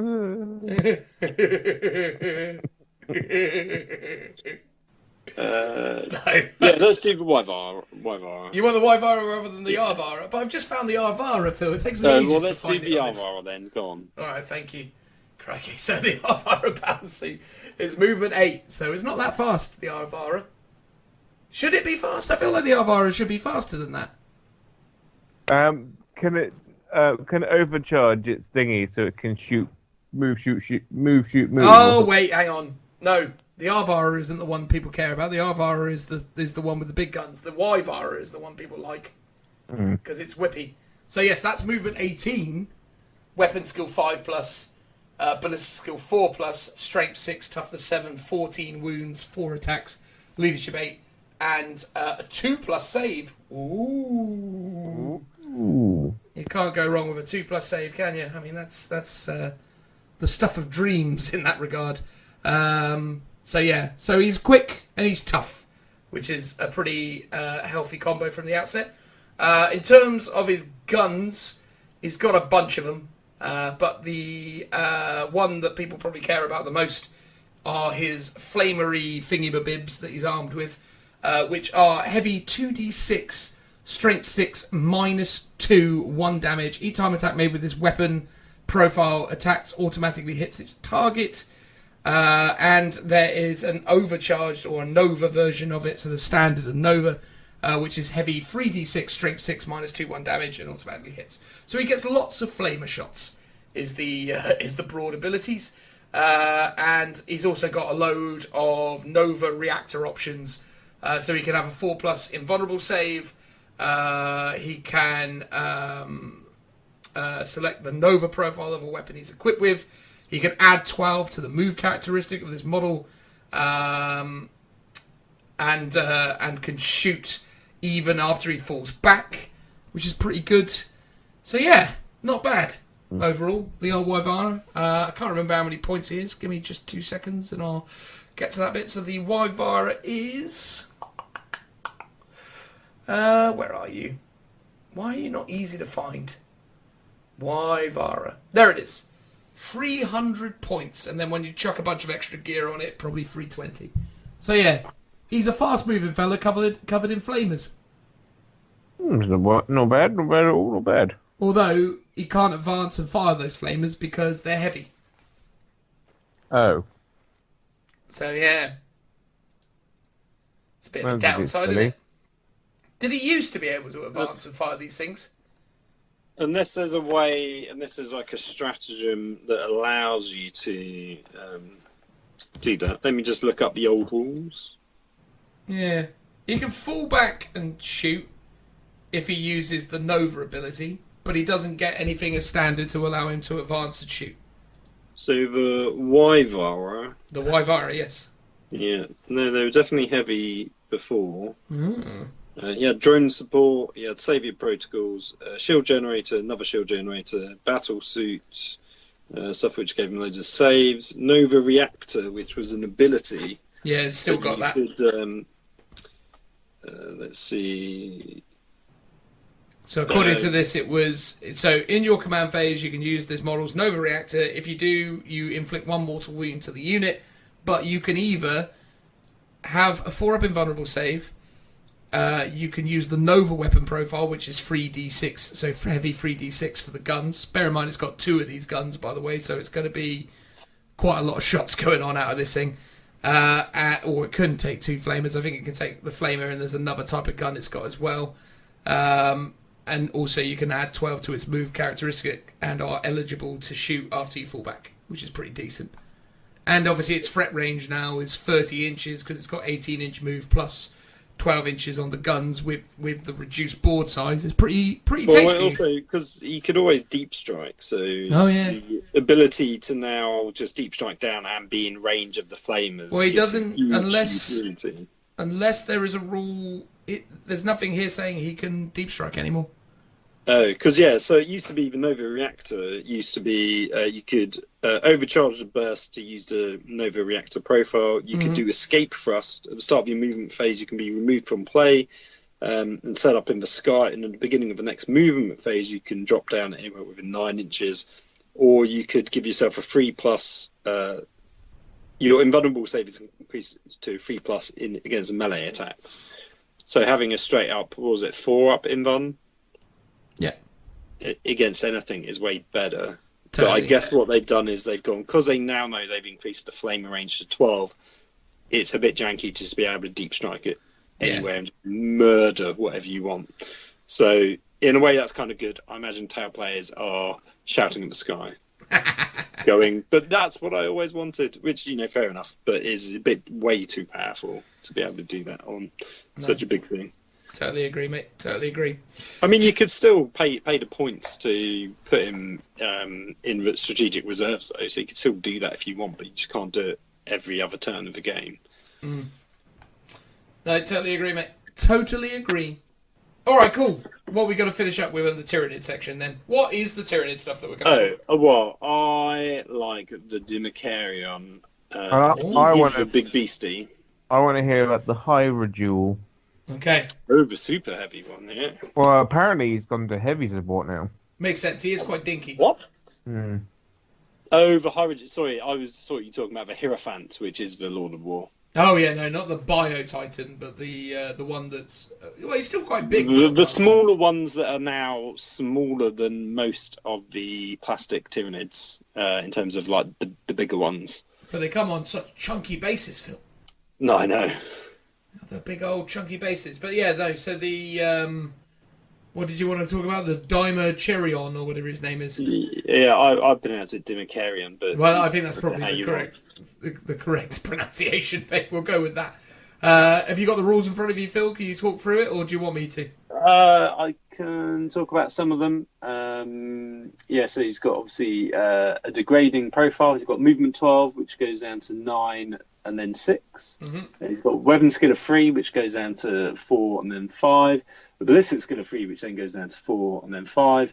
Strength 7, toughness 7, 14 wounds, or was that 18? 18. 18. 6 attacks, leadership 9. Leadership 8. Oh, sorry. Yeah, my bad. It's almost as if I don't have the book in front of me. I know, it's almost like we're just reading it off of a YouTube page. And then a save of a 3+. And then he's... the rest I think you're going to have to read. So he's equipped with massive scything sickle talons and a scything tail is what he's got. Yeah. So the Yeah, massive that's scything sickle talons are melee, +1 strength, so strength 8, -3 AP, D3 +3 damage. Each time an attack is made with this weapon, you can re-roll the hit rolls. That is really good. That is very, very strong. And then his tail is strength user, so strength 7, -3 flat 2 damage. Each time the bearer fights, it makes 1 additional attack with this weapon, and no more than 1 attack can be made with this weapon. Interestingly worded to say, and you definitely can't use it again, Yeah. which is a bit odd, but maybe that combos with certain stratagems. Well, It's a bit of a shame it's only 1 attack, and it's not like it's like 1 attack but hits multiple things in its base contact or something, which you used to get with some of the rules. Yeah. But yeah, it's pretty cool. It's got some cool special rules though. Do you want to read those out? Yeah, so it's a its instinctive behavior obviously is what it is. So it's got the Leaper Killer. This model has a 5+ invulnerable save. In addition, each time this model makes a normal move, advances, falls back, or makes a charge move, until that move is finished, it can move horizontally and vertically through models and terrain features. It cannot finish a move on top of any on another model or its base. So it may phase shift through everything. That is a massive improvement to what it had before, which was similar. But if I remember rightly, it only had a 6-inch move, and its base was predominantly like 6 inches long and 4 inches wide. So it would only really work if you shuffled sideways on something really small. Oh no, it did have 12 inches, but I think the problem is the base is really big. But it is a monster that can traverse upstairs. True. Which is a big change, right? Because very few monsters have the ability to go up. Oh yeah, so before it just ignored vertical distance when you travelled. Yeah, yeah. But with the way the monster rules changed, he wouldn't have been allowed to have finished there. Whereas now I think he can. Because he is just well, because they've sort of done away with all those weird particular rulings. So there was a time where if you didn't have the fly keyword and you were a monster, the only thing you could do on terrain is get off of it. You couldn't move on it. You could only use your movement to get off of it, and you couldn't be set up on it, nor were you allowed to kind of interact with it because you weren't able to essentially go through it. Whereas now they've kind of changed how that works a bit, and it's not so rigidly written. And in this instance, I think he now is able to interact with ruins and terrain features in the same way as infantry, essentially. But you can't end on it though. No, you can't end on top of a model. And terrain features. Okay. Yeah. Oh, no, so he can go over it. No, it cannot finish move on top of another model or its base. But there's nothing about terrain features in there, so he can move up terrain features. Well, he can't because he's a monster though. Monsters can't do that, can they? Well, he can because he says he can move horizontally and vertically through models and terrain features. He specifically states terrain features. Therefore, they have said he can move vertically through terrain features, so he can go up terrain. Joe, what's your verdict? You're right, mate. Yeah, Joe's asleep at the wheel. You still with us, buddy? I am. I'm still here. Yeah, really? Totally. You sure? It's getting late. It's one of those again, isn't it? It's almost 11 o'clock. It's time for Joe's bedtime. Yeah, I was up at 6 o'clock this morning. No, it's fine. Let me just read the Leaper Killer rule to you again, Joe, and then you can tell me what you think.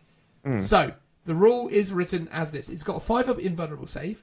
In addition, each time this model makes a normal move, advances, falls back, or makes a charge move, so every sort of instance where it can make a move, because it's not a character, so it can't heroically intervene. Yeah. Until that move is finished, it can move horizontally and vertically through models and terrain features. It cannot finish a move on top of another model or its base. Can it go up buildings based on that rule? I think the idea is it can go up and over, but can't go up and then end, because it still doesn't have a rule that stipulates it can finish a move on a ruin. Well, Well, that's a weird one, isn't it? Because vehicles specifically state it can't go on a building unless it has the fly keyword. Yeah, but it's not a building, it's a vehicle, it's a monster. I think maybe it can. Yeah, I think maybe it can as well. Because why would you mention terrain features if the intent was that it couldn't go up terrain features? Yeah, if it was the intention is it can go over them and like around. Yeah, but why would you go over them if you can just go through them? Yeah, then why not give it because the fly keyword would have been a lot cleaner.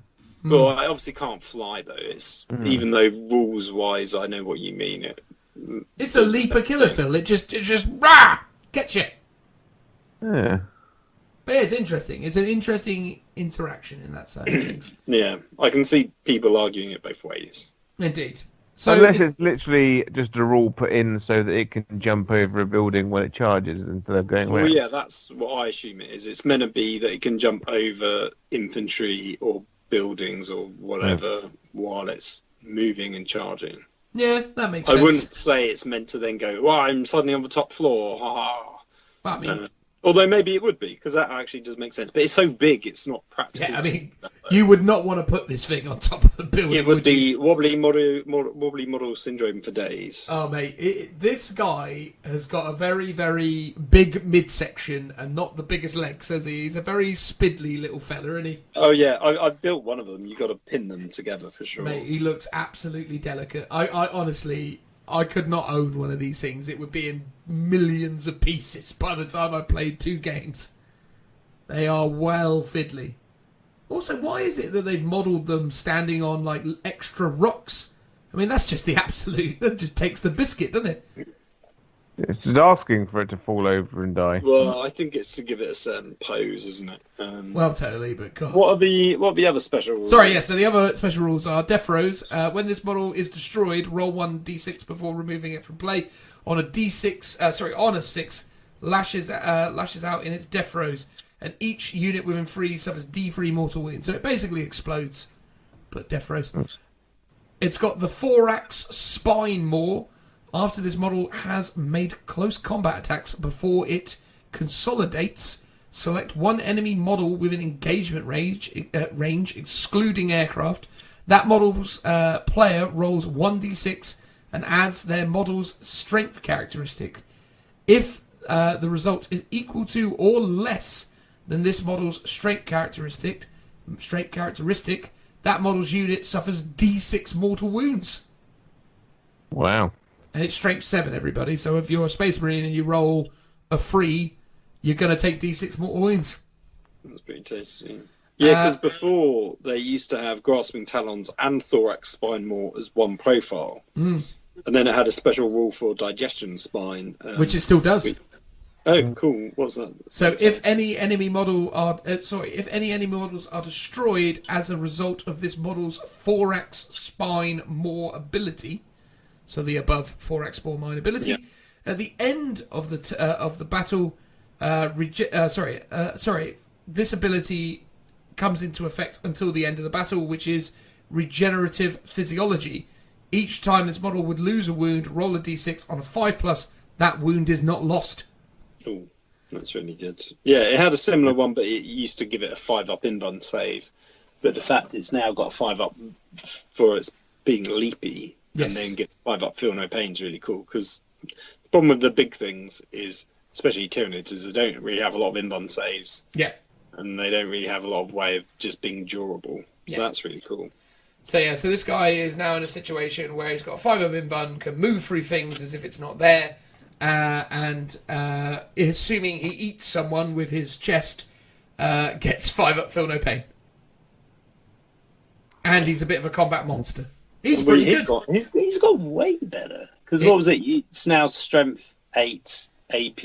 No, strength 7, but strength 8 with the whatever the heck they're called, talon things. Yeah. Yes, yeah, that's what I mean. And then what's the AP now? -3. -3, and then D3 +3. Yeah. Yeah, it used to be strength 7, AP -2, 1 damage. Wowzers. But wait, hold on. And then targeting an infantry, each wound rolled of a 6+. You double the strength and damage is D6, but on a 6-up. So it's way better now. And this guy gets to reroll all his to hit rolls as well. That is good. Yeah, because he used to be like a real, especially in the older books when they talked about what he was for. He was a real like he's hunt down like the characters and HQ models, and like just literally rip out the heart and soul of an army. Oh, indeed. Well, he definitely can do that now. Yeah, he's a scary boy. Time to get those Tyranids back on the battlefield, mate. What Tyranids or Grot tanks? Which would you suggest? Well, I think Grot tanks, obviously. Let's not go crazy. Joe, mate, which type of Hyrule do you want to talk about to close out this segment? The Scythed Hyrule. All right. So, Scythed Hyrule, Joe. It is movement 12, weapon skill 3+, ballistic skill 3+, strength 8, toughness 8, 18 wounds, 6 attacks, leadership 8, and a 3+ save. It's not bad. It's not bad at all. As it gets worse, its movement decreases, its weapon skill decreases, and its ballistic skill decrease. But its strength, toughness, and attacks remain the same. A Scythed Hyrule is equipped with Bioacid Spray and 2 Hyrule Scything Talents.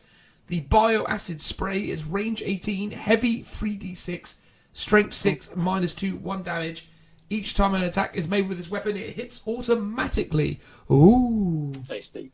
18-inch range, heavy, better than normal heavy flamer.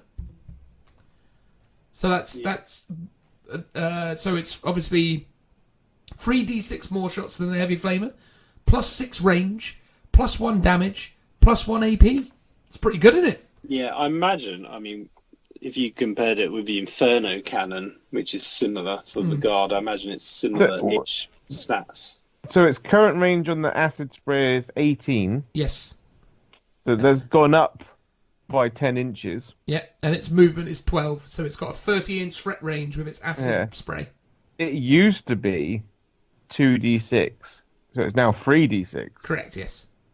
Strength 6. -2, 1 damage. 1 damage. It used to be D3 damage, but I think I'd probably prefer just to have the 1 damage. The 1 damage and the extra range is the extra range, the extra strength. It's solid, man. Yeah. And then it's a decent anti-infantry role. Yeah, and in terms of its Scything Talons, or its Hyrule Scything Talons, they're strength +2, so strength 10, -3, D3 +3 damage. Each time an attack is made with this weapon, reroll hit rolls of 1.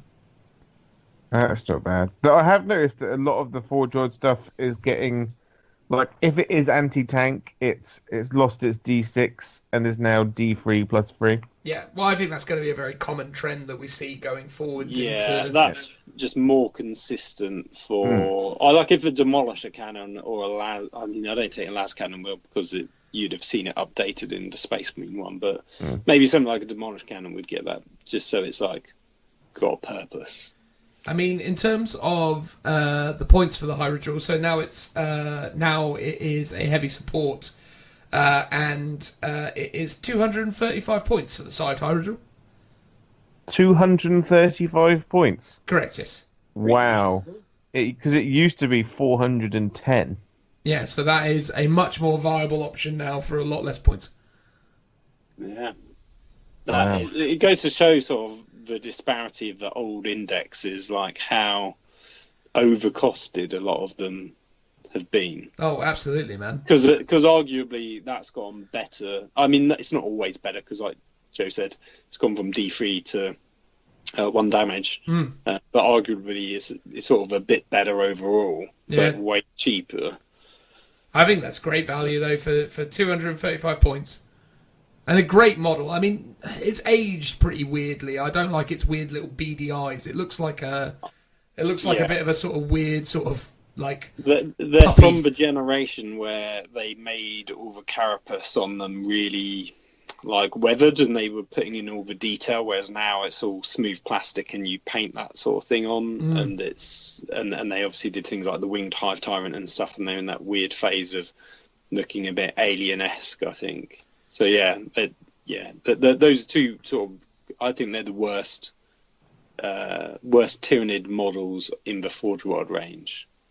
Because it's pretty dated. Yeah, I think for me the best ones would definitely be the Malafrope and the and obviously the Hero Frope, the big Biotitan one. Oh yeah. Yeah, I like the Stone Crusher Carnifex as well. Oh yeah, that's. But then they're just sort of spectacular. like add-ons to the plastic kits. But your Demakirian thingy, Mabib, or whatever he's called, is 230 points, Phil. Oh, that's pretty good. Yeah. Really I mean, good. it's expensive, but he's a lot more durable. Mate, that is pretty great Got some value. viability. Yeah. Yeah. Yeah, I think the Malanthrope has gone up in points quite a bit, though. That's gone up to 150. I think that was sub 100 before. Yeah, have they changed his ability? Because it used to be a bit of an auto-include. Yeah, he did used to always be a bit of a an auto-include, as you said. Hang on 2 seconds. Here he is, Malanthrope. Hang on. Need to pause this video at the right point. There it is. The jig is up. We'll get the book for the next bit of the recording. So his ability is Shrouding Spores. While a friendly high fleet unit that is not Titanic is within 6 of this model, each time ranged attack is made against that unit, subtract 1 from the attack's hit roll. Yeah. Pretty good still. It's alright, but he's not got any, like... I mean, he's got Shadow in the Warp, he's Synapse, he's got an enhanced Toxic Miasma, so at the end of the fight phase, roll a d6 for each enemy unit within engagement range. On a 4+, they suffer D3 mortal wounds. Yeah, weirdly, the Shrouding Spore ability has gone up from 3 inches to 6 inches. Correct, yeah. So it's actually gotten way better. But it does specifically say you can stack it with the Venom Thropes. Yes. Which I don't know if that one does. So I don't know. But you can only. Well, I guess it can, but it doesn't matter because it caps at -1 anyway. Yeah. But you could, I guess, double it up for -2 in case something's getting +1. But that's quite rare. Yeah. And then it's also got this thing called Prey Adaptation. If an enemy model is destroyed within 3 of this model, then at the end of that phase, this model gains the following ability until the end of the battle. Prey Adaptation Aura. Whilst friendly, high fleet unit is within 6 of this model. Each time a model is in that unit makes an attack, reroll wound rolls of 1. Is it against that? What's it against the unit? It's against. So it's not against anything specific. It's just if something dies within 3 inches of this guy or 9 inches. Hang on. No, it's 3 inches. If something dies within 3 inches of this guy, he then has the aura of reroll 1s to wound. Oh, right. Oh, to wound? Yes. Oh, that's cool. Because it used to be if something's slain within an inch of it in the fight phase, anything with the same high fleet keyword gets to reroll hit rolls of 1 against all models of the same faction keyword of a slain enemy, which is like potentially a super powerful army-wide ability, which is arguably too good. So I can see why they've knocked it down to like an aura-specific thing. Yeah. That's really interesting, man. Some interesting stuff for the NIDS. Some interesting stuff for everything, man. And obviously, you know, thank God you stopped me midway through, Phil, from reading everything, because we would have been here all flipping night. But I think there's a lot to get excited about in there, man. Some really interesting options, and obviously we're only scratching the surface at this point. But yeah, I think very exciting. Some very, very good updates for some much needed love for some great armies, right? It's definitely tempting to make me dust off some of my bags of Forge World from up in the attic and bring them down and start doing them. Yeah, it's it all looks good. It's also sort of just positive and nice to actually see the Xenos, armies get some decent love and not get like screwed over. Totally. They seem to have just reserved that for the Krieg, right, Phil? Yes. We'll save that for the next one. Exactly. That's a discussion for another time. Joe, any closing thoughts? You going to go out and get yourself a Tantalus? Yeah. I've wanted the excuse to get a Tantalus for a long time. I definitely want to put it in. I want to get a second Reaper as well. So I think it's a good time for the Drakari to get some cool additions to their army through Forge World, and I'm happy that even though we've got 2 things, they're 2 good things. It would have been sad if like one was okay and then the other one was a bit meh. Yeah. No, I genuinely, as a Craftworld player, I think we've got some incredible options. I think as a general enthusiast for the range in general, I think there's so many interesting things that you can already sort of see in that range. And yeah, I think there's just some amazing stuff that and some. And it really gives you a good reason to dive into the Forge World range and actually start to think about adding some of this to your army. And also, if nothing else, it showcases some very positive changes that we can expect in the future as well, which I'm very excited about because, you know, I'm just hyped for stuff getting better. You know, I think it's exciting. Oh, massively. There you go. Awesome. All right, cool, guys. Well, there you go. That was us talking about the Xenos section. Apparently, we're going to go on and talk about all the other sections, which means this is going to be a 6-hour-long epic podcast, potentially. But I guess the timestamps below will point out how all that came about, or how that ended up. But, yeah, thanks very much, guys. Hope you enjoy Transitional Noise. Woo!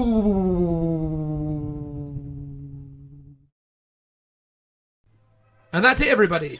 The end of episode 63 of the Lookout Sir Warhammer 40,000 podcast. How did you feel it went, Phil? Yeah, pretty good. Great. Joe, how about you? It was alright, wasn't it? Yeah, not bad. Right, there we go. We've been up long enough. Let's call it there. What do you reckon? Bedtime. Bedtime. Goodbye, everyone. Bye-bye. Bye-bye. Goodbye. Bye-bye.